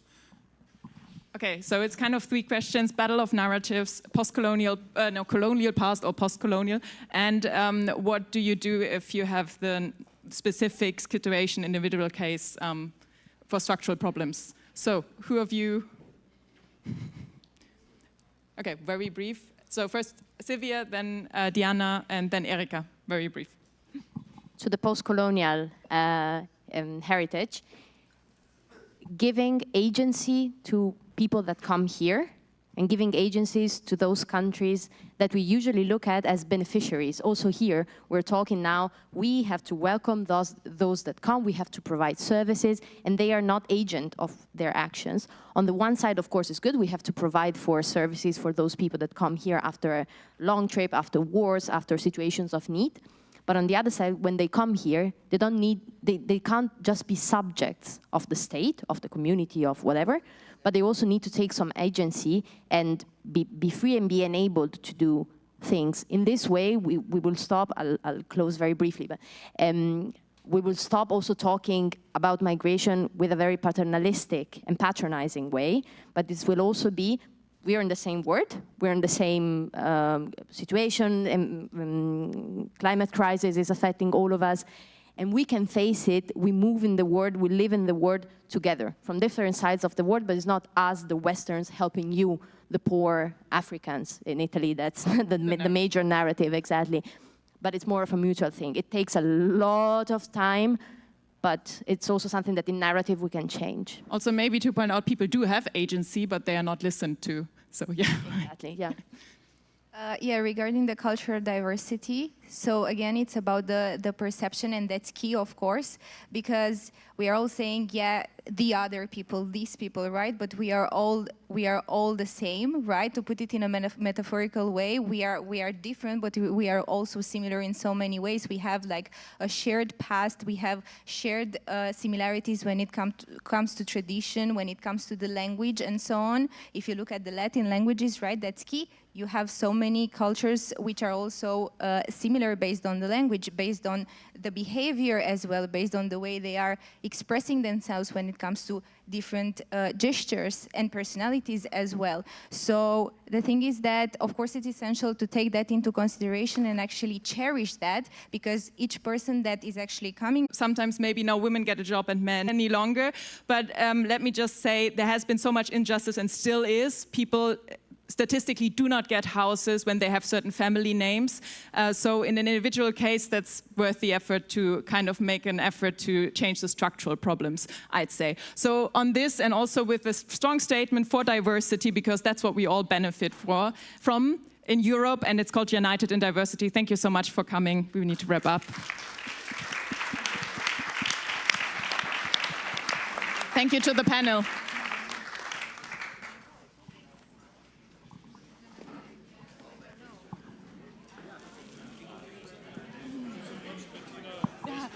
Is it okay for you? Yeah. It was super nice. Yes, I'm so sorry I arrived late. No worries. You weren't late. You were on time. Hey, man. Hello again. Thanks. I'm just going to take the microphones back. Sure. Thank you. Thank you. So you're sorry.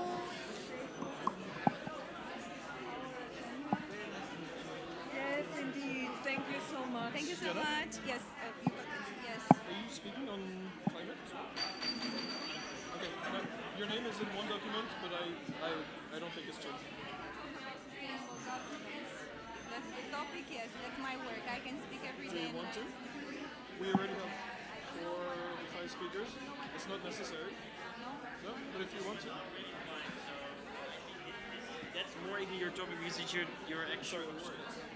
But then.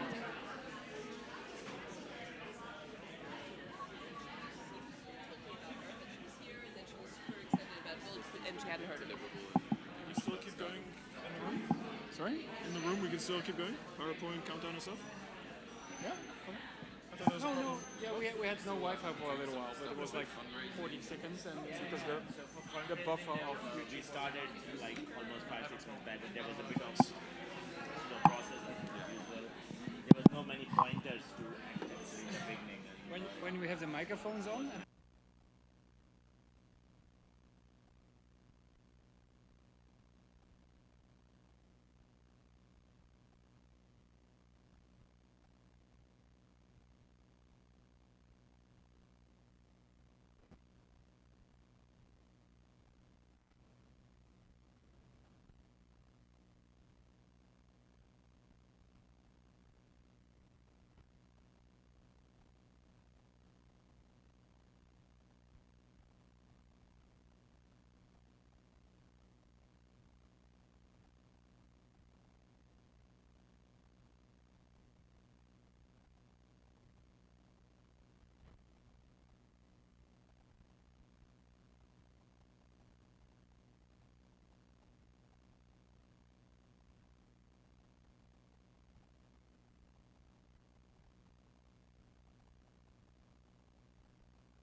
They're coming as far as some of them.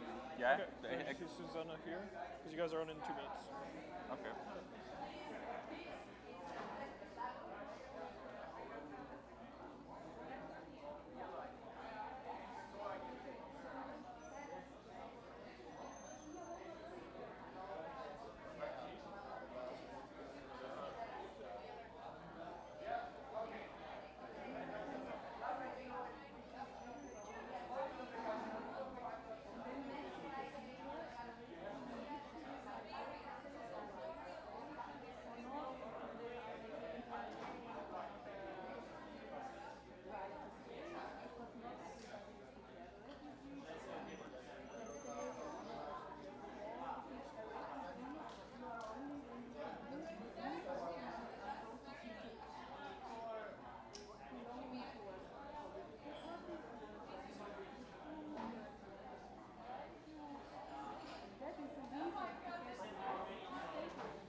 People get a no, and then they make an administrative recourse.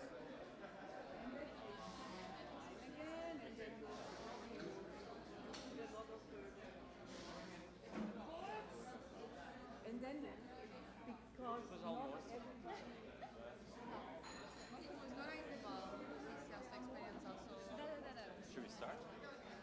Well, I think there's still it's still a couple of minutes, 1 or 2 left. Okay. So and then Bram, there's also a moderator, someone who knows.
Hello, everyone.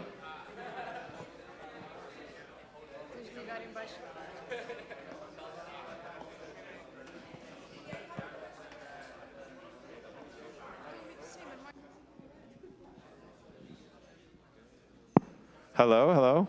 Is this working? Yes. Hi, everyone. Welcome to the last panel. We're going to be talking about the climate transition and healthy ecosystems. We are waiting still for anybody else? Rebecca? We're not waiting, we're good to go. Oh, good to go. Okay. So there is Susanna Karp, one of the lead candidates in Belgium, myself, lead candidate in Portugal. Ria Lopes is here on the condition of a policy shaper, but also lead candidate in Portugal, and Bram, policy shaper and lead candidate as well. Good. So we thought of doing this session in a way that it's a bit more interactive, so that you can also prepare yourselves to talk about climate change and our sustainability agenda as you campaign in your countries. And we thought of firstly starting with an oversight of what's happening in the EU on these agendas. So we will start with a few words from Susanna that has been working on this for the last years. Hello, everyone, and thank you so much, Duarte, for the introduction. Indeed, it's a topic that I hold very close to my heart. It's a topic I've developed my professional career in, and ever since the Paris Agreement, I've been working on the European legislation that has introduced and translated the Paris Agreement into law in the European Union. So I'm talking about the European climate law, but also the 2 carbon budgets that we have, the carbon removals regulation, and so a lot of things. And I guess I want us to pick up a little bit, to take this conversation to where we are in time, right? In 2024, as these elections are approaching. And so what's actually happening now, 8 years or more, 9 years since the Paris Agreement, is that we finally have all the legislation done. We have managed to successfully encourage other parts of the world to follow our example. For example, so the United States has also introduced an Inflation Reduction Act a year and a half ago, which is seen as a response to the European Union's EU Green Deal, which includes a carbon border adjustment mechanism. So there's all these global dynamics which seem to go in the right direction, right? Like, because reaching the Paris Agreement goals is competitive, but yet we're going in the same direction. So to some extent, who makes it there is gonna save us all. However, it's not that easy. And so where we are in time right now is we're noticing the values that we're attaching to the climate transition matter a lot. And so this is where I think the VOLT program comes in and proposes a vision that provides a certain set of values to go alongside the emissions reductions that we're trying to achieve. That's one thing. The second thing is something in our electoral program that's also very much in line with the European debate right now, which is the 2040 target. I won't go into it too much other than to say the European Union has had now a sort of a preview discussion of the 2040 target, and in my view, it's been a red herring. It misses the point as to why we're even having this discussion. However, the VOLT program doesn't miss that point. And I encourage you to look into why we're proposing climate neutrality for 2040. But the reality is, as an evidence-based policy political party, the reality is that in order for us to actually reach the goals of the Paris Agreement, we need to be net negative by 2050. And so the way to get to net negative in the developed countries in 2050 is to already be climate neutral, net zero, it's an accounting thing, in 2040. So when I look at the political offer, I realize we're the only political party that is proposing to European citizens for us to be on track with the science. And so when you're asked on the streets, why are you proposing climate neutrality for 2040? Isn't that too soon? Well, in reality, it's not too soon. It should have already happened by now. 2040 is the latest by which it needs to happen in order for us to become net negative in 2050. Any other scenario is basically us accepting that we're moving quite far or dangerously close to surpassing the goals in the Paris Agreement. So I'll stop there. Great. And looking forward to questions. Great, and actually I think one of the questions that will emerge is on the carbon neutrality 2040 deal. At least in the streets I hear a lot, but how are you planning to achieve this? This sounds so ambitious. In fact, at least in Portugal, Volt is the party that is most ambitious on anticipating the carbon neutrality goal from 2050, in our case from 2050, sorry, to 2040. So I want to get back on that later. And Bram, now we pass on to you. You will share some info about climate scenarios, right? Climate scenarios? Emission scenarios, sorry. Yeah. But I mean, you say what you're planning to say. Okay. Sorry. I think I focus on the program, but I will mention it indeed. So I think in our program, indeed, we want to be carbon neutral by 2040. We want to reduce emissions in all sectors. And currently, we are not on a very good track. Of course, there's always a bit of uncertainty, but of course, we are not on track to have the 1.5 degrees, to limit global warming to 1.5 degrees. We are much above it if you follow the trajectories. And I think also, maybe to say something about the trade-off between climate change and economy, because often people say, climate measures have a cost, and maybe sometimes it's true, but often it's just not true, because those climate measures have also advantages for other areas in our life. For example, if we invest in decent railways, we have more freedom to travel, we have more comfort, we have better, cleaner air. If we make our cities healthier and greener, it's also good for our mental and physical well-being. If you have more forests, etc. We also see that in terms of the climate emissions, that currently we are not on a track to meet the 1.5 degrees, but in some, we see some hopeful signals that in some sectors we have a decrease in CO2 emissions compared to 10 years ago or 15 years ago, like industry, agriculture a little bit. But for example, in the transport sector, we see that actually the emissions still increase over the last 10 years. And I think, we'll keep it with that for now, and then we can have a little bit later. Cool. So maybe we have now a perspective from the healthy ecosystem side. We talked about reaching negative by 2050. I'm pretty sure that we need ecosystems for that. Yes, I was going to present a bit the Healthy Ecosystems Act in the program, but that's not the structure we're doing here. Yeah, exactly. Yeah? Okay. That's what I'm passing you on to. Okay, so I think I'll be a bit longer than Bram. I obviously have some notes, which I'll open because I don't want to take too long, so I'll follow with my notes. So I joined Volt in 2022, and my main mission, or the only mission I had in mind, was to actually help build a program in this area, because Volt had close to nothing about food systems, nothing about health related to food consumption patterns, nothing related to animal welfare, and this is all super interconnected. For example, 53% of the population in the EU is obese. We have people dying because they resist to the medicine that is given to them, because We give antibiotics to animals and they end up in our body. This is called antimicrobial resistance. It's a very silent pandemic. People don't really talk about it. We have 30% of the food in the EU going to the bin. And these are just some numbers. Overall, it's very scary, and one of the big issues and what this act focuses a lot on is on animal farming, and people get defensive when we talk about eating habits because it mixes up with their identity, their cultural identity, but it's something that needs to be brought out of the shadow. It's in the closet at the moment, and it needs to come into the spotlight. Because if we look at the pollution in the EU, we have 10% of the emissions coming from the food sector, and of these, 70% come from the animal farming sector.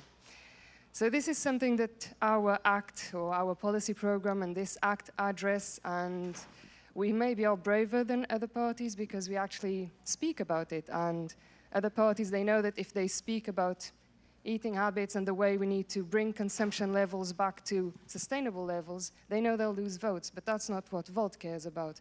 Volt cares about the right narrative, about science, about pragmatic policy making.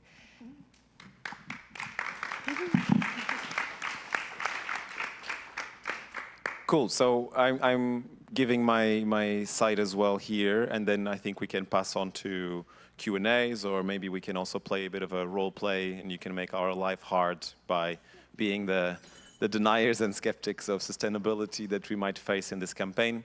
So on my perspective, I think that our program intertwines two realities that are super important to relate. The sustainability transition, whether if it's the climate transition, which in our program focuses on energy and mobility, and then on ecosystems, which is the food systems and agriculture, and linking it with the economic transition that also our economy has to go through to become more competitive and more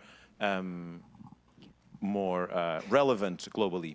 So these two are intertwined in the way that if we are able to shift our economy, as Janko was presenting this morning, if you were here listening, if we are able to really eliminate the inefficiencies we have in our economy, and one of them is the unsustainability of our economic model, but also the way we use our resources from soils and ecosystems to our energy grids and how we generate energy, we will be much more competitive, but also much more on track to reach the Paris agreements and the commitments that we have done legally, which are binding, but we're not necessarily going on the trajectory to achieve them. The other aspect that I'm very enthusiastic about in our program is the one that relates with the foreign affairs one. So it's the one about bringing the sustainability and human rights criteria into our trade agreements. This is something that seems to me very clear and objective with twofold types of advantages. On the one hand, we can influence the emissions of other countries that want to trade with the 450 million people that live in the EU. If we were to do this nationally alone, probably would be negatively impacted if, say, for example, Portugal or even Germany would say, no, we don't want to import this type of products because they're not sustainable. It would be very hard because perhaps that would be a competitive negative criteria for Germany. But if we do it as an EU, it's unavoidable that the whole world wants to trade with this region, which is the biggest region in terms of internal trade. That's one of the advantages. We can influence the regulations and the emissions of the other countries. The other advantage is internal.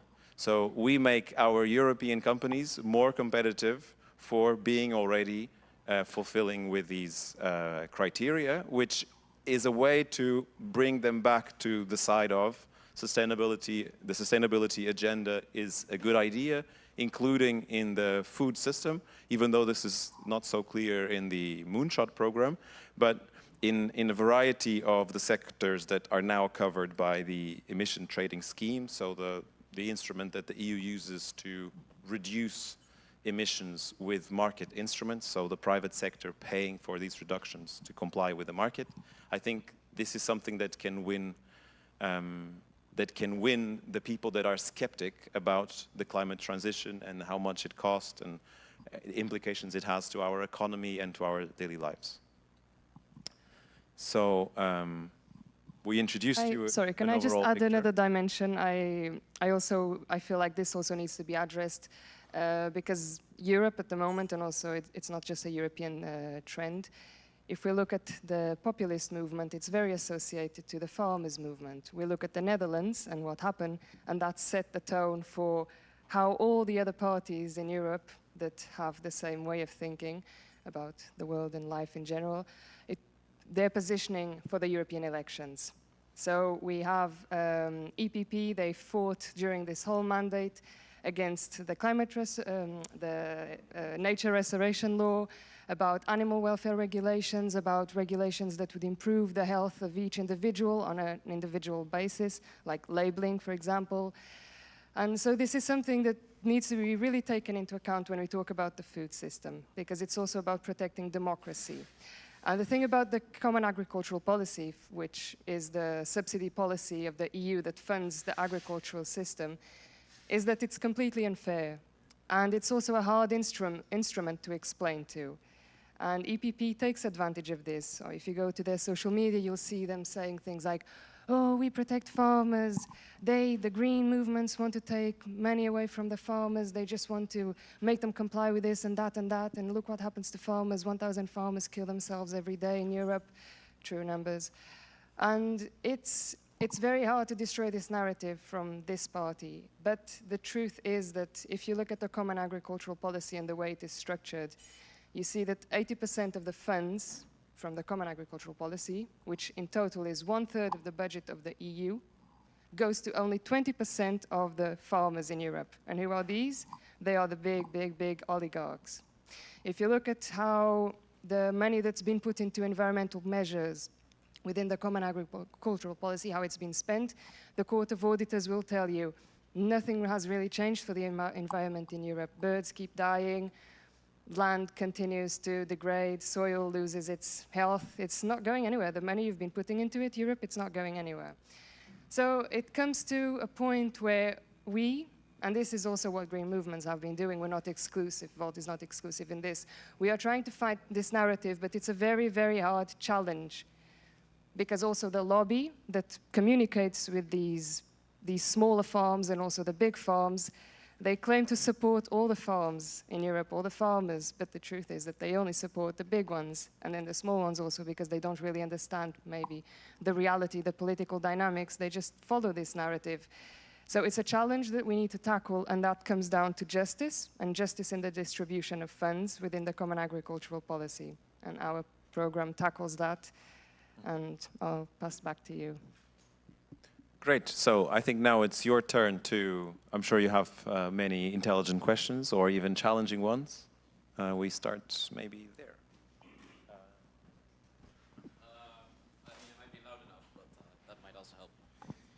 Yeah, so what I would like to talk about is the carbon import tax that is being proposed currently, because you guys talk about basically forcing large corporations and companies to adopt to these measures and become more climate neutral. But the part that concerns me about this is developing countries, because, for example, if you look at energy installations like solar panels and stuff like that, requires a massive amount of investment. Sure, it pays itself off really well over all these years, but the problem is these countries do not have the money to make these types of investments. So how do we make sure that we make this transition just, that we don't choke out all the poor countries in this transition? Like, don't get me wrong, I'm studying environmental science, so I find this about as important as everybody else, but we can't leave anybody behind in this transition.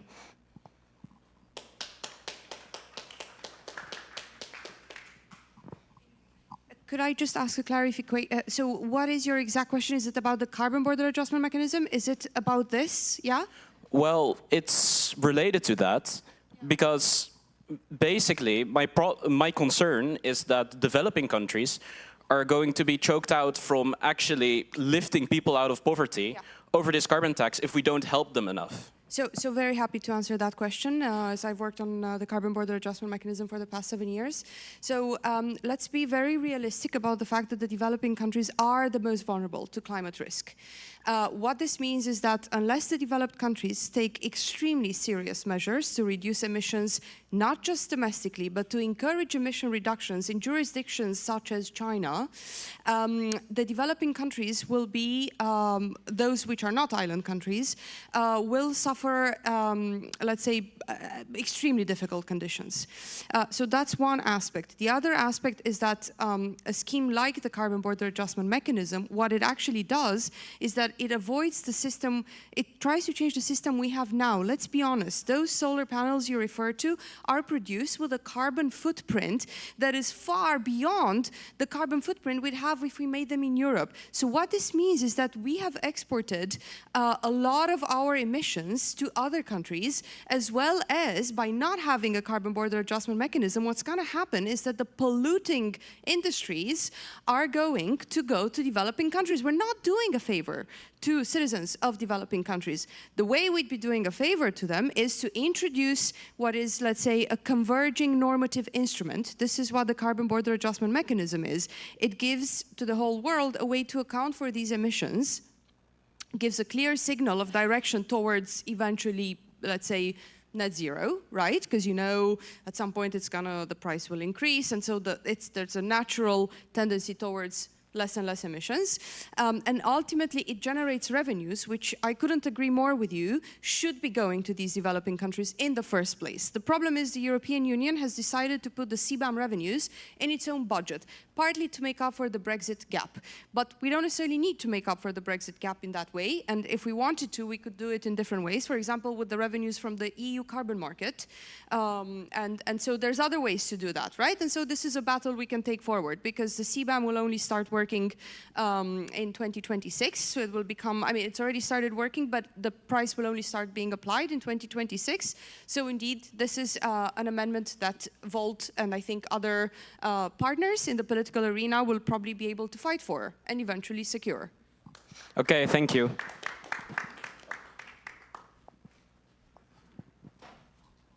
Hello. Okay, nice. Okay, first off, I'd like to thank this panel here today for coming.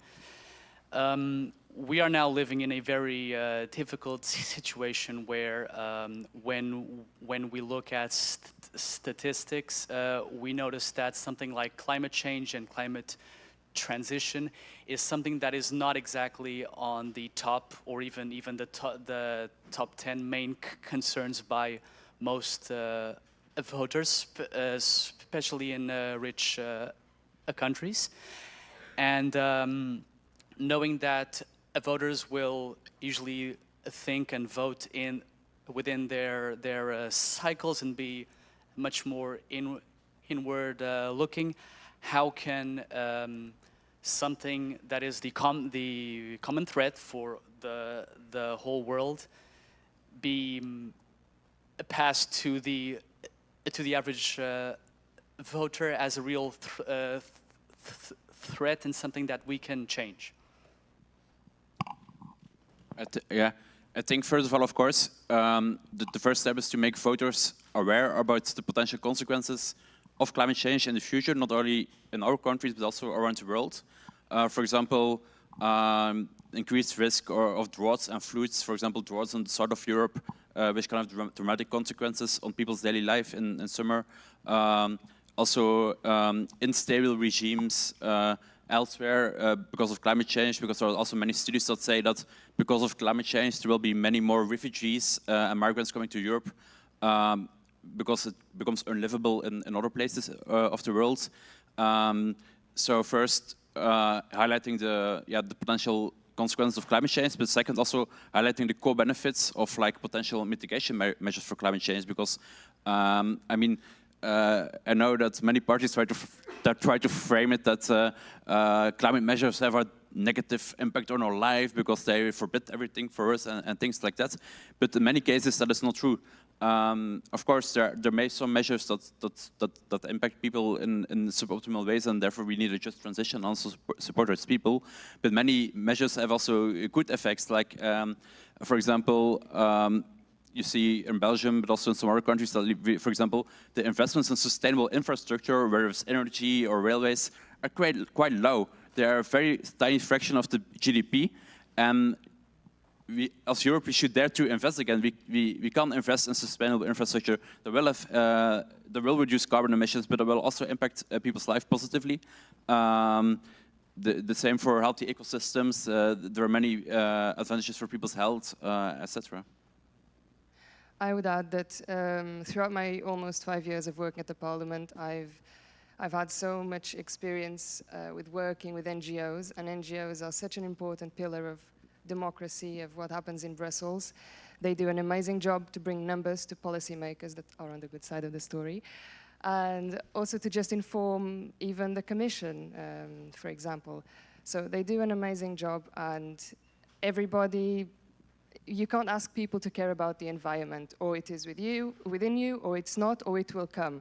For example, in our country, Portugal, maybe people in my region, in Algarve, they've only started to care a bit more because we have agriculture there and we've stopped having water like we need, or because the whole country lives on tourism and now tourists have stopped coming in August and July and even September because it's too hot, so they prefer to go to other countries. And for Portugal, this is very scary because our country very, very, very unfortunately lives off of tourism and has been unable to look for other sources of being competitive.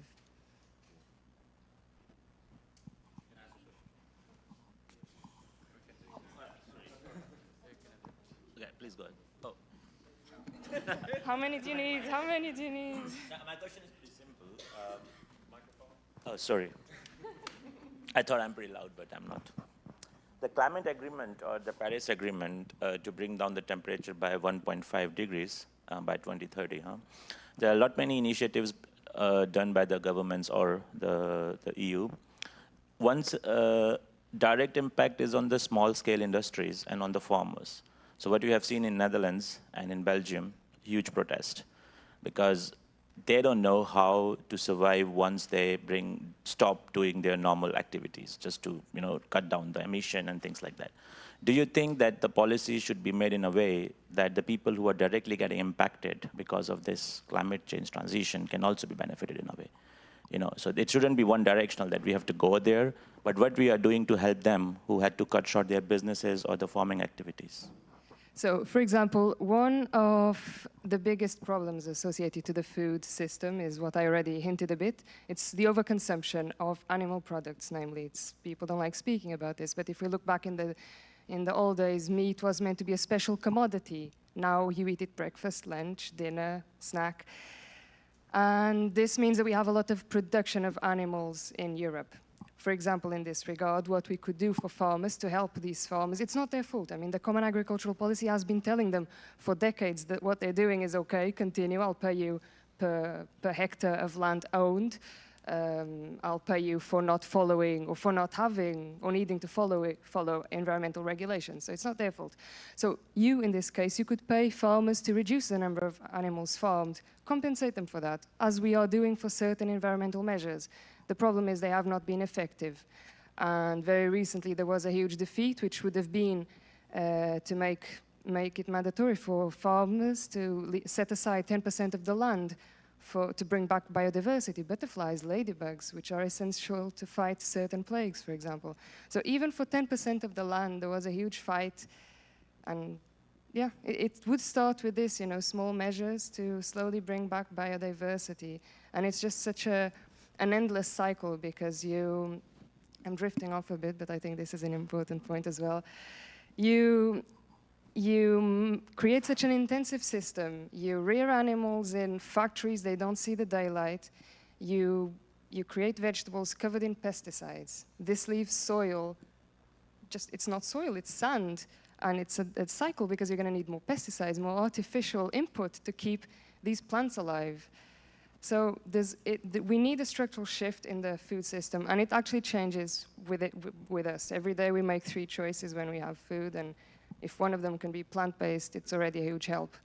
But, yeah. So I'd like to add a perspective as well, which is a perspective that perhaps challenges a bit some assumptions in the question, and I think it's a perception that I put up for debate as well, right? Because we took this conclusion that the farmers' protests are against climate policy too easily, we took it on too easily without checking it. In reality, agriculture has been left outside of climate legislation for a really long time. When you look at what the EU Green Deal files contained, they were not regulating the agricultural sector. They regulated the big polluters under the EU ETS, then they reformed the effort sharing regulation, they created the secondary carbon market which covers buildings and transport, and when you look at all the sectors of the economy, you see that in reality agriculture has been left out.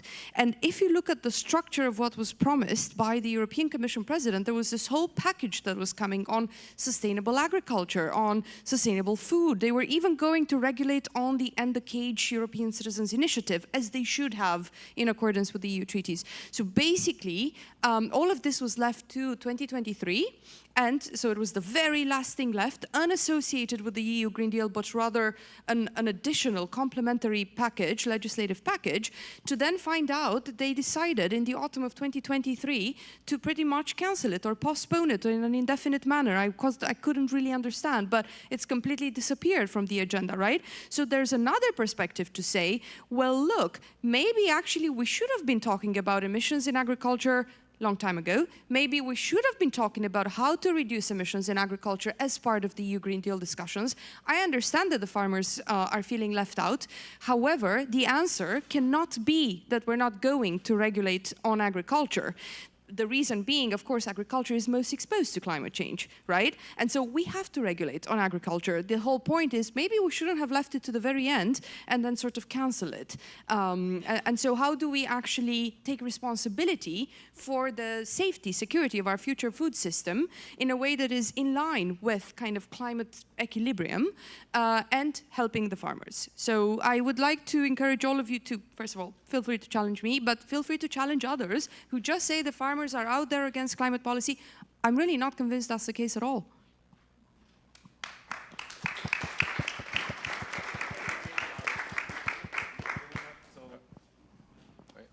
I saw this hand first. There you go. Okay. Okay. It's not. Yeah, that's good.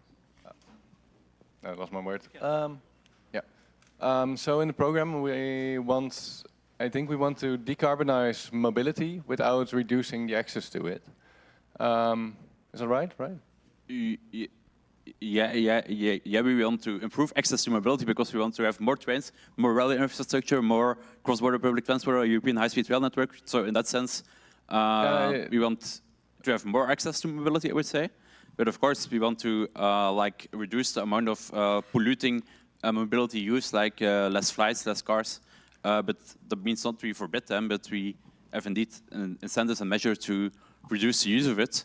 And you have first the pull effect, like attract people to the better alternative by having a better railway network, etc. And then also, of course, a little bit the push effect from a bit more. I mean, also apply the carbon tax to the transport sector, for example. Have a bit more taxes also on flying and etc. Yeah, I find it difficult how to sell this during the campaign because in the Netherlands and Germany we have a housing crisis going on, and because of that, people don't live in very practical places, so there is a lot of need for mobility, and this is mostly solved by cars now, and often quite old cars. It's even such that a very large part of the population is in transport poverty, which means that they are actually spending a huge part of their income on transport. And if those people rely on cars, how are we really going to sell our program well? Are we going to give, or can we give guarantees that there is first going to be an increase in availability of public transport, or do we have to, do we really have to say to people that they are going to be too poor to drive? So that reality is striking to me from Portugal, that you in the Netherlands say that people are car dependent, because in Portugal we are the second member state in the EU most dependent on cars. 86% of all trips done in Portugal are done by car. So only Lithuania, if I'm not mistaken, is ahead of us. And exactly the argument that needs to be used here, and for your question, how can we win votes when climate change seems to be not on the agenda? I disagree with that, because I'm not saying that you are wrong. I think it's apparently not in the agenda, but when I talk to people on the streets, they are reminded by me at least that I agree with you, this is scary and this is important. So I think if we remind people, that will work. But I think, coming back to your question, if we put it as you did, which is, if I don't have access to rail systems, to effective public transportation, this is throwing me into poverty. If the share of my budget, my monthly budget, is the big share of it is spent with public transportation. I give you the example, in Portugal we have people that earn the minimum wage, which is around 800 euros, and they need a car to work, and sometimes they have to spend 300 euros a month on their car, fuel, maintenance, etc.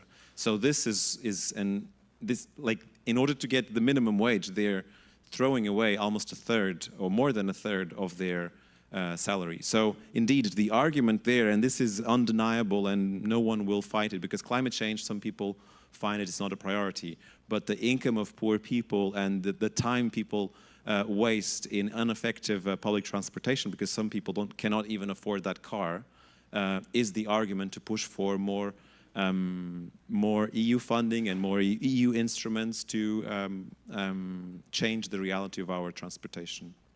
Yeah, well, maybe to add to that, on your argument of the housing crisis, that personally I also know people who want to live in a city without a car, but they go live in a rural area with a car because it's much cheaper to buy a house there or an apartment.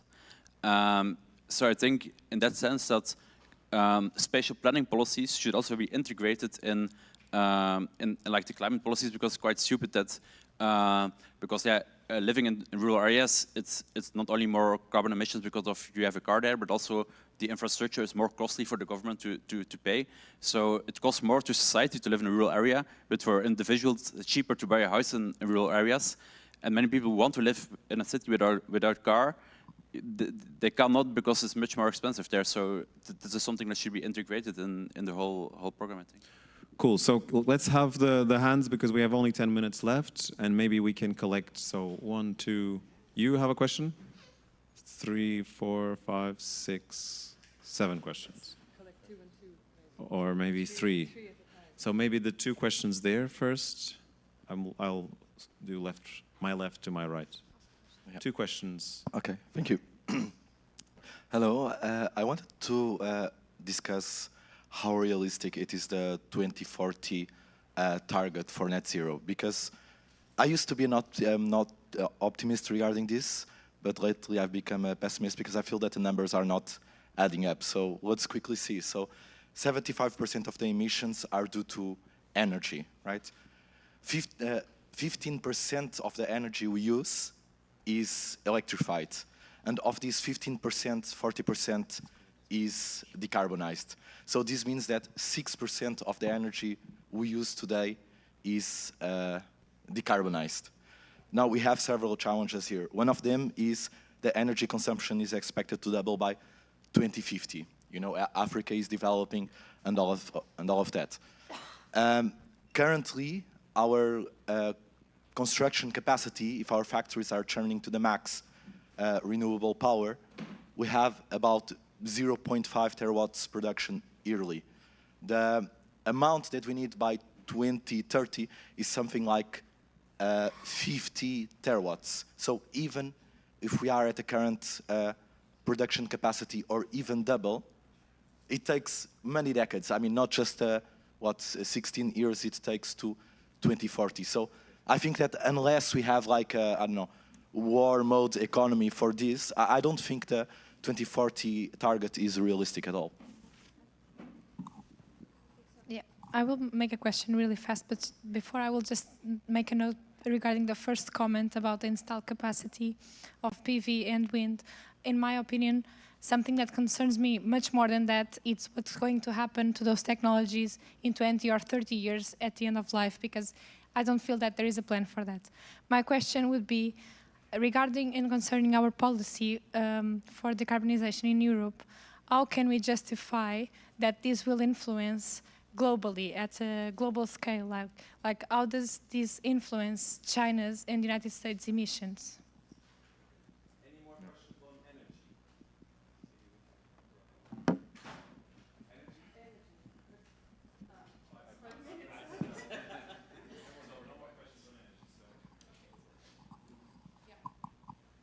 So thanks a lot for the question, and indeed, where do we place ourselves on this optimism, pessimism spectrum when it comes to the speed of the climate transition? So I'm just going to give you've shared a lot of numbers, and I would say back, having worked in a think tank, looking at these numbers, you can get really lost in them sometimes, and it's very interesting that the numbers evolve really quickly in this field. So what I mean by that is, numbers that were valid in 2016, such as in the European Commission impact assessment for the 2030 targets, were out of relevance by 2018. They were put in the trash. A complete new modeling revealed completely something different. Why is that? So, and here are the reasons why we have to be optimistic, we can be optimistic, and then why we have to make it by 2040. So the renewable energy has seen the biggest drop in costs of technologies in the whole history of technology.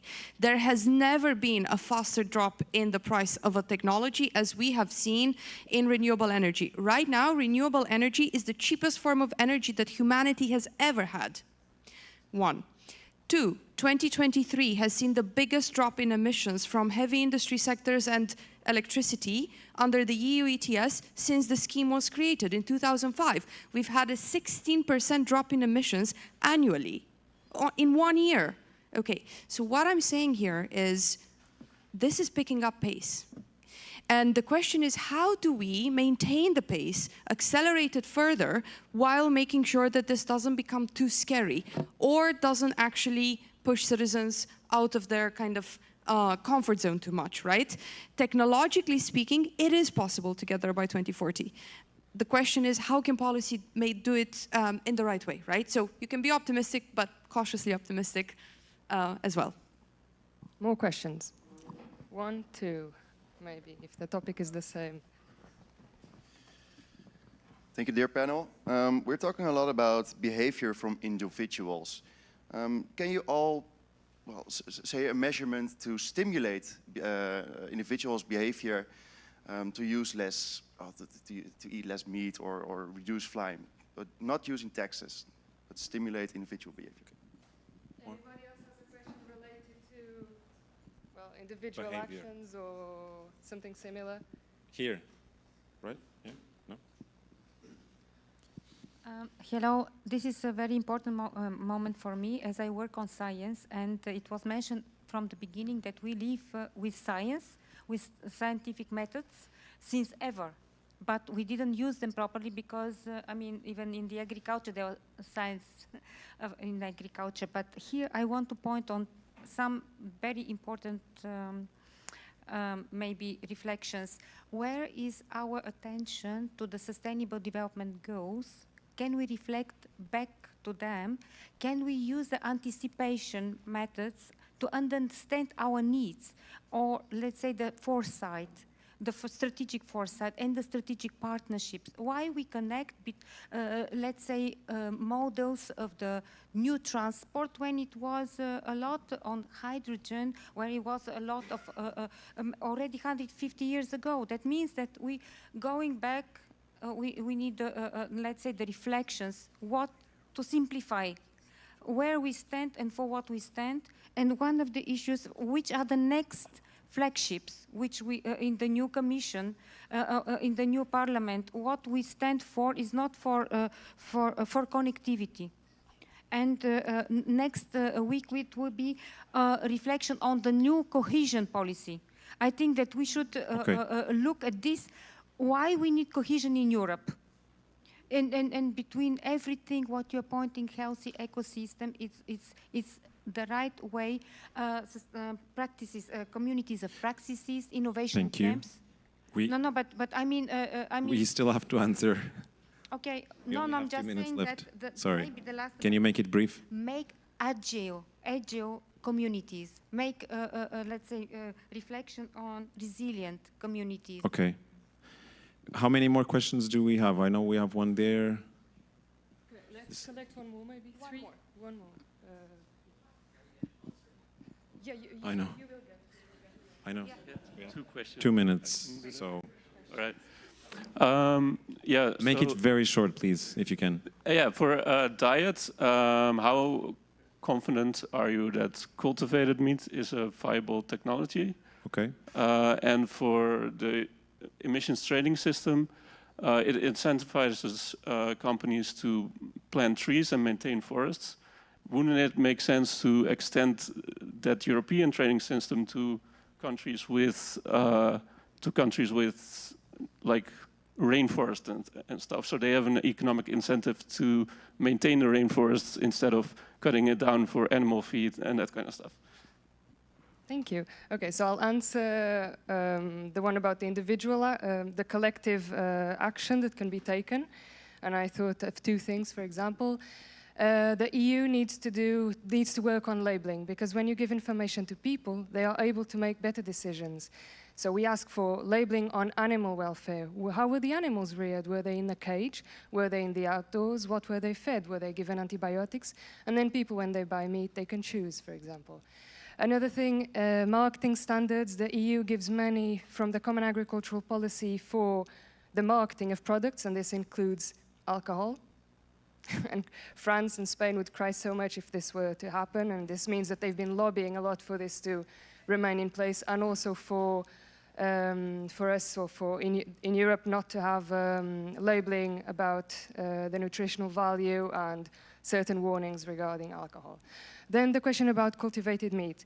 So the thing about Volt is that we explore everything. We take everything into account from the moment we see a report that says no, well, a report that's well sound and peer-reviewed and everything, that says that this is not the way to go, we don't go there. Cultivated meat, it has potential. It's still in the beginning. It's not a thing in Europe yet, because it's not, you can't put it on the market, but there are startups working on it. They will, in the next years, ask for approval for it to be circulated in the market. In Singapore, it's already on the market, in the US as well. And it's a possibility, right? It would mean meat without antibiotics. It would mean that you would not be using the land in Europe to produce animals. It would have a lot of positive implications. Negative implications, they are still to be found, because studies are very at the beginning in all of this. It has not been rolled out. It's not in the market, so it's a bit difficult to study. I just wanted to, and we are closing, but we didn't address the one on international influence of the EU. In fact, we have an agenda on foreign affairs to have a one European voice and to be more influencing, and this is critical for climate. I would say 2 things. One, I already explained. So if we introduce criteria to the products that we import from other countries, we will inevitably influence their industrial practices. And this is mostly on the products that we already, the sectors that we already consider in our emission trading schemes, like cement and aluminium and others. But we could consider the food system as well, because those standards are also important for our health. So if we don't consider some practice healthy for food that we produce in Europe but we eat here, we should consider the same for food that we eat here but it's produced elsewhere. The other aspect is cooperation, and this is on it's not on this part of the moonshot, but it's on the Foreign Affairs Act. So if we enhance our collaboration with the developing world on the part of the climate transition and what Susanna said before regarding the implications that we have in developing countries, we can have, and if this is a priority for our foreign affairs policies, we can have a huge influence in helping these countries. And I used to work in the biggest program of the European Commission on cooperation of the EU with Latin America on climate governance. And there is a big appetite in Latin America, for example, to learn from the EU how to introduce climate legislation, because we did, and they want to, but they don't, this is new. How to incentivize electric mobility, for example, even in public transportation, to leapfrog their poor public transportation systems into the latest generation ones. And so on, like agricultural practices, preservation of biodiversity, rainforests as well. We can have a big leverage on the rest of the world through our influence, our diplomatic influence, and there is appetite for that, but there is no political will and there's no resources. I can tell you from my experience that a lot of these projects that the European Commission runs is just a facade. It's just to say that we have something, but we can make this a priority on foreign affairs. And there is an appetite for that, so I would be convinced that we could have a big impact on those people living on those countries that also depend on the same planet as we do. I think we've come to an end. Yeah. Right, yeah. I mean, the time has come to an end, but yeah. Thank you.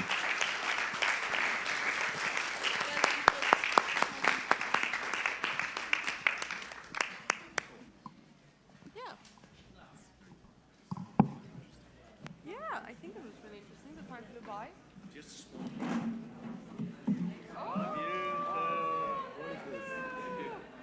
lovely. Day of celebration. On that point, just for short actually, one of the things I miss is that because we are still convinced that we don't have a solution for everything. But in the meantime, our oceans, I'm from the Netherlands, so our ocean is getting higher and higher, higher than ever expected. So we're living in a bathtub.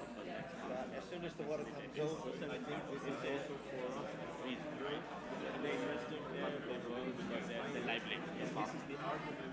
Now, suddenly we say that any businesses, those are not carbon zero, they are everything hydrogen, they have to shut it down, and the government, the banks will not subsidize those businesses because the bank, as a bank, we have a challenge to go to 2030 agreement. So we say that any of our customers who is not following our Paris to 2030 standard, we are not going to finance them anymore.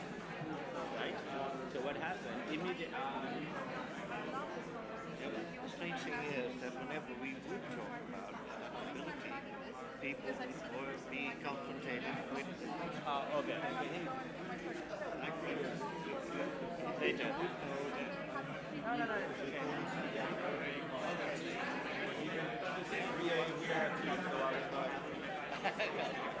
No, but if you look at the situation, you say that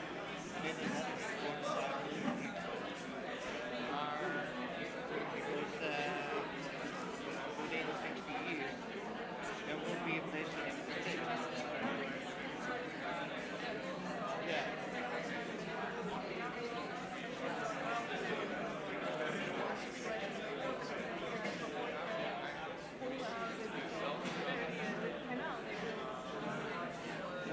One-third of the country is below sea level.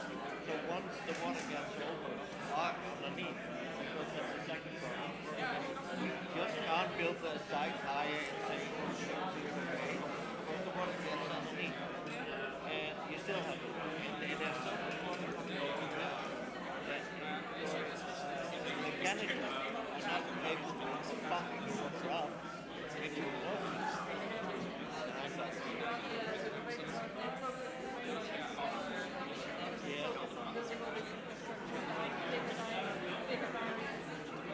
Yes, fluffing, and the second thing is that they still have a lot of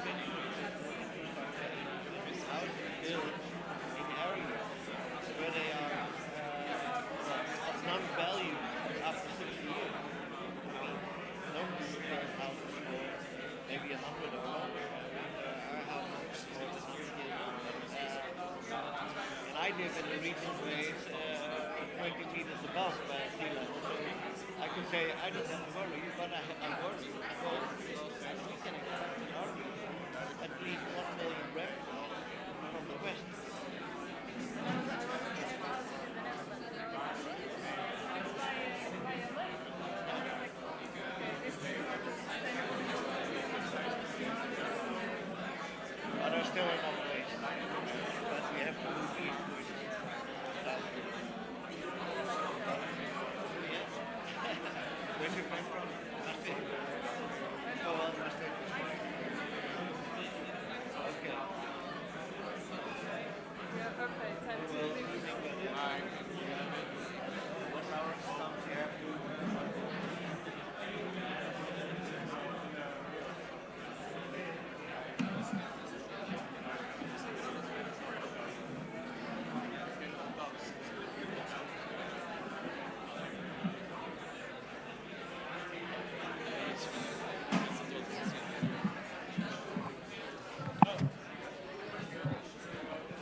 version of money. Did you read Richard Leonard's Lawrence Darren, the site?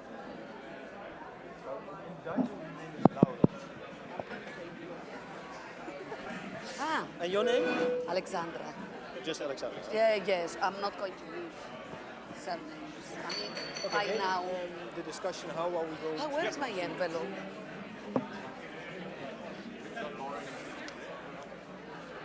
That's the steps that we are going. So both of you are stepping on stage in 5 minutes. At 6 precisely, there's going to be a countdown again, and you can come on stage when there's 20 seconds into the countdown.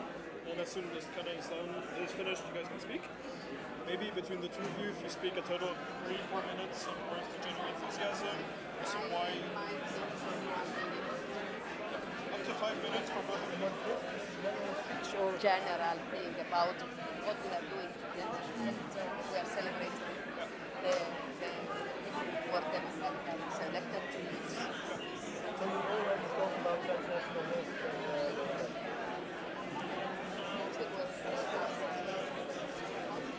those who were chosen democratically to use these campaigns. okay, but then maybe I can say after your small speech, it's okay, then I can say, okay, this is a short moment. The first time we elect transnational lists, we have done before.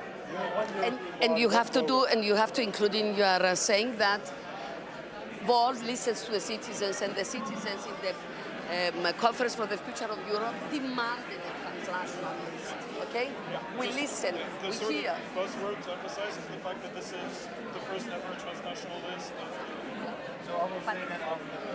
It's the first, but let's face it, we are not going to agree on this. But let's say that we listen to the citizens and we created this.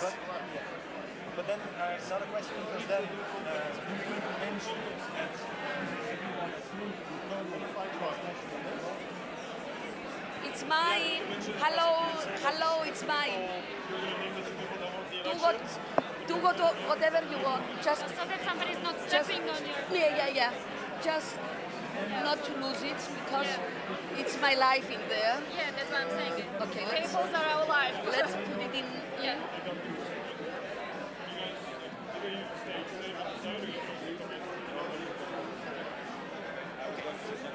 So what we do then is that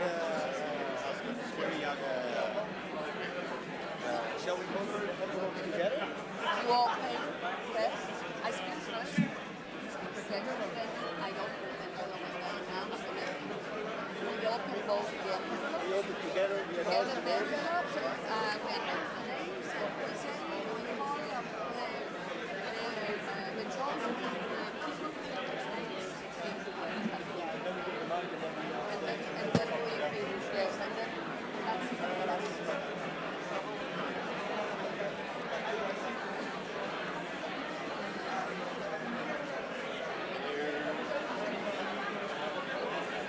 Shall I welcome everyone first? we have to say words. I'm saying that we have yes.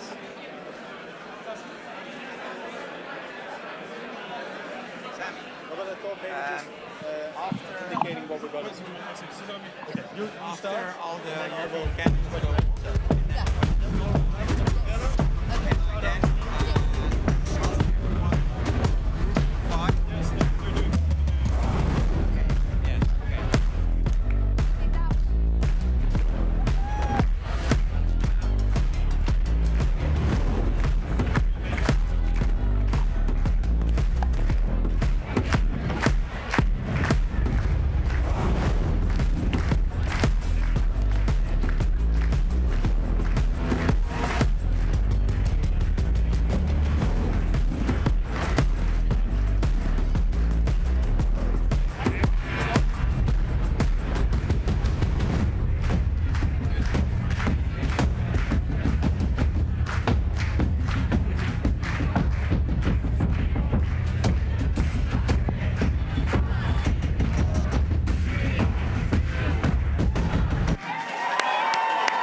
Amazing. Woo!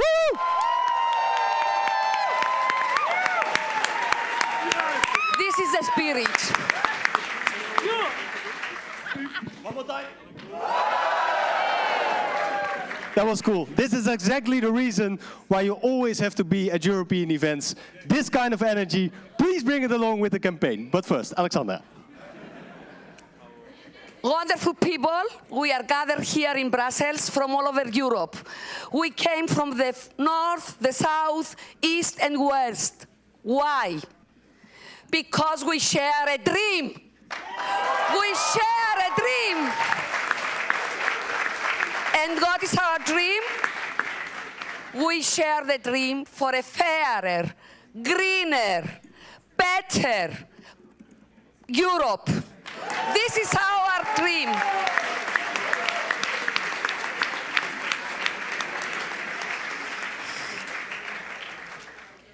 We unite, all of us, here in Brussels, but all over Europe, because we want to protect democracy. We want to protect our home.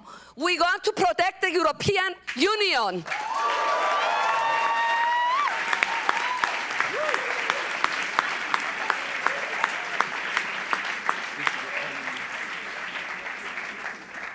It took us many years to build what we have. We have to cherish it. We have to protect it. We have to make it better for our sons and daughters, for the future generations.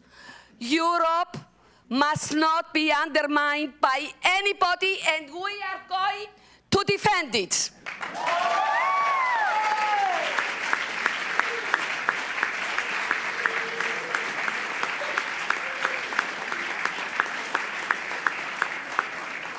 And I come from a small island. Who knows? Everybody knows what war is, and distraction, and failed dreams, and people dead and missing. People in Europe forgot what it means. So we have to remind them. And we are here tonight to celebrate the people that were chosen democratically to lead this campaign, so that we can tell everybody that Volt is here to protect the European Union and our countries.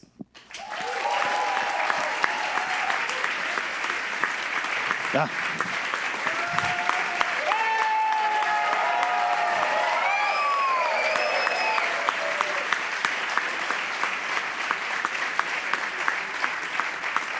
This is really amazing, and this is what we can do when we are united. And that is also what Volt is showing.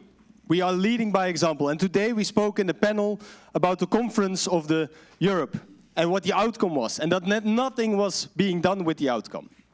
But we are leading by example, and that's also why today, for the first time in history, we are electing a transnational list. And even though it is symbolic, it is an important symbol that we are showing to the whole of Europe that are we changing the way politics is done, that we are uniting people, 450 million people, that can challenge the way politics has been done over the last decennia, that we can tackle climate change, that we can ensure that we build our own European army to ensure that we are protected, that we are able to stand up against the aggression of Putin, and that we are a solidarity within Europe to ensure that Europe works for everyone. And therefore, I would like to thank you. And before I do that, I would like to ask Alexandra and myself to open the envelope and to make sure that we start this historic moment.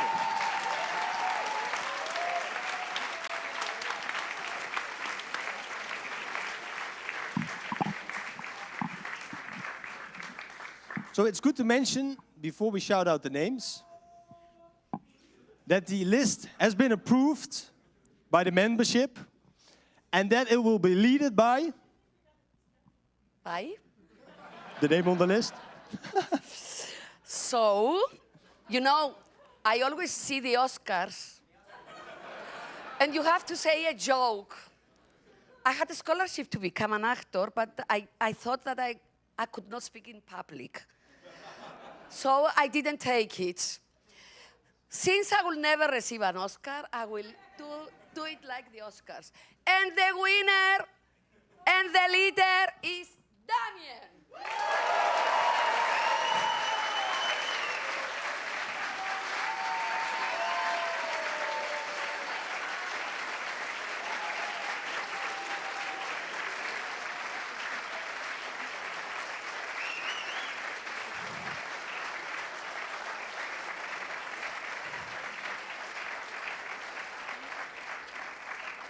And the leader is Sophie in het veld. Sophie, Damian.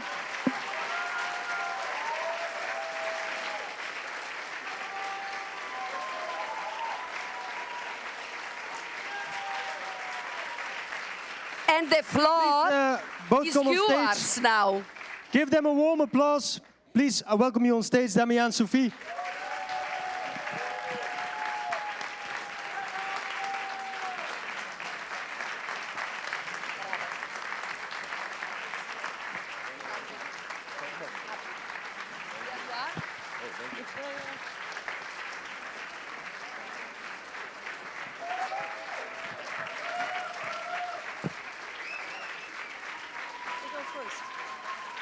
Beauty before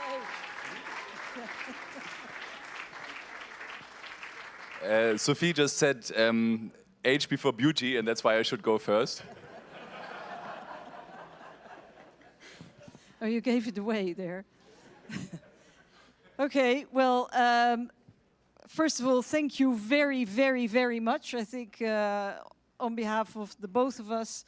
And I would like to start by thanking the other candidates, because this has been a real, true competition with some really strong candidates. And in my league, I'm very honored that I was running together with Lucia and Clara, two amazing candidates, very strong women involved. Thank you very much. Congrats!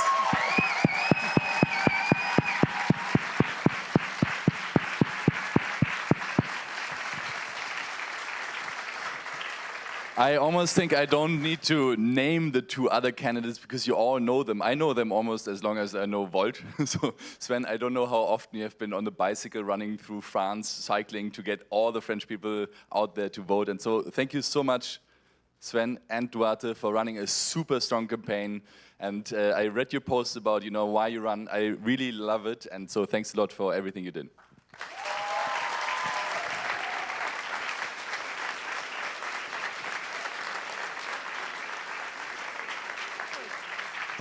So it's a big honor to be elected the lead candidate, and I'll quickly tell you why. And then we also decided that we want to allow you to go to drinks as fast as possible, which is, we heard a lot of very good, serious reasons of why we do all of this. But I just want to talk about why I'm so happy that I'm actually a lead candidate. And that is because I feel like I'm now actually assuming the role that I would like to have. To be a national candidate is great. Yeah, I really like it, it's cool, but other parties can also do that.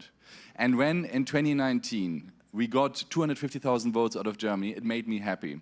But when we got 250,000 votes outside of Germany for the same electoral program, for the same name, that thrilled me, that gave me goosebumps. And I think this is why it's so cool to be now officially your European elected candidate, to lead a list of European candidates, because this is the Europe we need and we want.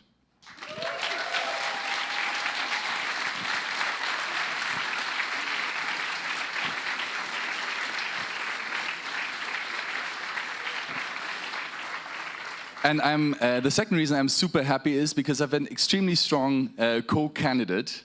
So strong that I think von der Leyen will personally call all the panels of Maastricht and so on to say, please make sure Volt is not invited. Because I will be destroyed.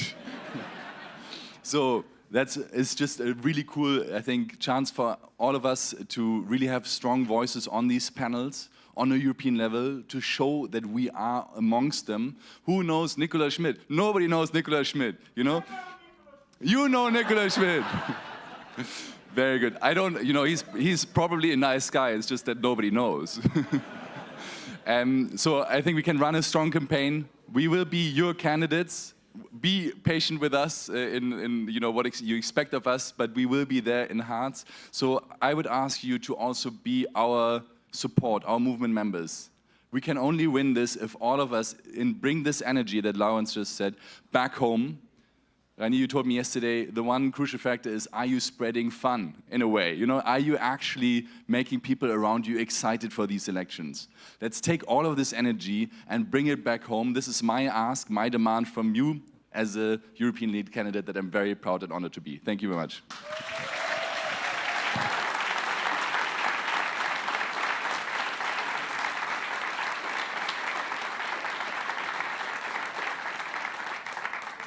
Well, that makes two of us. I'm very excited. I mean, of course, we've been working together for years, but to be the first truly European Spitzenkandidaten of a truly European party is incredible. I have been giving all my passion to Europe for 30 years, but this is really extra special for me personally. So thank you very much for your support.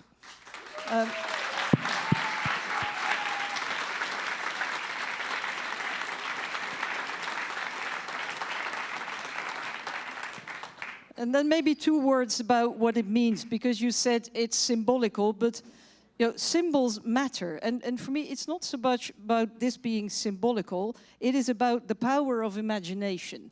You know, the people who actually launched the European project, they had the power of imagination.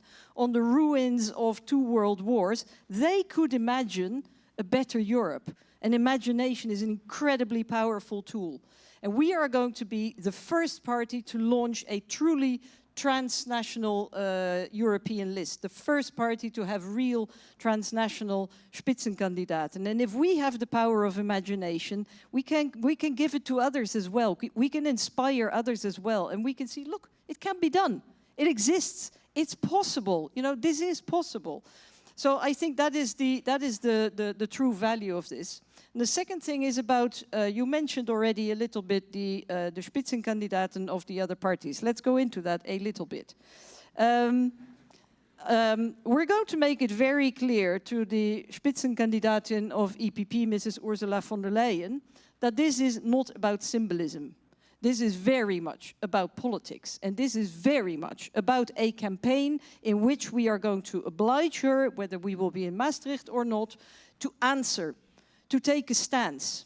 We're going to send her a copy of this movie, I don't know if you know it, High Noon.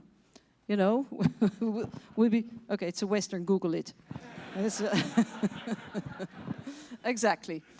So, and because I think let's reflect a little bit on the candidates and on the other parties. Mrs. von der Leyen doesn't seem to think it is necessary to actually run in an election to be a candidate. I find that this is very, very weak. If she is so convinced, if the EPP is so convinced of her qualities, make her run in a real election, make her face voters and explain why they should vote for EPP.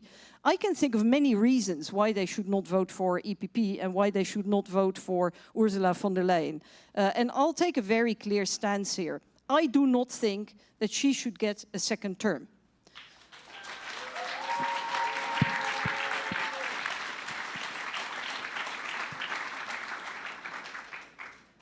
I mean, she's done, let's not be entirely negative, she's done some good stuff. She spoke up for the candidacy of Ukraine. She launched the purchase campaign of vaccines. She launched the Green Deal. She's done some good stuff. But then let's look at the rest of the track record. To start with the Green Deal, she's also the one who's now trying to bury it. You know, was it the man on the moon moment where they're hovering somewhere in mid-space now?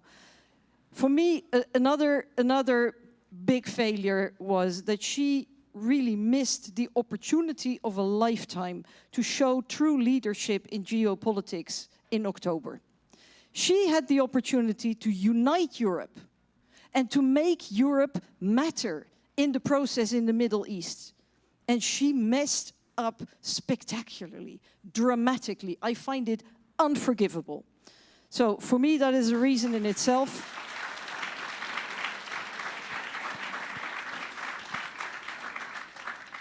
And the third reason is because you always have to come, have threesomes, so the communication people tell you. No, and the third reason is her attitude to migration. Sorry, somebody who is proudly having her photograph taken with dictators of Tunisia and other unsavory countries in order to cater to populists here. Somebody who's running on an EPP manifesto that says that migrants should be deported to countries like Rwanda. Such a person is not fit to lead the European Commission. Full stop. Bravo.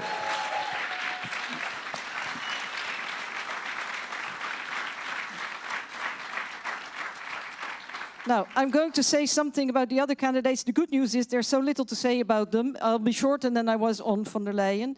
Indeed, Nicolas, I'm sure he's a decent guy. I have no idea.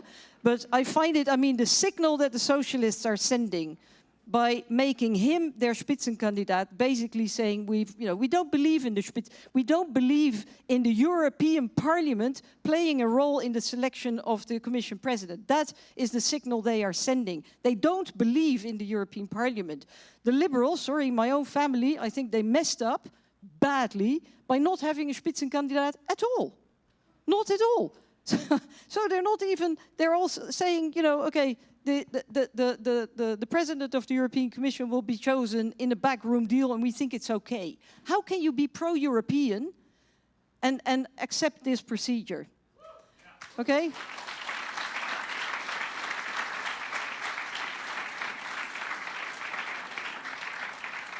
So, here we are. We are running in an election, or at least I hope that the Belgian system, or else, actually, in addition to trying to run Europe, we're also trying to break the Belgian system, which is a headache, I can tell you. But, but I'm immensely looking forward to being the first real Spitzenkoppel. Can we call it that way? Spitzenkoppel, yeah. And I'm sure that we're going to make waves. I'm sure Mrs. von der Leyen is going to have a bad 2 months ahead of her. And I'm sure that we are going to rock Europe and to give people, the image of what Europe could be like, what European democracy could be like. Thank you very much. And Damian, we're going to have a hell of a time. Thank you. Okay, now I would like to ask the other lead candidates to come up on the stage. Give them a big applause. Lucia, Swan, Clara, Duarte. Wait. Only the lead, only you. You come. Wait. You come.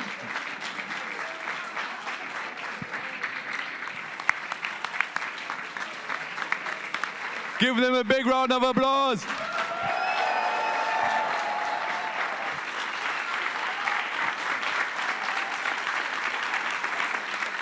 Okay, now we will ask all candidates from all EU chapters to come on stage with us. If you're a candidate, come on stage. If you think you could be a candidate, also come to Turkey. Hi.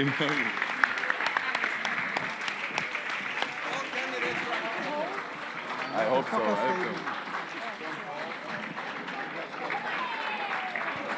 Okay, tall people in the back, small people in the front.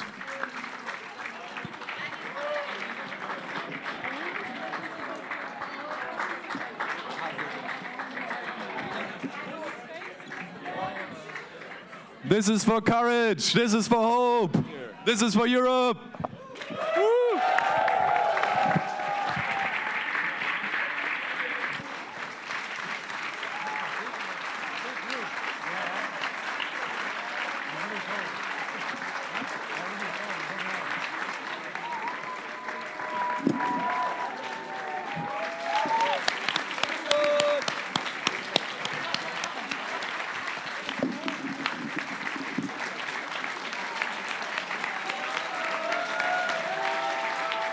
We all will be in the European Parliament on the 10th of June. All of these people.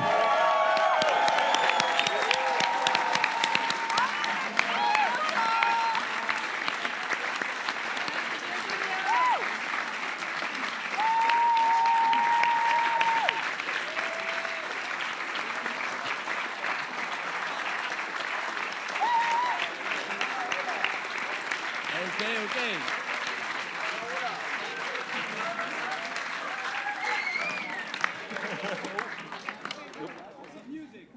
Okay, I think there's no more plan now apart from music. We want music. Do we have music? And